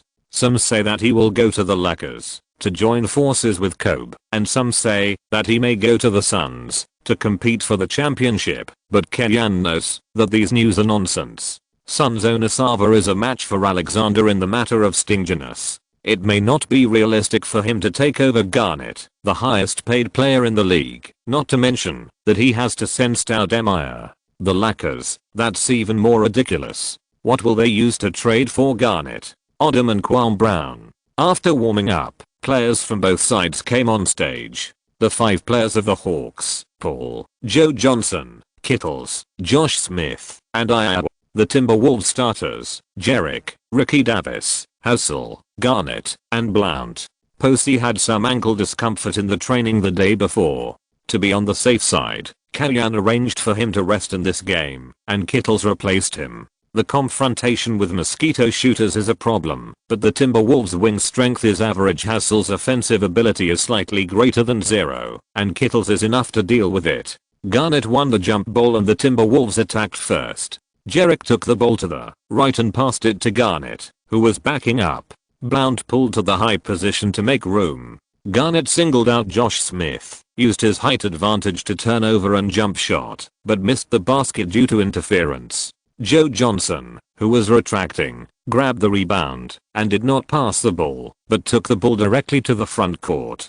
Joe Johnson and Dio played a pick and roll in the middle. He moved sideways and made a quick stop and jump shot for a 3-pointer on the right side. He shot very resolutely. Blount did not switch to the right defense, and Ricky Davis, who was chasing from the side, did not block it, but the ball bounced out of the basket. Garnett grabbed the rebound and stabilized. The Timberwolves fought a positional battle. Garnett pulled to the high position to organize. He saw the opportunity and passed the ball directly to Hassel, who was cutting. The latter pushed Kittles away and rushed to the basket. He forced a layup under the interference of Dio but failed. Dio grabbed the backcourt rebound and directly launched a fast break. Paul received the ball in the half court, attracted the defense, and passed it to Joe Johnson, who reached for the ball near the free throw line. The latter leaned against Hassel, took a step. After receiving the ball, pulled the ball up, jumped into the basket, jumped with both feet, and overpowered his opponent to hit the board with his right hand at close range 0:2. Joe Johnson does not run fast, jump high, or play explosively, but his core strength is very strong, ensuring the completion of his skills. Most people really can't defend him. The Timberwolves attacked. Garnett pulled to the middle to do a pick and roll. Ricky Davis broke through with the ball, flashed out of the space, and then made a quick stop jump shot 2-2.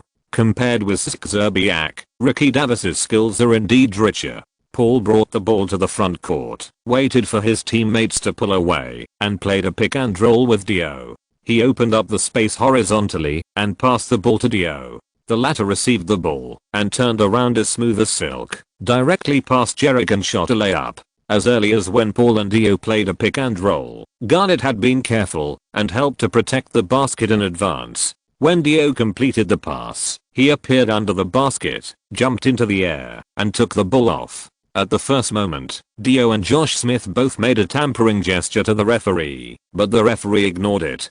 Garnett wanted to take the opportunity to launch a counter-attack, but his teammates did not catch up in time. In the positional battle, Garnett faced the basket and forced Josh Smith to play alone. The Hawks resolutely double-teamed and successfully interfered with Garnett's shot. The Hawks counter-attacked with a fast break. No matter how good Garnett is, he can't return to the half court to defend. Right after completing the attack, Paul held the defense and assisted Kittles to score a layup. 2:4. The Timberwolves attacked. Garnett pulled to the low post to single out Josh Smith and turned and jumped in 4:4. Although the ball was scored, Garnett was not happy. On the offensive end, he and Ricky Davis were the only ones who could handle the ball. On the defensive end, he and Hassel were the only ones who could defend. What's going on? 2 versus 5. Paul took the ball to the front court, forced Jerick, attracted a double team, and passed the ball. Dio followed up and made a layup. 4:6. Dio couldn't be defended on the defensive end. Blount responded on the offensive end. After receiving the pass from Garnett, he made a long two-pointer to tie the score. This center traded from the Celtics was average in defense and rebounding, but he had a basket on the offensive end and could even shoot three-pointers. However, the Hawks have never been afraid of anyone in terms of offense. Dio organized the play in the middle and passed the ball to Joe Johnson, who was running on the side with a screen. The latter attracted Garnett's switch defense and then passed the ball. Josh Smith faced Ricky Davis and squeezed to the basket, forcing a rebound. After a few more rounds, the Timberwolves still couldn't contain the Hawks' offense. In positional battles and counterattacks, facing the Hawks' three ball holders and to scorers who were very capable of seizing opportunities, they lost sight of one thing while focusing on another. With Kittles hitting a three-pointer on the right, the Hawks widened the gap to 6 points, 15:9. The Hawks established a certain advantage, but Kellyan replaced Kittles with Udoka. Kittles is a fragile product, and Kellyan is still relatively cautious when using him. Generally, he will not let him play for more than 5 minutes in a row. Kerry, do you want to consider playing for another year next season? Kellyan said to Kittles on the bench. Next season, the Hawks may enter the sequence of attacking the championship. You also hope to retire with a championship ring, right? Kellyan said. If there is a player in the team that Kellyan does not intend to sign, but who exclaims really good after using him, it is Kittles. Ghostly running, superb shooting skills and strong tactical execution have greatly improved Kellyan's favorability towards him. This game is a typical example. His outside shooting rate is 9% higher than Posey, and the outside containment power is completely not at the same level. Let's talk about it later, depending on my physical condition. Kittles wants to retire, not because he can't get a contract, but because frequent injuries make him somewhat resistant to the game. However, this season, Kellyan's use of him is still relatively restrained, and Kittles has remained healthy this season. If the Hawks can be promoted to the top level of the league, maybe he really considers playing for another year. Of course. Kellyan nodded. Wait for your call. Udoka replaced Kittles, and the Hawks lost a strong containment point on the outside. Immediately, Paul and Josh Smith became more determined on the offensive end. Paul's ability to adjust is still very strong. In the last game against the Bucks, Killian just made a harsh statement in the locker room. Looking back, he played the basketball that Killian wanted most in this game. In the first quarter, Paul played for 12 minutes, 5 of 8 shots, 2 of 4 3-pointers, 2 of 2 free throws, and scored 14 points and 3 assists, helping the Hawks to lead the Timberwolves 33-24 by 9 points to end the first quarter. In the second quarter, the Hawks still had an absolute lead in the substitute versus substitute. Due to Joe Smith's yin-yang contract incident, the Timberwolves were fined 5 first-round picks, which is the most serious penalty in NBA history, and it also made it impossible for the Timberwolves to strengthen their lineup for several consecutive years. The legacy of this penalty has not been eliminated until now. Without a draft pick, the Timberwolves cannot add fresh blood from the draft and sign players with high-quality rookie contracts. They cannot make trades, and the bench is seriously damaged. David Lee and House scored successively, and the Hawks successfully opened the point difference to double digits, and then further expanded it to 15 points. In critical moments, Garnett had to go back on the field, attack and defend at the same time, and support the team. Compared with the Timberwolves stretched thin, the Hawks were more than capable, especially after Dio came on the court. Garnett was even fooled by Dio in a defense, and he was so angry that he deliberately smashed the ball on the floor when serving to express his dissatisfaction. I also envy the Hawks for playing basketball. The main players of the Hawks rested comfortably for a long time before returning to the court. As soon as they came on the court, Joe Johnson made a mid-range shot and gave the opponent a warning. This game was really torture for Garnett. In the second half of the second quarter, Blount had a good touch, making 4 of 6 shots and scoring 9 points, which helped Garnett share some pressure on the offensive end. However, there was no way to deal with the Hawks' full firepower coverage. At the end of the half, the team was still 12 points behind the Hawks. 46-58. After halftime, exchanging Zerbiak for Ricky Davis and Blount may have improved the Timberwolves' fighting power slightly, but the problem of the team cannot be solved by such a small repair. The third quarter was almost a replica of the first quarter. Garnett was good at both offense and defense. The Timberwolves could compete with the Hawks in a short period of time and achieved good results, but he could not defend 1 against 2 or 1 against 3 for a long time. In terms of suppressing the Hawks' offense, Garnett is even better than Ben Wallace. But the Pistons have a complete set of mutually linked and complementary defensive systems, which the Timberwolves do not have. In front of the Hawks' offense, the Timberwolves' defense had too many flaws, and Garnett could not make up for it. Joe Johnson played an efficient performance in the third quarter, making 5 of 8 shots in a single quarter, including 3 of 5 3-pointers, 2 of 2 free throws, and scored 15 points, helping the Hawks to widen the gap to 22 points. The game almost lost suspense. In the final quarter, the Timberwolves didn't even let Garnett play for too long and replaced the substitutes earlier than the Hawks. Killian accepted the gift with a smile and did not intend to humiliate the Timberwolves, and also replaced the substitutes to deal with the opponent. In the summer, they still have to discuss trades. Now they scored 58 points. Don't McHale and Garnett have any face? 98-123. The Hawks defeated the Wolves on the road and won Killian's first victory after the contract extension. 41-22. In the press conference after the game, Killian praised Garnett. A player like Kilograms should be the dream of all coaches. His role is not only reflected in the data. In places that many fans cannot see, he is creating difficulties for us. Before the end of the season, the Hawks will not discuss the possibility of a trade with the Timberwolves for the time being, so as not to affect the morale of the team. In the post-match interview with the Timberwolves, Garnett was not interested. It is a very helpless thing for a superstar to watch the team choose to play badly during his peak period. The Lakers next door are only 8th in the Western Conference, and Kobe is still not satisfied. Moreover, this is the second consecutive season that Garnett went fishing at the end of April.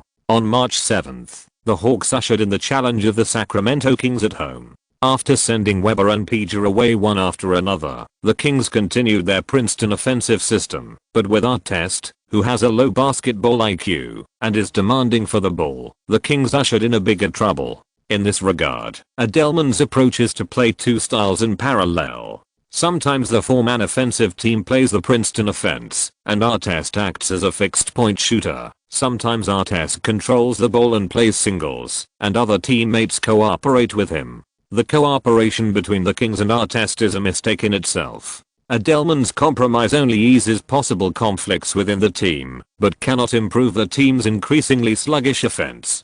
Fortunately, Artest, who has a certain amount of ball rights on the offensive end, is willing to make greater efforts on the defensive end, which can be regarded as helping the Kings improve their defense. Although both sides were very awkward, thanks to the decline in the overall strength of the Western Conference teams, the Kings climbed to the 7th place in the Western Conference. Looking at the lineup of the Hawks, Adelman wanted to drool. Paul, Joe Johnson, Posey, Dio, Milicic/David Lee. This lineup is so suitable for playing against Princeton. Let him lead. The results will definitely not be worse than the current Hawks. Unfortunately, compared with Kellyanne, the Hawks, from the team owner to the fans, who bought cheap tickets, could not believe Adelman's tricks. Because the Kings were basically hung up by the Hawks from the beginning of the game. Posey was still injured. Kellyanne asked Josh Smith to switch defense with Kittles, responsible for taking care of the strong Artest, and the two strongest guys on the court wrestled, basically forming a trade. The Hawks lost a high-efficiency scorer who ate cakes, and the offense was more focused on the outside, while the Kings completely lost a system, and could only make a fuss about Bibby and Brad Miller on the offensive end. The result is imaginable. 113:89. The Hawks beat the Kings at home. In the press conference after the game, Adelman praised Kellyanne's work in the Hawks. Kemi did a great job in building such a competitive lineup in a very short time. I think the Hawks are already a new force in the NBA. Any opponent who underestimates them will be taught a lesson. I'm not just talking about the regular season, but also the playoffs. On March 8th, International Women's Day, women in the company got a holiday, but men didn't. Larry Sander invited Kellyanne to the office to discuss Dyer's early contract extension with him. Anthony Ressler had clearly instructed that which rookie to choose, what deal to make, and how to renew the contract should follow Kellyanne's ideas. Dyer's agent asked for a renewal of $10 million, which I think is a bit overpriced. Larry Sander said with a wry smile. Even Larry Sander, who is not very professional, knows how important Dio is to Kellyanne. He can indeed create a lot of offensive opportunities for his teammates on the court. Kellyanne even asked to keep Dio in the team when designing the trade for Garnett. But with his own averages of 9 points, 7 rebounds and 7 assists per game, it seems a bit too much to ask for a $10 million contract. After all, Dio's defensive weaknesses are still obvious, and Kellyanne's tactics are needed to make up for it. And on the other hand, can Dio really play so happily without Kellyanne? Larry Sander has some doubts. Update from last night. Chapter 174 Season Sprint, Fight with Strength. Then we won't renew the contract in advance. He will still be our player next season. Let's see what happens. Kellyanne said, understanding the salary pressure of the team. The salary cap for the 2005-2006 season is $49.5 million, and the luxury tax threshold is $60 million. If you spend more than this number, you have to pay a luxury tax of 1 cent. Conversely, teams with a total salary lower than the salary cap can share part of the luxury tax paid by the overcap team, which can be as little as a few million or as much as tens of millions. This is also the main reason why the Rockets have to do all kinds of macro management to avoid taxes and reduce salaries on the trading deadline every year. Anthony Ressler is not the kind of person who spends money without hesitation, like Bus and Allen, nor is he the extremely stingy style of Sava and Alexander. Like most team owners, he is willing to pay a certain amount of luxury tax if the team performs well, the market is good, and he can make money, and in turn he will ask for a reduction in the total salary. Kellyanne and the Hawks are now in a honeymoon period, and Ressler listens to him. But if he makes a few bad decisions on contracts, and the performance declines later, and the situation becomes too big to be lost, Kellyanne will also be blamed. so his attitude is not to renew the contract in a hurry. The worst result is that in the summer of 2007, someone will offer Dio a salary that the Hawks cannot match and then let him go for nothing. I'm afraid that he will be like Detonator. Seeing that he cannot renew Harden's contract, he traded Harden a year in advance and banned a potential dynasty team. What if you give the Thunder 3 young players one more year?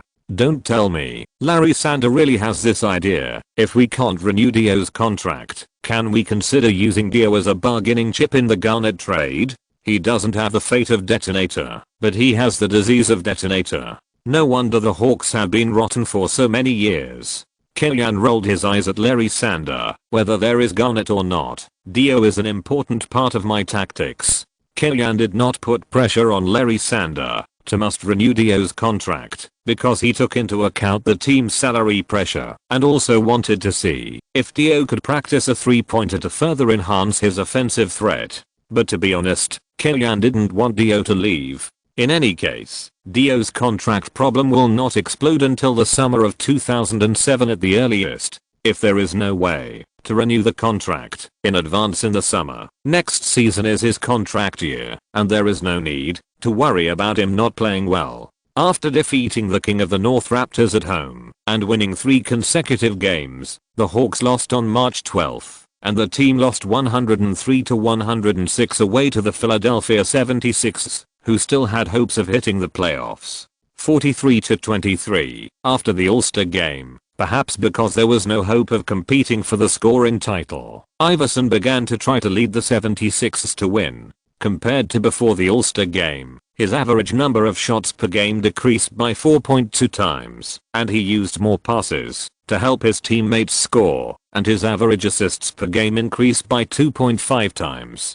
The 76ers record is also improving, and they can touch the edge of the playoffs. This also objectively proves that the 76ers strength is really not bad. If it weren't for the first half of the season, they wouldn't have fallen to their current position. Iverson took on more organizational tasks to help his teammates get easy scoring opportunities. His teammates were able to contain the Hawks' defense and also reduced Iverson's scoring pressure. In this game, Iverson's efficiency improved. 13 of 25 shots and a wonderful performance of 33 points, 4 rebounds and 6 assists with a hit rate of more than half, helping the team to finally defeat the Hawks. The Hawks' results will not have a big impact on their own rankings. Kellyanne insisted on not rotating and leading the team to win, mainly for the Hawks' winning culture. The same is true for the Cleveland Cavaliers, who have also risen this season. The Cavaliers did not choose to avoid the stronger Hawks and pick the relatively easy to beat Nets. Instead, they insisted on winning in the past 4 games and seemed ready to face the Hawks head-on in the playoffs. Kellyanne was reluctant to play the Cavaliers in the first round, not because he was afraid of his opponent, but more because he did not want to play 5 against 8. But since the Cavaliers have issued a challenge, he should prepare early and do more research on the Cavaliers. In a sense, with James's increasing maturity, the Hawks and the Cavaliers will sooner or later face off. In terms of tactical play, the Hawks and the Cavaliers are mutually restrained. The Hawks lack a big center with absolute height in their main lineup, and their ability to protect the rim is average. James just spreads his feet and rushes in, and the Hawks can't stop him. On the other hand, the Cavaliers' biggest problem is that they are eager for quick success. The Cavaliers management was under great pressure after not making the playoffs for 2 seasons. They were eager to recruit the right helpers for James. Larry Hughes, who was hired at a high salary, was not a good match for James. Mike Brown did not let the two of them run in more and strive to achieve 1 + 1 = 2, but directly let the white shooter Pavlovic take over, and the ball power returned to James. A lineup of Snow, Pavlovic, James, Gooden, and Big Z has many loopholes on the defensive end. Especially in the backcourt defense, Snow is obviously at a disadvantage against Paul and Pavlovic is at a disadvantage against Joe Johnson. The most important thing is that Big Z and Gooden have poor mobility. Once the Hawks get the rhythm up and play a quick counter-attack, the Cavaliers can't outrun them at all. On the 13th, the Hawks defeated the Dark Horse Clippers in the West 109-96 at home. 44-23. In the first round of the two teams' confrontation, the Hawks' interior was completely suppressed by the combination of Brand and Cameron. The same was true in this game.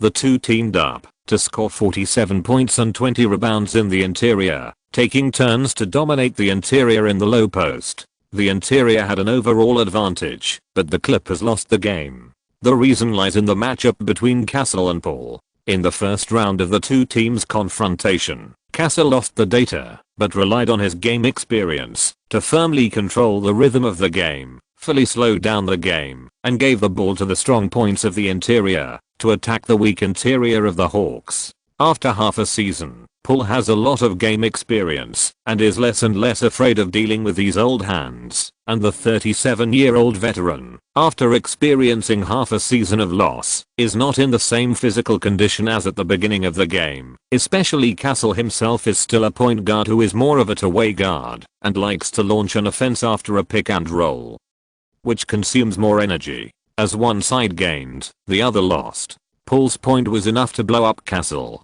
Not only did he frequently take advantage of the Clippers' two inside players' inability to defend and frequently make mid-range shots, he also successfully accelerated the Hawks' offensive speed, making the Clippers' defense exhausted. Paul's performance was perfect with 31 points and 12 assists, and he also provided another representative performance to support his impact on the best lit hoop. The team's performance really went for 50 wins, and Hawks fans were amazed. A local restaurant in Atlanta used Kenyan's name to promote, if the team wins 50 wins this season, then for the next year, Kimmy will come to the restaurant for dinner and all the bills will be free. The marketing strategy of this restaurant was successful because that night, Kenyan brought Huo Kingshu to the restaurant to try the dishes. Won't it be me to follow you in the future? Huo Kingshu said happily while enjoying the brownie pre-meal dessert. Don't you think this restaurant will lose money? Kenyan raised his eyebrows and asked back. Not to mention that Kenyan only brought Wang Lifan or Huo Kingshu to dine. Even if he pulled dozens of people from the Eagles team to have a meal, it would be nothing compared to the advertising effect of the restaurant's own publicity. The key is that Kenyan doesn't have to pay any advertising fees. After all, the restaurant is distributing benefits to Kenyan. As a businessman, how can I lose money? Huo Kingshu laughed and concentrated on dealing with the Munich pork elbow in front of him. Kenyan and Huo Kingshu were chatting casually when his cell phone suddenly rang. Huo Kingshu subconsciously teased, thinking it was Wang Lifan, but in fact it was Yao Ming who called. Yao Ming has boosted the popularity of the NBA in China, and more Chinese teenagers like basketball. CCTV has launched a new basketball program, Basketball Park, which comprehensively reports on NBA, CBA, WNBA, Cuba and related basketball event information, and produces corresponding TV specials. During the season, NBA related news materials can fill the program, but when it comes to the off-season, there are not so many news points to report. The program team has set their sights on Kenyan and wants to develop the program around him. Well, I'm eating outside. Let's talk about it after we go back. Kenyan was really interested and said to Yao Ming. He was not looking for the appearance fee given by CCTV. The key is the exposure rate that CCTV brings to Kenyan. Doing programs on CCTV is aimed at basketball fans across the country. It can further help Kenyan increase his popularity and commercial value. Personally, he can make more money. From a public perspective, Kenyan can output some of his own basketball views in the program. What if it can be of some help to Chinese basketball? Huo Kingshu's face became not very good after he finished half of the Munich pork elbow by himself. In the past, when I saw this delicacy introduced in food programs, it was praised to the sky. Why doesn't it taste that good when I eat it myself? Munich pork knuckle can only be eaten with local sauerkraut to relieve the greasiness. The American version has changed to a sweet and sour flavor. With a nation stomach, it's not normal for you to not be able to eat it. Fuck. It turns out that free food is not good. Huo Kingshu complained.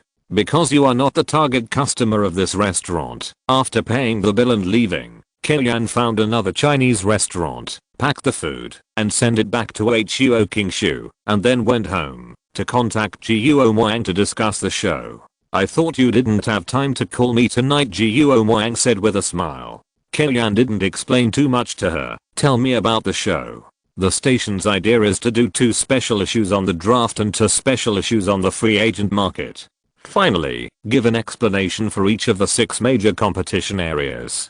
Guo Wang briefly explained his idea. We hope to make a program that is deeply integrated with the NBA. Making a program that is deeply integrated with the NBA is easier said than done. First of all the connections between CCTV and the NBA are based on Yao Ming. The Rockets are the first pick in the broadcast plan. The commentator always stands on the Rockets side to comment, and a Rockets substitute may be more famous than the Eastern Conference All-Star. This approach certainly ensures the lower limit of the program's ratings, but it is also easy to arouse some people's disgust. When you want to know more about the NBA, you can only use other platforms or even climb over the firewall. Inviting Kellyanne to do the program and analyze NBA events more professionally, objectively and fairly is a gamble. If it is done well, it can effectively broaden the audience of the program and catch up with the next door world football. If it is not done well, it may also lose some die-hard fans who only pay attention to Yao Ming. After discussing for a while, Kellyanne accepted this invitation and planned to take some time in the summer to record the program on CCTV. On March 16th, the Hawks welcomed the Golden State Warriors at home. The Warriors welcomed Baron Davis in the middle of the season, and the run and gun tactics ushered in a qualified backcourt engine, greatly improving the team's strength. The power of the outside trio of Baron Davis, Jason Richardson and Petrus is beginning to show. Although they have missed the playoffs, the Warriors did not choose to play badly, but entered the rhythm of training in advance, playing seriously in every game, and there is no burden of winning or losing. Without the burden in their hearts and the pressure of playing badly, the Golden State Warriors played extremely strong combat effectiveness in this game. As a representative of the heavy guards in the league, Baron Davis is like a fish in water in the run and gun tactics, and he rushed the Hawks defense like a small tank. Under the leadership of Baron Davis, Richardson and Petrus also played well. But in the offensive and defensive confrontation, the Warriors did not get any advantage. Their inside players Murphy, Diagu and Foyle are not suitable for the run and gun tactics. After running back and forth for a few laps, they can't guarantee their own offensive and defensive efficiency. This is a lineup structure problem, and there is no solution. The Hawks still have the advantage in the substitute lineup. In the second half, the Hawks played steadily and won the game with 116-102, 45-23. In the next 2 games, the Hawks continued their winning streak, defeating the Bobcats and the Raptors successively, and ushered in a 4-game winning streak, 47-23. The Hawks' performance this season is outstandingly stable. The longest winning streak in the season is 7 games, but they have not suffered a trough of more than 3 consecutive losses. This is actually not in line with the characteristics of a young team, and it is also a reflection of Kellyanne's adjustment ability. On March 22nd, the Hawks narrowly defeated the Wizards at home by 1 point. Arenas once again opened up, scoring 39 points, 5 rebounds and 6 assists. With 2.2 seconds left in the game, he hit a fadeaway jumper against Joe Johnson's defense and completed a near-game winning shot. Sitting on the ground, Arenas opened his arms with a perverse expression. Kellyanne arranged the tactics for the last attack. Joe Johnson contained the Wizards' defense, and Paul was the real operator of the last attack. Dio's sideline serve accurately found Paul, who was running to the far end. Paul did not disappoint his teammates. After receiving the ball, he did not make any adjustments and made a quick shot. Completed the counter kill. 48-23. When the basketball went through the net, the usually calm Kellyanne also excitedly raised his hands and made a French salute. Winning this close-range hand-to-hand combat was a test for the young players of the Hawks. A buzzer beater boosted the confidence of the Hawks players. In the following games, they defeated the Nets 123-109, the Jazz 119-100, and the Trail Blazers 113-107. Created the longest 8-game winning streak of the season, 51-23, only 1 game away from the season goal of 52 wins. The opponent standing in front of the Hawks is the team's destined nemesis, the Detroit Pistons. With the power of 8 consecutive wins, moving towards the season goal, this is Kalyan's best chance to end his 4-game losing streak against the Pistons. Even if there is a back-to-back game against the Hornets next, Kalyan has no reservations, giving up the possibility of 10 consecutive wins, and using a compressed rotation method to fight the Pistons. The Pistons have basically secured the first place in the Eastern Conference, and seem to have no desire. However, facing the aggressive Hawks, Philip Saunders did not hold back, and used an 8-man rotation lineup to compete with the Hawks. He even used the playoffs to suppress the Hawks' offense. The two sides went all the way to overtime. The Wallace brothers committed 6 fouls, and left the court, which shows how intense the game was. The Hawks also used up the last bullet of the team in this stranglehold. Paul and Josh Smith fell to the floor no less than 20 times in this game. Kalyan felt distressed watching from the sidelines. However, fighting for life again and again did not bring victory to the team in the end. The final score was 110-106. The Hawks lost to the Pistons away from home, ending their 8-game winning streak. 51-24. Facing Billup's defense, Paul increased his breakthroughs. He made 9 of 24 shots and 7 of 8 free throws in the game, scoring 27 points and 7 assists. The statistics look average, but everyone who watched the game knows that Paul carried the team on his shoulders. Under the interference of Prince's long arms, Joe Johnson did not find too many shooting opportunities. He made 6 of 16 shots and 4 of 4 free throws in the whole game, scoring 16 points. Although we lost the game against the Pistons, the tenacious will and fighting spirit shown by the Hawks players in this game are moving. They did not surrender to the arrogant Pistons, but dragged the suspense of victory to the last moment of overtime. The back of victory must be sadness, but next time, maybe the object of celebration should be changed. I hope that in the playoffs, we can still see the two teams present us with wonderful games. CCTV also broadcast this game, and Yoga also used such a closing statement to encourage the Hawks players. There are 3 main ways for a team to attract fans: stars, champions, and famous games. Although the Hawks lost the game against the Pistons, it is definitely qualified to be called a famous game. The games at the end of the season are more difficult to write about, especially when the Hawks ranking is relatively stable and even their playoff opponents are almost certain to win. These games are not very important. Therefore, the last part of the games will be brought over quickly to enter the playoffs earlier. Chapter 175. Regular season ends. First round against the Cavaliers. After losing to the Pistons in a one-shot game, the Hawks did not have any rest time and returned to Atlanta that night to prepare for the back-to-back game with the Hornets. The Hornets may be the most embarrassed team in the draft at the beginning of the season. Marvin Williams, the most promising of the North Carolina 4, was originally one of the candidates for the number 1 pick and was predicted to be selected by the Hawks with the 2nd pick.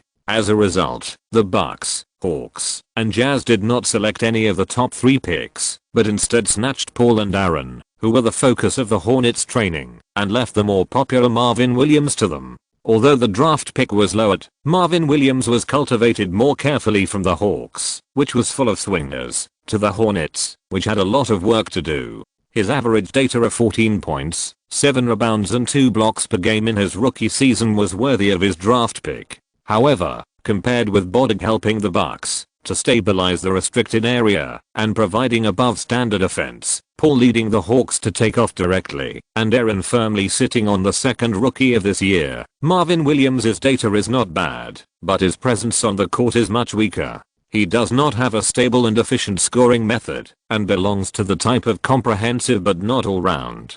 Such a player is suitable to be a qualified starter, but if you force him to be a core player, it will also be a torture for him. Thanks to Marvin Williams' age advantage and good data, Hornets fans are quite satisfied with him. The team aims to rebuild this season. The results don't matter. It's good to train the potential rookies in the team. The Hawks can be said to be exhausted after a long expedition to Detroit, fighting a whole game with high intensity, and playing an overtime game. In this regard, Kalyan made arrangements for personnel rotation in this game. Paul, Posey and Josh Smith, who were overconsumed in the last game, were all excluded from the list of players. The starting lineup of the Hawks changed to Lucas III, Joe Johnson, Kittles, Dio and Milicic. Paul was rested, and House was still put on the bench, which made him a little unhappy. Kellyanne's explanation was to keep the team's normal rotation as much as possible, hoping that House and David Lee could maintain the firepower of the team's bench lineup. Kellyanne tried his best to ensure the team's regular rotation, which was a rotation style that many coaches in later generations would adopt. Although House was somewhat reluctant to accept it psychologically, the effect of this adjustment was not bad when it came to the game. After rotating 3 main players, Kellyanne arranged Lucas III, Udoka, and Hayes to enter the rotation lineup. After the 3 water dispenser players came on the court, their performance was basically qualified, at least a little more reliable than those water dispensers of other teams. The Hawks lineup was rotated, and their physical strength was average. The Hornets were weak, and had no desire. Their level in this game was average, but the chicken pecking each other was actually sparking, and iron flowers flying. At the last minute, the score was 90-88, and the Hawks led by 2 points. At the critical moment, Joe Johnson showed his heroic qualities. He first hit a mid-range shot against Dale Davis, and then assisted Milicic to score a layup from close range, after attracting defense in the next round, helping the team win the game with difficulty. In the whole game, Joe Johnson scored 25 points and 6 assists. In the back-to-back battle without Paul's support, Joe Johnson proved his ability to lead the team. Winning the 52nd game of the season, the Hawks' performance has quadrupled compared with last season. Not to mention the fans, even Kellyanne himself did not expect it. After the game, the Hawks fans on the sidelines sang Kellyanne's song to thank Kellyanne. There were even female fans on the sidelines wearing Wong Liffen masks, which made Kellyanne, who has always been calm, laugh. In the post-match interview, reporters also mentioned Kellyanne's smile. "I don't know whose idea this is, but it really makes me laugh."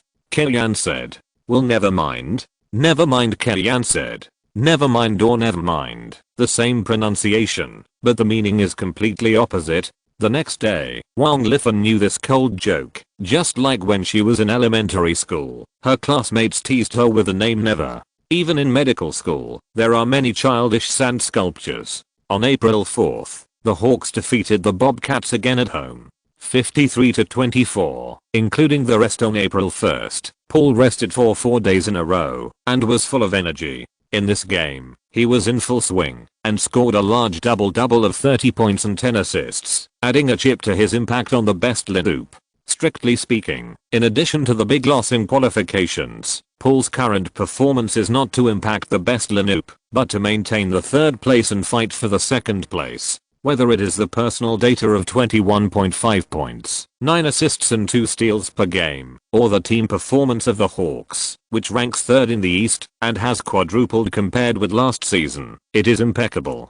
In addition to Kobe, who played an amazing personal offensive performance, and Nash, who led the Suns to the 2nd place in the West without Stoudemire, Paul has obvious advantages over other guards. Billups and Wade have better team performance, but their personal data is slightly inferior to Paul, and their core effect in the team is not as obvious as Paul. Arenas and Iverson have gorgeous personal data, but their team records are far worse than Paul. Strictly speaking, even compared with Nash and Kobe, Paul is not completely without a chance. If Paul is in a traffic-rich team like the New York Knicks, with the support of the New York media behind him, the result is really hard to say. This also reflects Duncan's awesomeness from the side. In a small market, he was selected to the first team in the rookie season, and led the team to the championship in his 2nd year. It is absolutely a bug. Wake Forest has all these bugs. On April 6th, the Hawks lost to the Heat 108-114 away,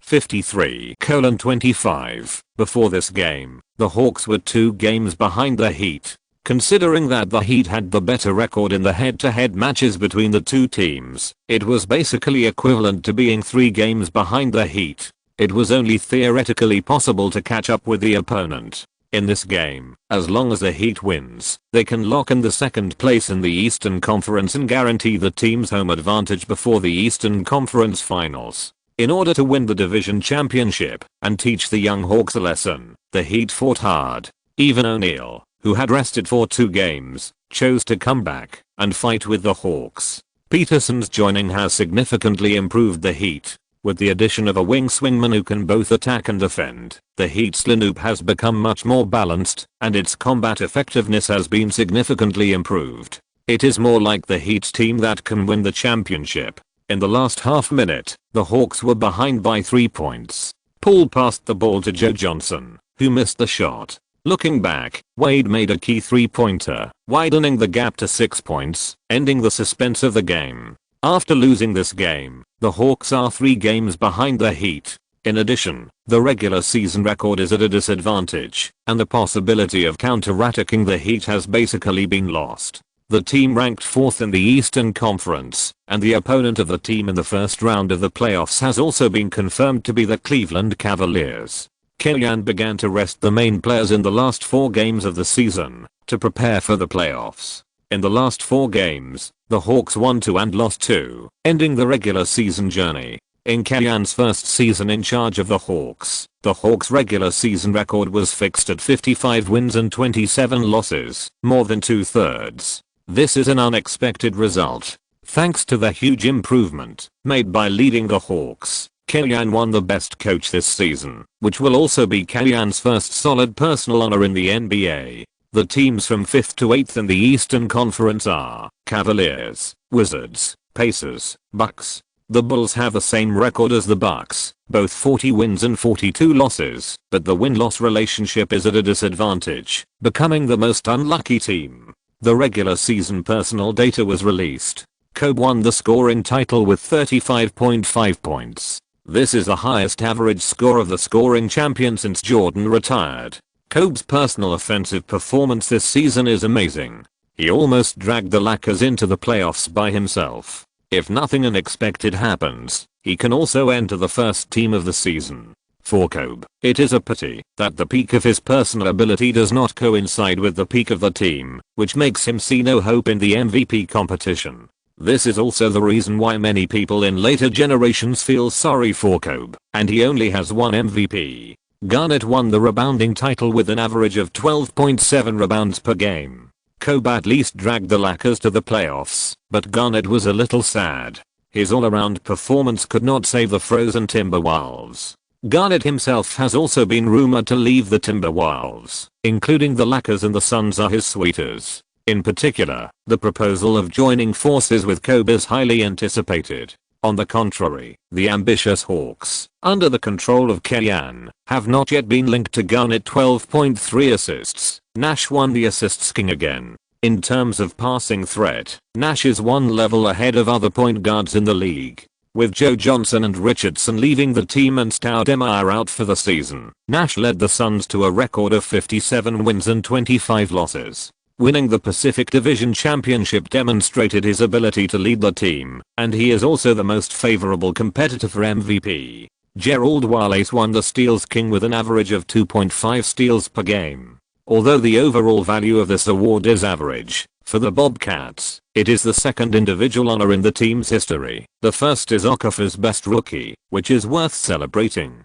It is worth mentioning that Paul ranked second in both the assists and steals lists. The blocking belongs to Marcus Camby, a veteran defensive brush in the league. If his defensive effect is as good as his own defensive data, the Nuggets would not have fallen to the point of relying on the title of division champion to get 3rd in the West. The regular season has settled, and the media is crazy about the league's division champion division top 3 rule. Although some teams have benefited from this rule in the past, there is still a limit. How serious is the situation this season? The Nets, the 3rd team in the East, has a record of 48 wins and 34 losses, 7 wins behind the Hawks, the 4th team in the East, and the actual result is only 5th in the East. The Nuggets, the 3rd team in the West, has a record of 44 wins and 38 losses, 16 wins behind the Mavericks.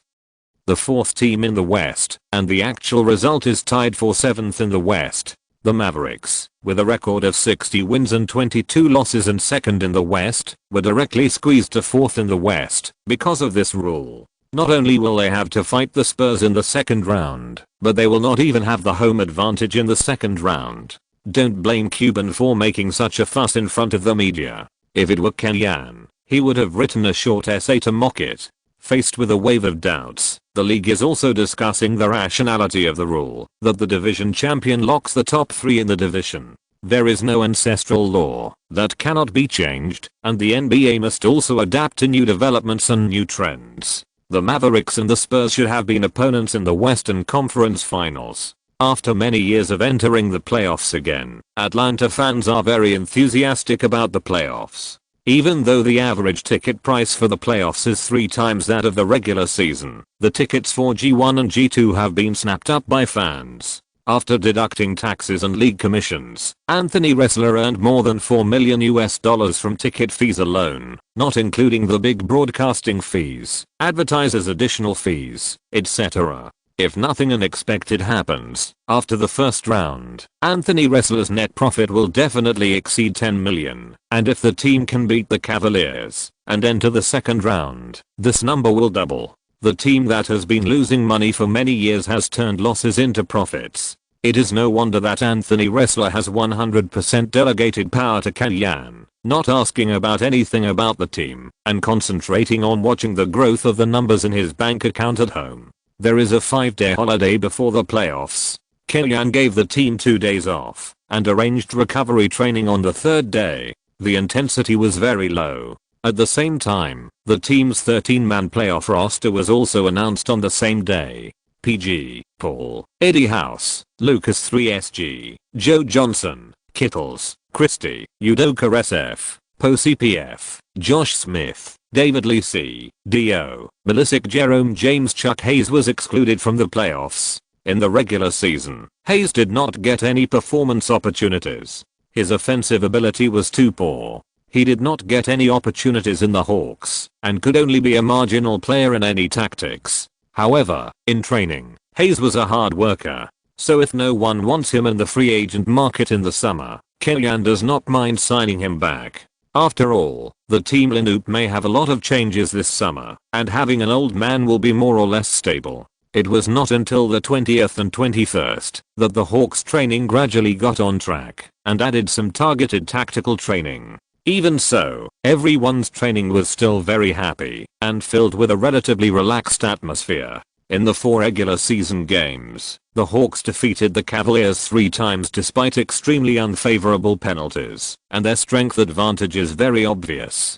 especially the island tactics, which is a natural restraint for the Cavaliers. Whoever James defends will go to the bottom corner. Others use the other half of the fan on the court to form a 4-on-4 zone, which is obviously advantageous. In his words, Kellyanne did not take the Cavaliers players other than James seriously, and bluntly said that this was also a 5v1 duel. In fact, this is a way for him to relieve the pressure on the team. There is no way. The Hawks are too young. Among the main rotation lineups, only Joe Johnson, James Posey, Kittles, and Eddie House have playoff experience. On the other hand, the Cavaliers actually have more game experience than the Hawks. Snow is a player who played in the finals with the 76ers that year. The inside partner Big Zed and Gooden played in the playoffs with the Cavaliers and the Magic respectively. Larry Hughes was the hero of the Wizards' second round last season. The atmosphere of the playoffs is completely different from that of the regular season. Last season, Kellyanne was a little uncomfortable, not to mention the players on the team. After the training, there were fans waiting for the players at the door, asking for autographs and taking photos. Kellyanne was also sought after by fans. On the internet, if you post a question asking who is the core of the team building of the Hawks, there will definitely be more people supporting Kellyanne than supporting Paul. Mr. Earl, can we win the playoffs? A little fan asked innocently. Mr. Earl. He has more and more nicknames. Of course, just LeBron. Kellyanne said confidently. On the 21st, the first 3 games of the playoffs, in a focus game, the defending champion Spurs defeated their old rival Lakers 98-87 and easily got off to a good start. The score difference was not big, but throughout the game, the Spurs had always firmly grasped the initiative of the game, and did not give the Lakers too many opportunities. It was like boiling a frog in warm water, and slowly exhausted the Lakers. Facing the Spurs' defensive system of Bowen as the main defender and Duncan as the backup, Kobe took 29 shots in the game, hit 12 goals, made 9 free throws, and scored 36 points. His output was stable, but his efficiency was average. The key is that he played very hard. The Northwest Division champion Nuggets played against the Los Angeles Clippers. The best defensive player Camby failed to defend the Nuggets' restricted area and was beaten by Brandon Cameron. In the end, they lost 99-106 and suffered a black start. The only game in which the underdog defeated the overdog appeared in the East. The Wizards led by Arenas defeated the Nets 101-96. Facing Kidd, Arenas scored 29 points, 6 rebounds and 7 assists, suppressing Kidd. Although the Nets won the third place in the East, everyone knows that the league has changed dynasties and the former Eastern Conference champion is no longer competitive. Next, it's the turn of the Hawks. End of this chapter. Thank you very much for reaching the end. Don't forget to like. Looking for more exclusive content and immediate access? Subscribe to our Patreon. Remember, every like, subscription, or donation encourages us to continue. Thanks to everyone. See you in the next video.